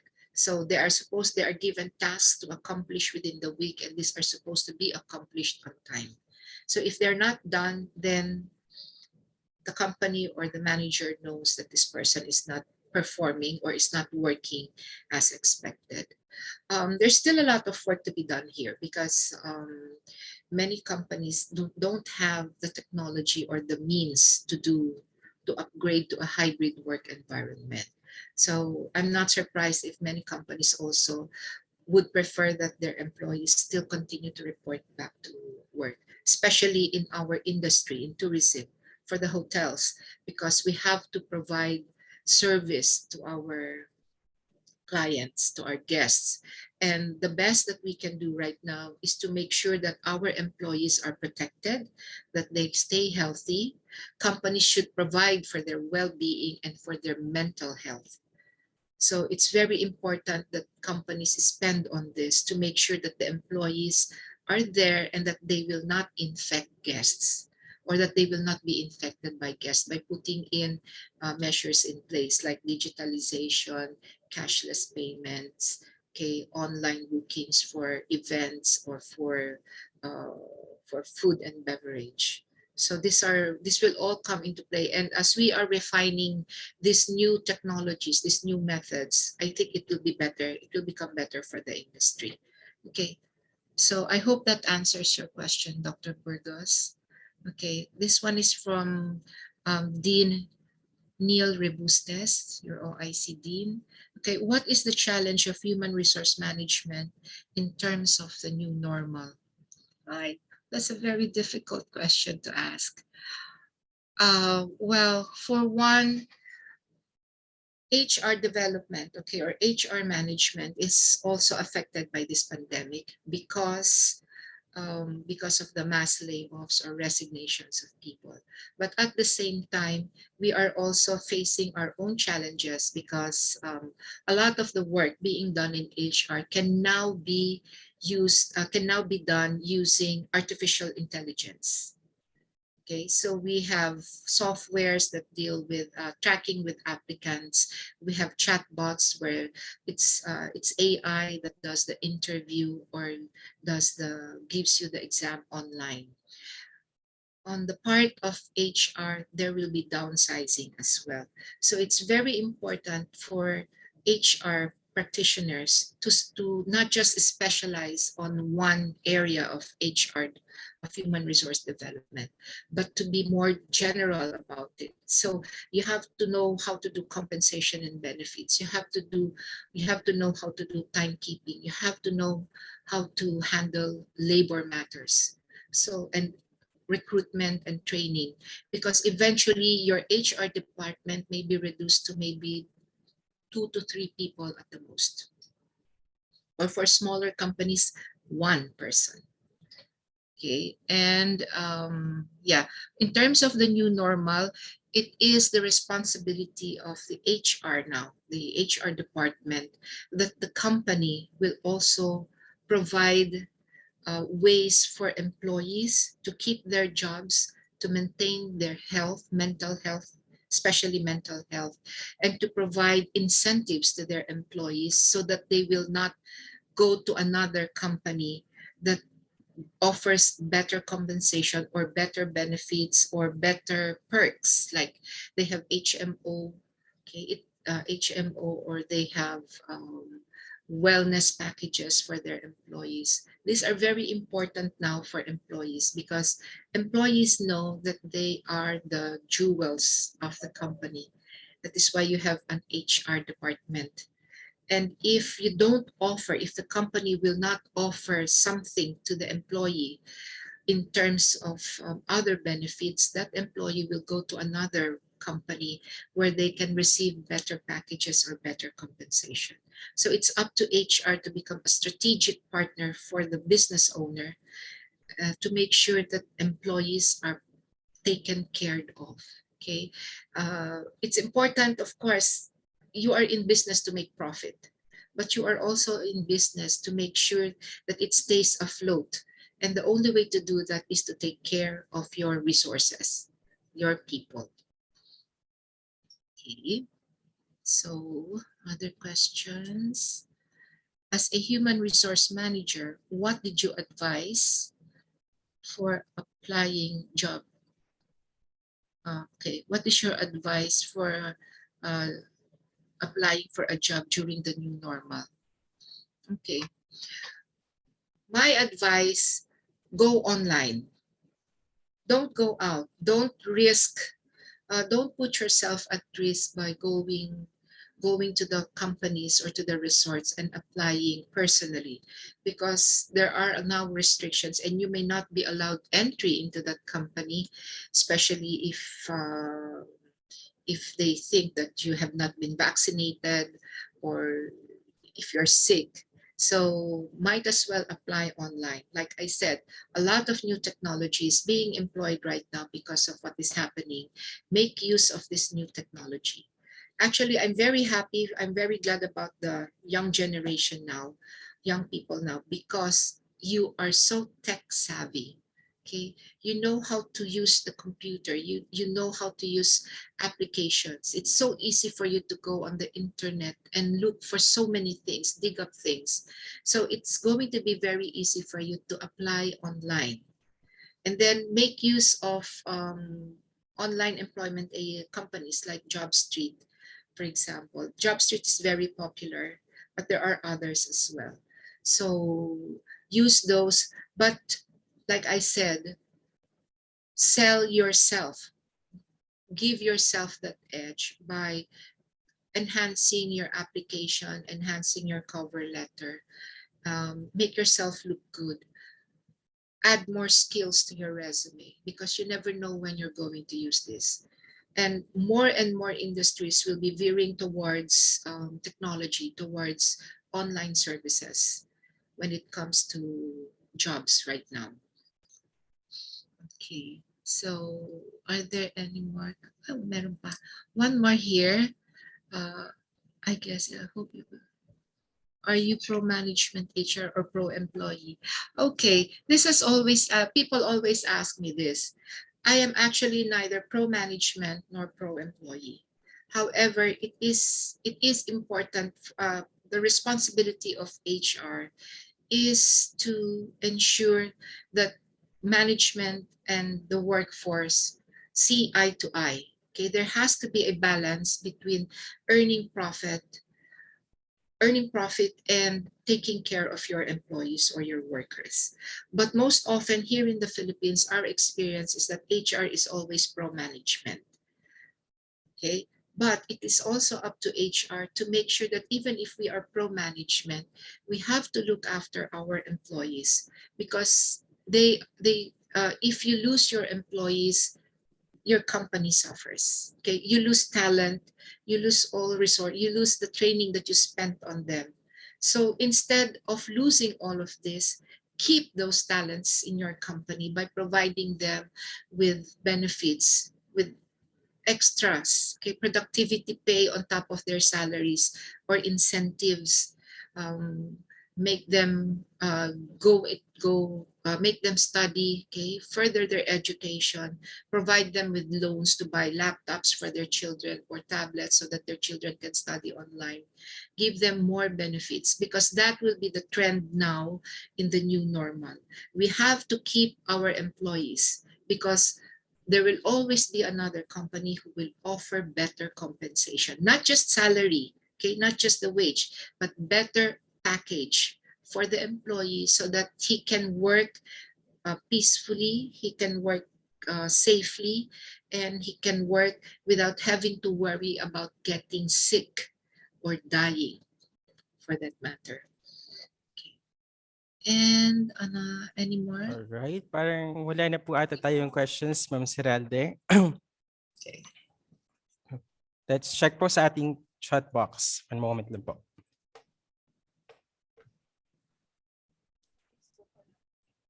Wait lang, let's check po kung meron pong question in our Facebook Live, ma'am. One moment lang po.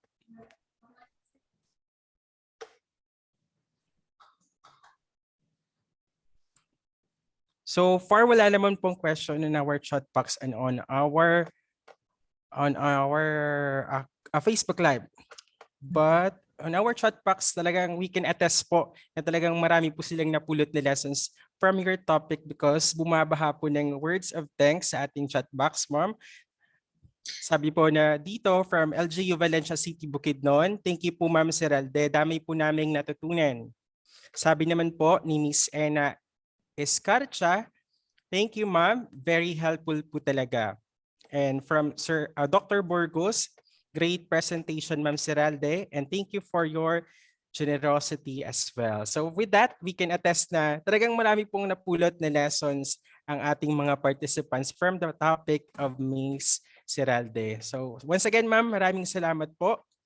Okay, to our participants, we should always remember what Ma'am Siralde said earlier on her topic. She said na in order for you to be employed, you need to market and sell yourself with enough skills and credentials. But make sure to be honest of your answers, especially in preparing your resume, your application letters, and of course, during the job interview. So once again, Ma'am Siralde, maraming salamat po, ma'am. Okay, for your time. Yes. Before I end, for those who are interested, you can get my presentation. I'll leave it with the organizers, and if you want to download them to your email, that's nice. just request ASU for it. Yes. The information is free. I got that from the internet as well. All right. That's my experience, so I don't mind really sharing it with everybody. For as long as it's able to help, then I'm happy for you. Okay, so again, thank you very much for giving me this opportunity. That's nice to hear. So to our participants who are interested to have a copy of Ma'am Siralde's presentation, you can directly message our official Facebook page, which is the ASU-Ibajay Master in Tourism Management. So once again, Ma'am Siralde, maraming salamat po, ma'am. At this time, to acknowledge and appreciate our third speaker, we'll now proceed to the awarding the Certificate of Appreciation. So let me read to you the citation of the said certificate. Aklan State University, Ibajay Campus, College of Hospitality and Rural Resource Management Graduate Program. This Certificate of Appreciation is hereby awarded to Miss Maria Lisel M. Siralde in grateful acknowledgement of her expertise, professional competence, and invaluable service rendered as resource speaker on the topic Human Resource Development, Ultimate Guide for Future Professionals during the conduct of a webinar entitled Latest Trends in Human Resource Development, Jumpstart Your Career, held on 29th of April 2022 via Zoom platform, given this day of 29th of April 2022. So once again, Ma'am Siralde, maraming salamat po, ma'am, for giving us your time, for sharing your expertise. Talagang marami po kaming natutunan from your topic. Maraming salamat po, ma'am. God bless you po. Yes, ma'am. This time, before we proceed to our last speaker on our webinar, I would like to acknowledge or give thanks to our sponsors.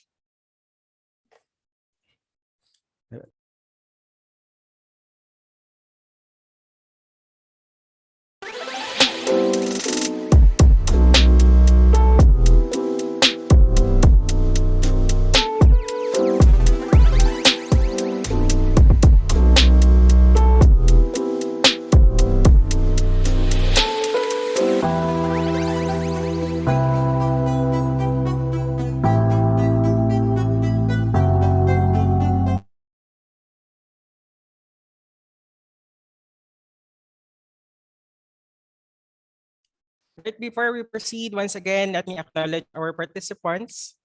Coming from the different parts of the Philippines, we have participants from Don Mariano Marcos Memorial State University. Hi po. We also have participants from Cebu Technological University, Tuburan Campus, from Best Link College of the Philippines. We also have participants from Surigao Doctors College, from Aklan State University, Ibajay Campus, syempre, from University of Eastern Pangasinan, from Nabotas Polytechnic College, and from ICCT College, San Mateo Campus. All right. This time, to know more about our last speaker, may I request Ma'am Bea Istuyat for the introduction. Okay, so good afternoon, everyone. Our next speaker is the head of the operation, Rural Net Incorporation and its subsidiary, did various application development projects and established system and process flow within more than 5 years human resource experience, handling training, recruitment, and international deployment. Experience quality management professional in aviation industry, data privacy advocate, registered DPO with National Privacy Commission compliance, regulatory coordinator, BSP and Insurance Commission, freelance soft skills trainer. Ladies and gentlemen, let's welcome Ms. Rujian Orsal. Good afternoon, everyone, and maayong hapon coming from Cebu. So I hope you have a great afternoon today, and I would like to greet everyone. I cannot speak Aklanon, but for everyone, again, good afternoon, and thank you for this privilege and opportunity to be one of your resource speaker with Aklan State University. And again, congratulations to the team who have organized this event. I really do appreciate everyone's effort. I just realized just earlier this afternoon when I just open the Zoom, um, these guys have the potential to organize, and I think Shine, your team did a great job this afternoon. Yeah, I can see your smile. Thank you for that. Now, allow me to share my screen without so much further ado. And I also would like to thank our previous speaker. That was very informative presentation, and I think my presentation for this afternoon is just a very short one, more of a summary. And I do hope that you can hear me loud and clear. Can you hear me loud and clear? I just want Yes, that. ma'am. Very clear po. Thank you for that.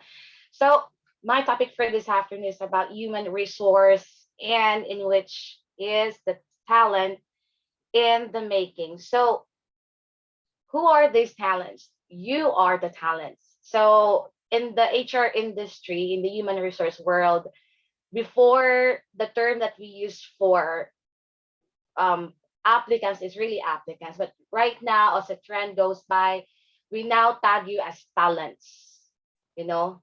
So talents. Now, here are the common questions that we have um, in mind, especially that you are all a graduating. I believe you're all graduating students right now, and these are the common questions that you have in mind. What kind of career do I want to have? Do I have the skills set? How can I improve and unlock more skills? Because as mentioned by the previous speaker, we have a very low employment rate, which means there's a big competition in the real world right now. So, which means that you need to go out from your comfort zone and unlock more skills. The last question that may be in your mind, will I be a good fit? So let's check about that. Now, the first one that we have, especially when you're about to graduate, there are students who are still in the middle of still thinking of what to do after the graduation. But it is very important to plan ahead. You plan to succeed and you don't plan to fail, right? So if you have that plan, you need to, number one, create a list of jobs, the companies where you want to apply. Why is it important to have that? Because you don't you because you need to make sure that you know where you're going, your interest, or maybe the available skills that you have. Next is you identify the skills requirement on each job. It is also important that you know if your skills are aligned to what are required on this application or on this job vacancy. And then after that, do a quick self-assessment. So I'll give you an example. Since I've been working in the aviation industry before, so um, here's the position that we commonly have in the aviation industry, like job position for airline admin, and then for flight attendant, and then passenger service agent. So passenger service agent are the ones who are on the ground. So since all of you, I think tourism, taking up tourism course, and I do believe that you're familiar with this position. But then again, as a bonus tip, and as mentioned from the previous speakers, do not restrict your opportunities based on your degree. It's always like that. And as mentioned earlier, that you need to take note on the available skills that you have. It's either soft or the technical skills that you have. So why is it important that you need to know the required skills of the position? Because you also need to fill in the gap. If you're not familiar with Microsoft application yet, then you might need to search for YouTube and then check for short courses where you will learn not just the basic but other functions in the Microsoft application. And it is also one of the skill that commonly is being asked from the company, that if you are well versed or knowledgeable enough for the Microsoft Excel application. Microsoft Excel application is not just about computation. You can do a lot of things there. So probably you can try to search in YouTube and look for short courses. Now, aside from that, we have technical, aside from the technical skills, of course, the physical skills. This is just an example, guys. Flight attendant, Unique Airways. It's very specific that these skills, if you want to become a flight attendant, this is an example of a job position.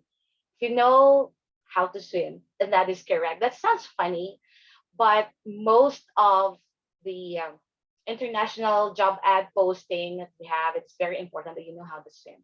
It is part of your training as well, but it is a must and a plus that you know how to swim. So basically, if you're planning to have the kind of job, then as early as now, you need to take a swimming course. Okay. Now, how will you improve and unlock more skills? So number one, of course, you need to study. That's the very first thing to do, because you will not know if you will not learn. And the only way to learn is to study, right?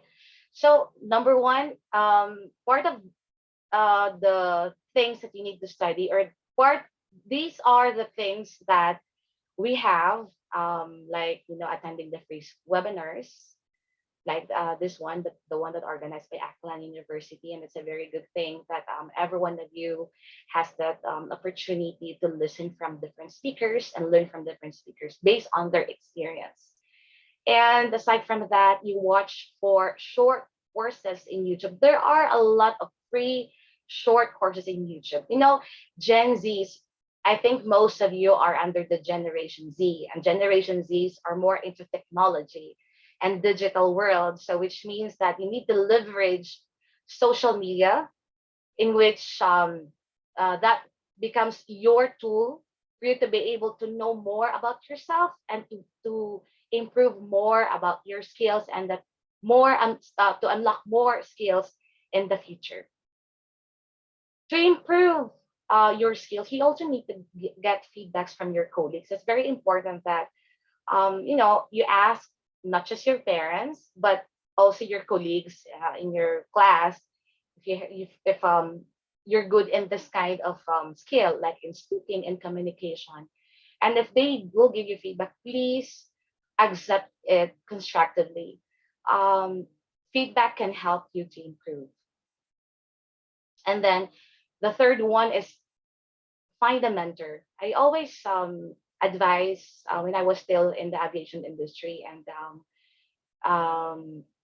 being the coordinator of the on-the-job trainees from schools going to the airport, on-job trainees. I always advise them to find a mentor that you trust to ask more and learn from more. So this mentor can help you to improve, because you cannot just you will not be at your best if you will just lean on yourself. And then lastly, set realistic goals. It is very important that you have a direction. So when you set a goal, common questions that we have in the interview: where do you see yourself 10 years from now? Or where do you see yourself 5 years from now? But it is very important that when you say something, it should be realistic. You cannot just say, I want to become rich 2 years from now. But let's be realistic in the pattern of the world right now. So like, if you want to become, to held a higher position soon or in the future in the aviation industry or in the tourism industry, particularly in the, let's say, travel and tours, you can have that, but you need to make sure that you set it realistically. Now, second item that you need to remember is you need to optimize your online search. And as mentioned earlier, that Gen Zs are into technologies right now. So you have to leverage whatever we have available in the social media. Learn to search online properly. So there are things that you can see online, but not all the things are informative. So you need to watch out for that. and choose the things that you want to watch and read online. Do a wide search through job sites. So it was mentioned also from the previous speaker that you don't, right now we're still in the pandemic stage. We're not yet out, right? So um, you need to do some online search right now. It's more a common thing to do rather than going outside and then scared of being infected of the virus. So make use of your um, skill in searching. So you do a search through job sites. Take note on the qualifications required by similar jobs. It is very important that when you see some jobs similar position with similar positions vacancy, then you need to take note on the common qualifications. That would be helpful for you to learn on and to assess yourself if if you if your skill fits the qualifications that they are required. Now, what are these sites? There are top 10 sites that we have in the Philippines right now for job sites or job ads. We have, of course, you're familiar with LinkedIn. I think it's been commonly used right now. Then Facebook. Facebook is now being leveraged for job site or job ads being commercialized right now for any businesses and of course jobs. Job Street is also common, and I know that you're familiar with that. If you subscribe to their Lena jobs, and then they will send you notifications relative to the skills that you have. So it's also one of the I encourage that you subscribe to that because rather than look aside from looking at the sites from time to time, and then you have something also that notifies you. Indeed, I'm not using Indeed, but most of the time I'm using Caliber, online jobs, Upwork, LinkedIn, Facebook, and JobStreet. So 6 out of 10 familiar with it since we've been using these tools to look for good talents. So bossjob.ph, you can try to check that. There are lots of jobs, but commonly on BPOs, admins. Caliber is more of a high skilled position that they're looking for. Upwork and online jobs. So these are the sites that wherein people or talents are now looking forward to, because from here you can earn dollars. That's correct. You can earn dollars. And as mentioned by a previous speaker, that online jobs, Upwork, they use algorithms when they receive your application. So that is why you need to study and you need to plan and make sure that you have the right checklist before you send out your applications. Work abroad.ph, of course, obviously it's more of the overseas job outside the country, and OFW. So most of the OFWs learn jobs from this site. Now, I believe that this has been a dig earlier this afternoon, but when you're applying, it is very important that you customize your CV format, your curriculum vitae, or the resume that you have. It is very important that you personalize and not just copy from one template to another, because you need to stand out from other applicants. It's important that you're honest, yes, and all the things that you have on your resume can be backed up by your experience as well. So you can include your school trainings and interests. School trainings like this one that you have attended trainings and seminars, you can include that in your resume. And as much as possible, you don't submit one resume to all of your potential employers. You need to recreate and always match with what is required in that position. So matching means, for example, if the required skill for this is you know how to do multitask, you know how to what do you call that, do some SEO thing, you need to highlight that skill in your resume if that's the required skill from that position that you're applying for. So basically, you need to recreate and tweak your resume from time to time, depending on what is required from the position. Now, work experience does not to have to be the actual work employment. I just realized when one of my OJT asked me, "Ma'am, do you think I will be accepted with this job? I don't have the work experience that they're looking for."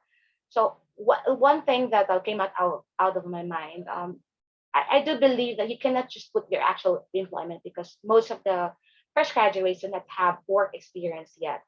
So you can use your on-the training experience. I believe it's not happening just recently because of pandemic, but I think the school do have some other activities that you can also include that in your resume. Like let's say, for example, you have a thesis to defend, and you have to emphasize the accomplishment that you have led a group of 5 students, and you have defended the thesis and having the A+ grade. So you can include that in your resume, really, because with my experience of during my experience of checking for applications, most of the time, if it's like a manual algorithm. If I can find anything interesting, then I will not um, include you on my pool.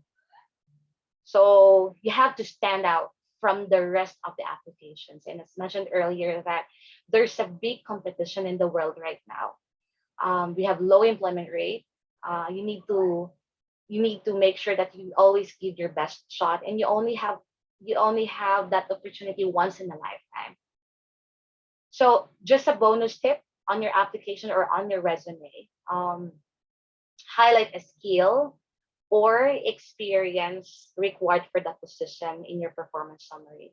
So I may mention it earlier that you have to recreate your resume, and that means you also need to make sure that you reorder the performance summary that you have. So if you have this skill and this skill is required for this kind of job, and then you have to put that in priority.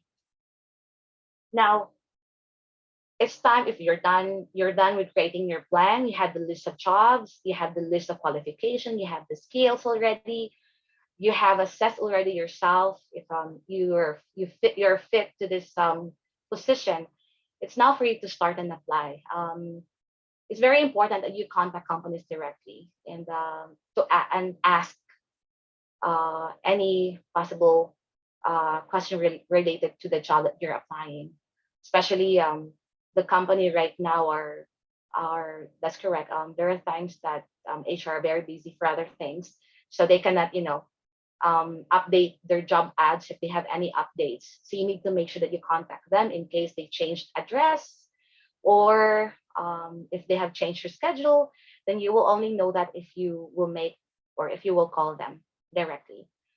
Do some personal research about the company, and again, leverage social media. Social media is around the globe right now, and you have it available in front of you. So it's very accessible. You just need to, if you have a load, connect to the internet, you can already search things in the social media. So do it as a tool, or take it as a tool for you to be able to find a good job in online.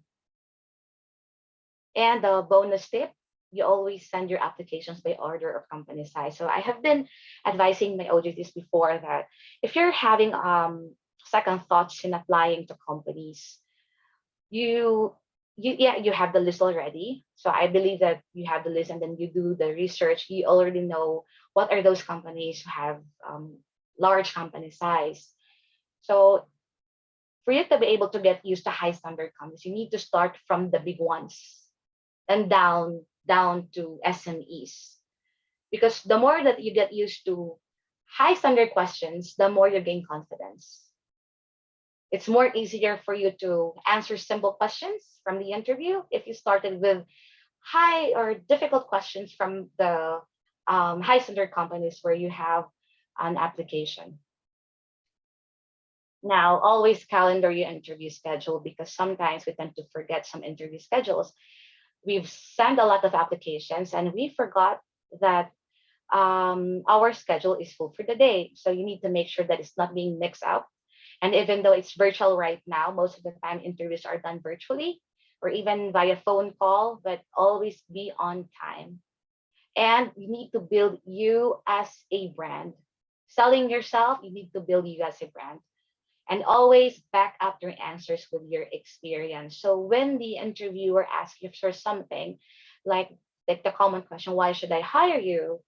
Or what strength that you think can contribute to our company right now, or what is your edge from the other applicants. So if you've heard that, I believe that you've heard that common questions, but if you answer that question, you always back up your answer with your experience, because that makes the answer realistic, and that makes the interviewer more will you will leave a good impression and will build up an interest and rapport from your interviewer if you can back up an experience from the answer that you have. You cannot just say, I'm a hardworking person, but you cannot back up any experience. When you say, if you're a hardworking person, then you have to cite an experience from the past, like if you've helped during your school days, you have multiple thesis or multiple group activities, and starting from 8 to 6, you were able to handle everything by yourself. So those things, you can use that as your backup answers. And then I have here also a bonus tip: list down the interview question. Always list down the interview questions and write your answers. So it's very common, but not everyone are doing this. So it is very important that you write your answers, because you will know if your answers are good or not.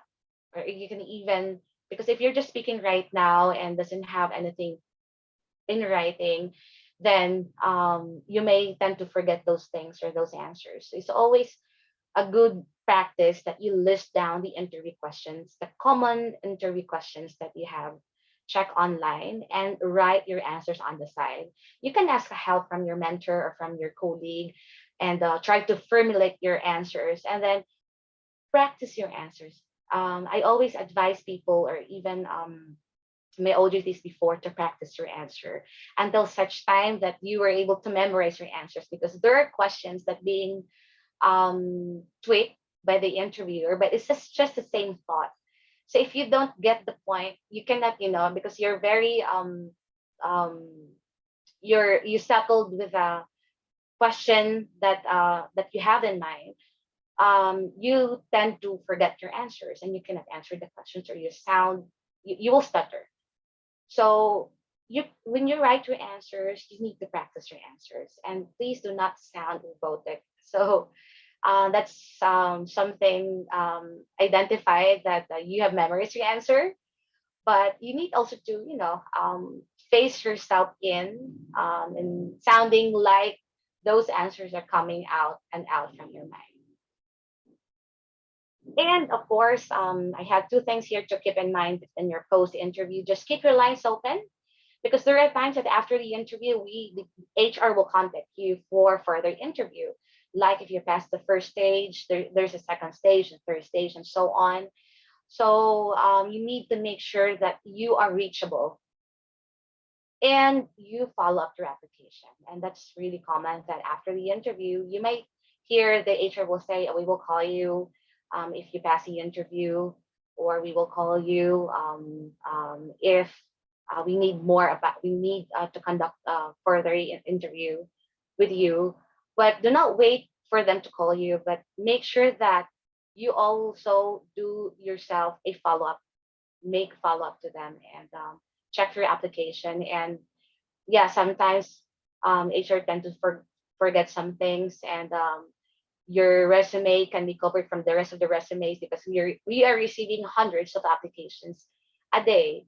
Because of course, if you're using job sites like JobStreet or Minimo, aside from sent through the Facebook Messenger right now, there are times that HR tends to forget, and you have a lot of applications, and your application might be covered up and can no longer remember you. So you always ask, and do a follow-up. Of course, and about to end my presentation. So how will you gain success? So of course, as per see your goal, you understand the obstacles, create a positive mental picture, C, for clear your mind of self-doubt. I always tend to inform students before when I was still teaching in college. You need to make sure that you clear your mind of any self-doubts, because if you have doubts in yourself, that will give you a negative impact in terms of you're about to go in the interview. You should you should be you should be you should clear up your mind and make sure that you do your best shot. E for embrace a challenge, and then S is for show the world that you can do. It's all about the confidence. Just what you're doing from your presentation in your school.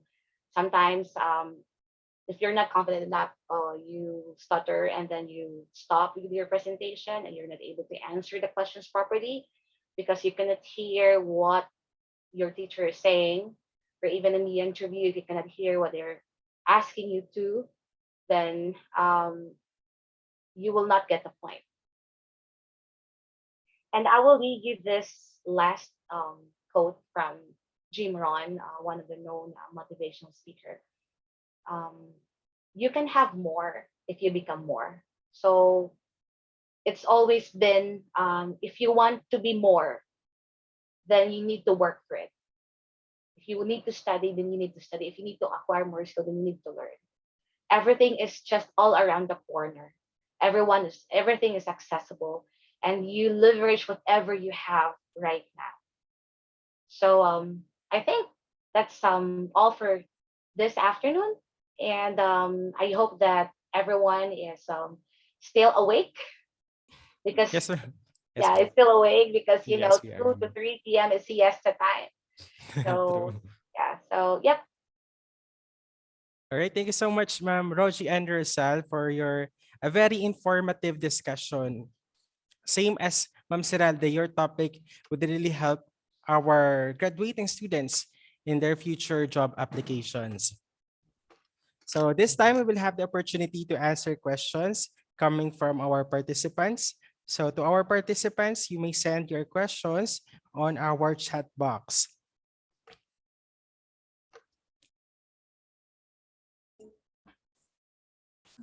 Hello, Ma'am Rogie.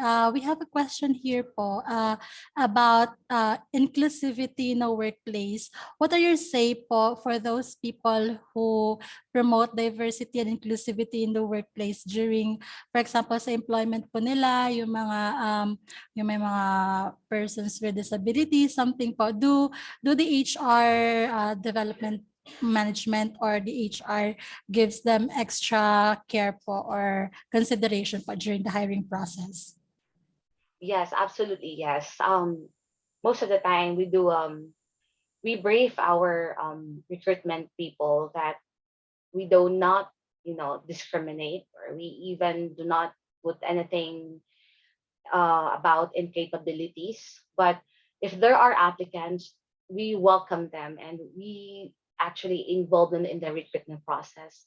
So it depends also upon the position that they're applying for, because in one of the company that I've been with, for example, we have this position that doesn't require anything about the incapability of the person, then we will hire this person. Thank you po, Ma'am Rogie, for the answer. All right. We have here a question, ma'am, coming from the OIC Dean of EPC, from Mr. Neil M. Rebustes. He asks, what tip would you give to the fresh graduates who want to work in the tourism industry? Thank you for that question, Mr. Rebustes. Well, with that in mind, because I live near the airport in Cebu, and since I was in the aviation industry before, I'm always I'm always trying to get myself involved to whatever updates that we have. So if these people, or if for the fresh graduates, if you want to work in a tourism industry, not just the airport, but whatever tourism job that we have available, you need to check for updates, read for updates. If there are things that are still, um, if the for example, in the airport right now, before we have 5 flights a day. So if you're planning to apply in the airport, you need to check if the flights are coming in right now. So now it's more than 20 flights a day, because tourism in Cebu are has started to open. Aside from that, what else? Well, as mentioned by our previous speaker, most of the time, since we're not expecting a lot of tourists this time because of the pandemic, then there are local there should be a local tourism happening around the corner. So for you to be able to find a good fit, you need also to involve yourself for any kind of activities. Like for example, in our I've heard a lot from our government here, LGUs. They have this Suri Suri Subu in Cebu. So if you want to have a good experience and learn from the actual job itself, it's for free. It's being you can sign up for free. It's just that you just need to register and take a slot. So basically, you need to involve yourself in what is the what's happening around, and aside from that, keep yourself updated.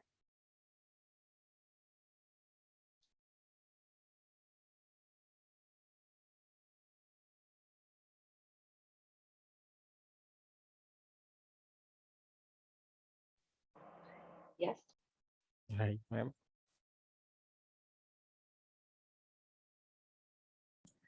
Okay, hello, Ma'am Ruji. I have a questions here. So, let us say in general, what is the most talent or skills that you are looking for or require in hiring of an employee, so that this will give an idea for the graduating students to be ready and prepare. Thank you. I'm sorry for that. I wasn't able to get that. I'm sorry. Okay. The question, ma'am, is let us say in general, what is the most talent or skills that you are looking for or require in hiring of an employee, so that this will give an idea for the graduating students to be ready and prepare. Okay. As mentioned earlier from my presentation, the common thing that we are using right now in the office setup is some more of the Okay Mi- lang. Microsoft application. So one of the skills that we highly ask from or highly required from the applicant is they know how to use the Microsoft application, because commonly we're using that in terms of dealing with reporting. And aside from that, one of the skill that you also need to know is you know how to communicate. Um, Not saying about you need to speak English fluently, but as long as you can communicate um, to to anyone, but in the company, it's a thing that we require from from the airport, in the airport, from the passenger service agent that we have inside. We are hiring for someone who can communicate well.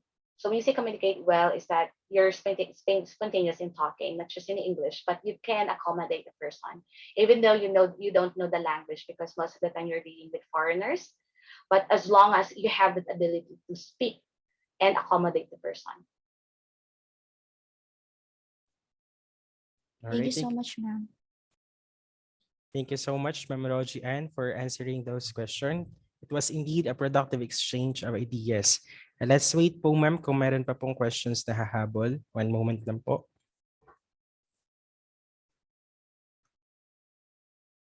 To our participants, baka may mga questions po kayo, you can send it on our chat box. Okay.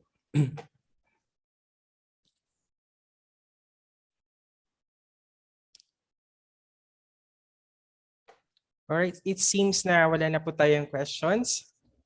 So once again, Ma'am Rogie and Arsal, thank you so much po for your discussion. Thank you, everyone. Thank you for lending your ear this afternoon, and I hope you have a great weekend ahead. Yes, ma'am, certainly po. Thank you for giving us your time and your insights on how we can improve and unlock our skills. I believe na kapag in-apply nila yung skills, ang mga tips na diniscuss mo kanina on your topic, they will surely answer your first question kung sino ba yung talent. So if they will apply those skills, they will definitely know the answer that they are the talents. So once again, Ma'am Orsal, thank you so much po for your time and for sharing us your insights. This time, to appreciate and acknowledge our last speaker, may I please request, we will now have the awarding of the Certificate of Appreciation. So let me read to you the citation of the said certificate. Aklan State University, Ibajay Campus, College of Hospitality and Rural Resource Management Graduate Program. This Certificate of Appreciation is hereby awarded to Ms. Rogie Ann Orsal in grateful acknowledgement of her expertise, professional competence, and invaluable service rendered as a resource speaker on the topic Personality Development, Preparing for the Real World during the conduct of a webinar entitled Latest Trends in Human Resource Development, Jumpstart Your Career, held on 29th of April 2022 via Zoom platform, given this day of 29th of April 2022. So once again, a virtual applause to our last speaker, Ms. Rogie Ann Orsal. Maraming salamat po, ma'am. This time, before we proceed to the next part of the program, let me acknowledge again our dear sponsors.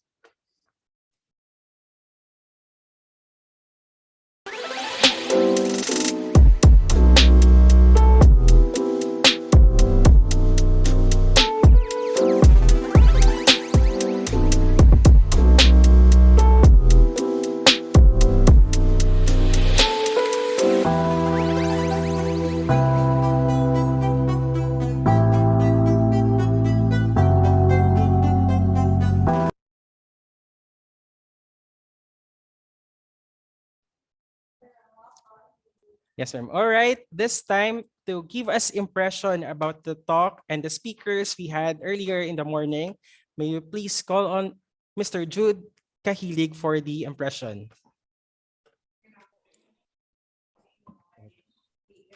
Thank you, Sir Roque. Yes, sir.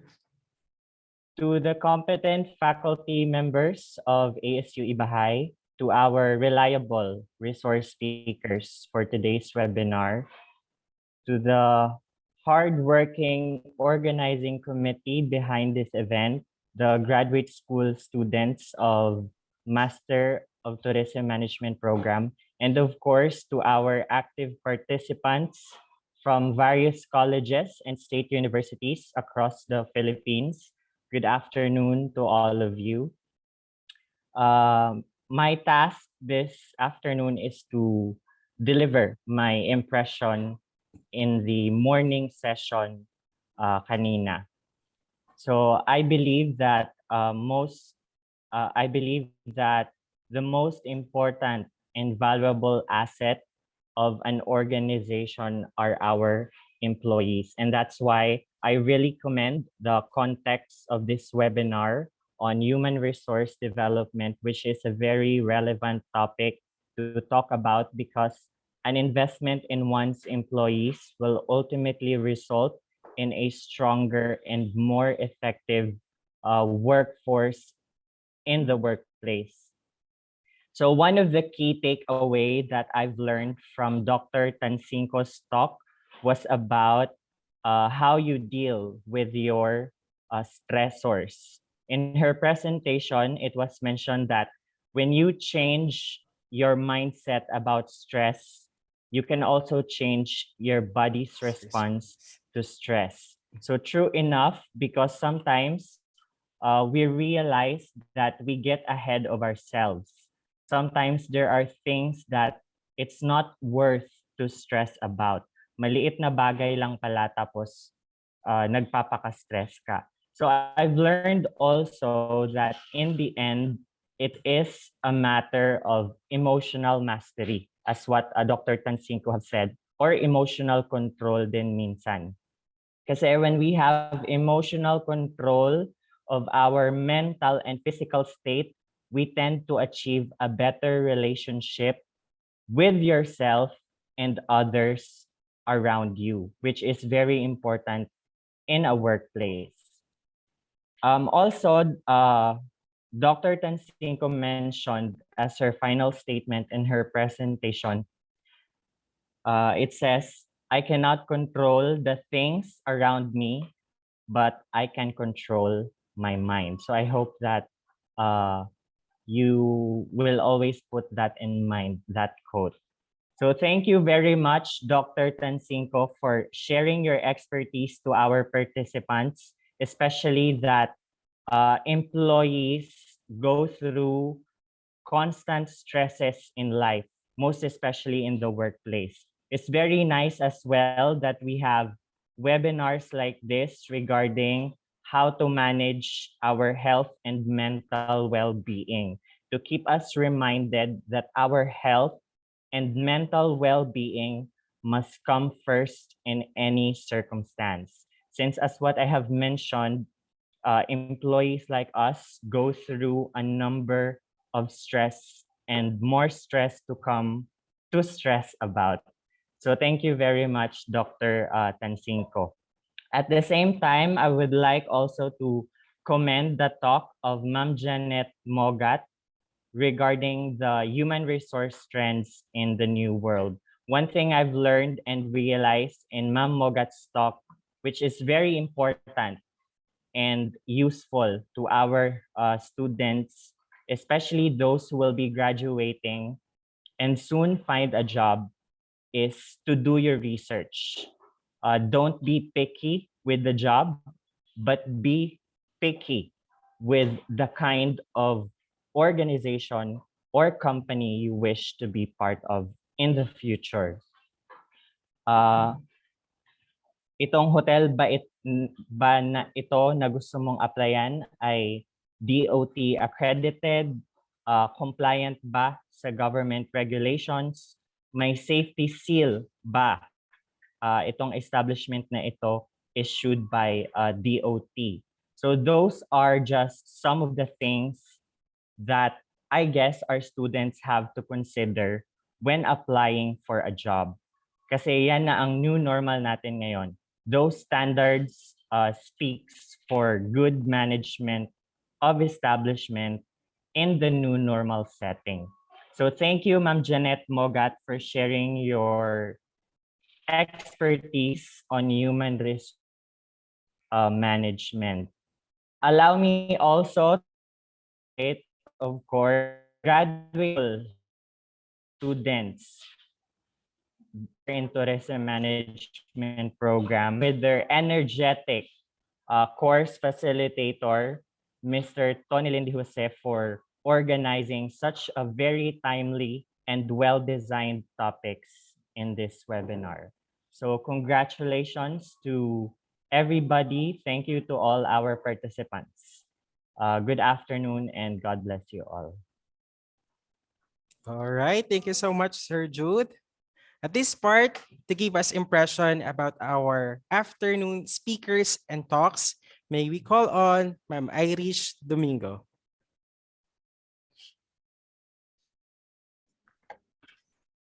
Again, good afternoon to each and everyone who's virtually present.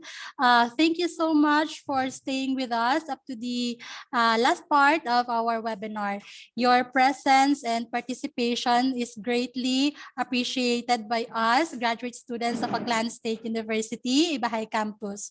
So today, I was tasked to deliver an impression about the two guest speakers who talked about the topics related to human resource development. But firstly, I would like to extend our heartfelt gratitude to our adept and proficient guest speakers, Ma'am Seralde, Ma'am Maria Lisel Seralde, sorry, and Ma'am Rogie Ann Orsal for saying yes rather to our invite. And of course, for illuminating us more about the human resource development field. This afternoon, Ma'am Seralde talked about the decline in employment in the tourism and hospitality industry due to the pandemic. However, due to the unexpected pandemic, we embrace the new normal and we slowly try our best to recover and adapt more. We welcome new workplace trends such as safer work environments, virtual company culture, mental health wellness benefits, selective cybersecurity, and more innovations. Ms. Aralde reiterate the relevance of job application process, which includes writing an eye-catching resume and effective cover letter. Proper job application and appropriate way to prepare for a job interview before, during, and after your job application. The talk is very beneficial to us, graduate program students, and of course, to all the graduating students who are virtually present here today.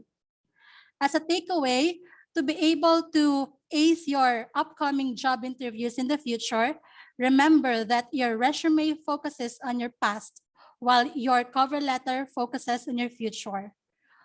Therefore, it is a must that you have enough knowledge and know-how on the proper job application process. And you also have to remember that in order for you to get hired, you must market yourself effectively. Another relevant topic presented today is from Ma'am Rogie Ann Orsal, where she talked about the talent in the making in the workplace. She talked about how a talent should prepare for the real world.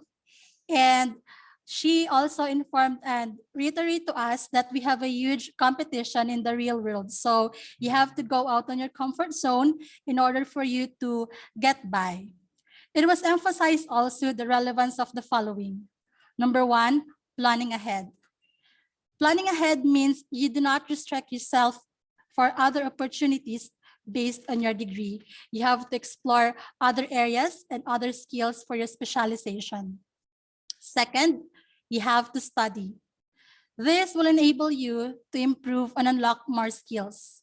Try to look or have more skills and knowledge that will lead you to your desired path. Third, optimize your online search to widen your knowledge about the job that you wanted. You and your skills should be qualified. Try also to explore other job websites that may help you to look for other similar jobs that you may wanted. Fourth, customize your CV or resume to create a standout impression among your fellow applicants. But do not forget to match your resume with what is the desired or required skills of the company. Don't forget also to highlight the skills or your experience that will make you the one they're looking for. As a key takeaway, always remember that during the job application process, job interview, or any other platforms that you're going to apply, always remember that you have to sell yourself effectively. You have to build yourself as a brand for you to be the one that you're looking for. Once again, a massive thanks to all our guest speakers from the morning up to the afternoon, and to all the participants, the organizing teams, and the faculty and staff. And of course, a huge thank also to the Department of Tourism and Hospitality Management for giving us an opportunity to organize this kind of webinar. Thank you and good day, everyone. Thank you so much, Ma'am Irish. Based on the impression of Sir Jude and Ma'am Irish, we can indeed say that this day is productive. This webinar taught us many lessons and tips. So palakpakan natin ating mga sarili.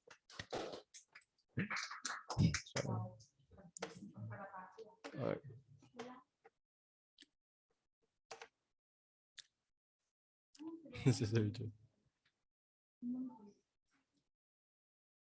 right, at this part, to formally close the program, may I please request our lively chair for the Hospitality Management Program, a virtual applause to Ms. Valajem A. Samonte.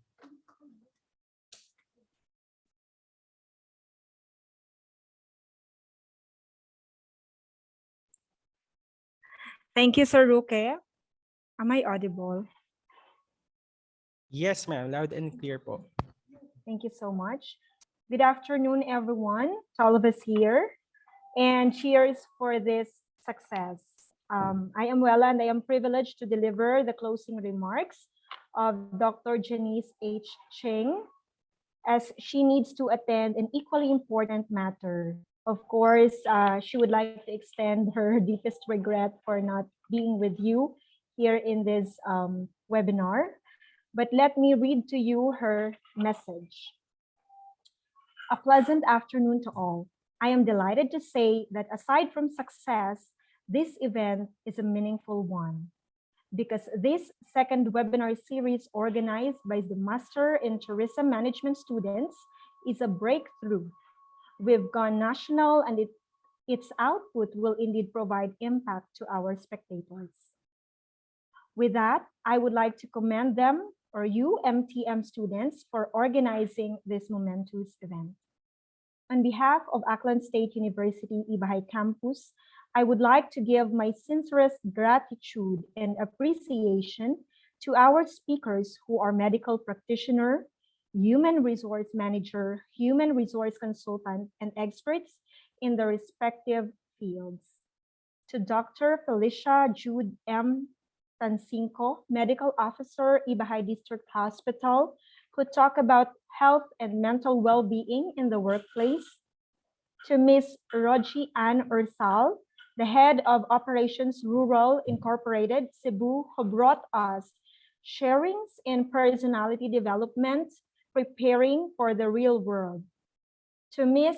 Maria Lizelle M. Seralde, Human Resource Development Consultant, who gave us information about human resource development, its ultimate guide for future professionals, and of course, to Ms. Jeanette Mogat, Area Head Human Resource Mega World Hotels and Resorts, who shared about human resource in the new world, leadership expectations to embrace now. Of course, we are grateful to our participants coming from different regions, students from state colleges and universities, tourists, educators, stakeholders, and partners who are present in this Day 1 webinar series. To our beloved ASU President 3, Dr. Emily M. Arangote, Campus Director Sir Arthur Hismundo, faculty and staff for the untiring support and encouragement.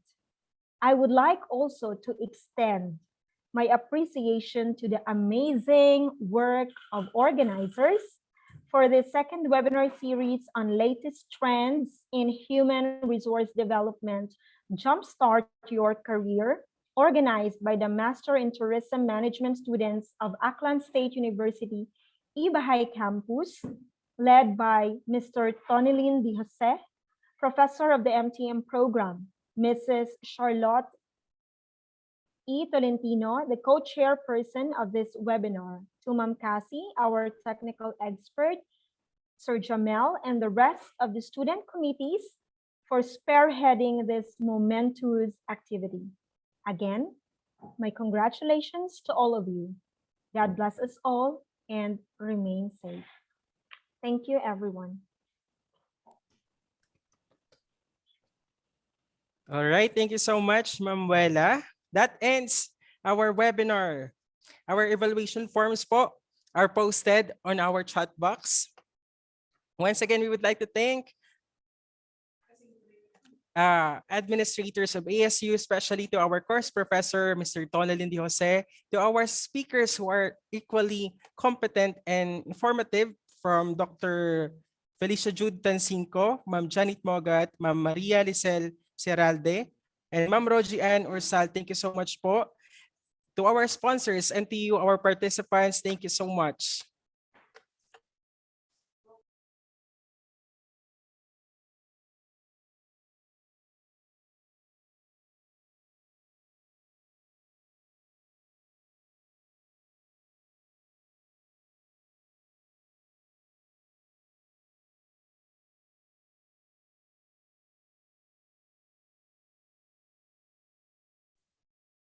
All right, that ends our webinar. So muli maraming salamat po.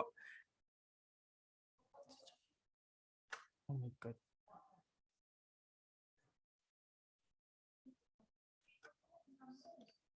All right, since nandito pa si Ma'am Rogie, we will have one last photo op po. So Ma'am Rogie, can we request po to please open your camera, ma'am? All right. In 3, 2, 1, smile. Another one. In 3, 2, 1, smile. All right, thank you so much. To our participants po who were having a problem in their evaluation form in Facebook, let me remind you po na one device is one for registration only po. Kaya po di po siguro mag-success ang inyong. If you want to register po, you can use another device po. Tama. So sa muli, maraming salamat po to our participants na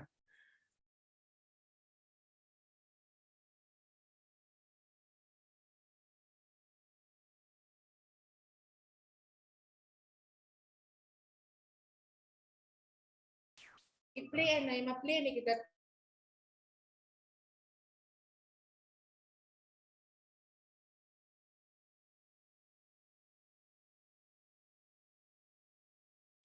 Again, another reminder to our participants, we will be closing po the evaluation form after 1 hour. So please make sure to accomplish po before 1 hour.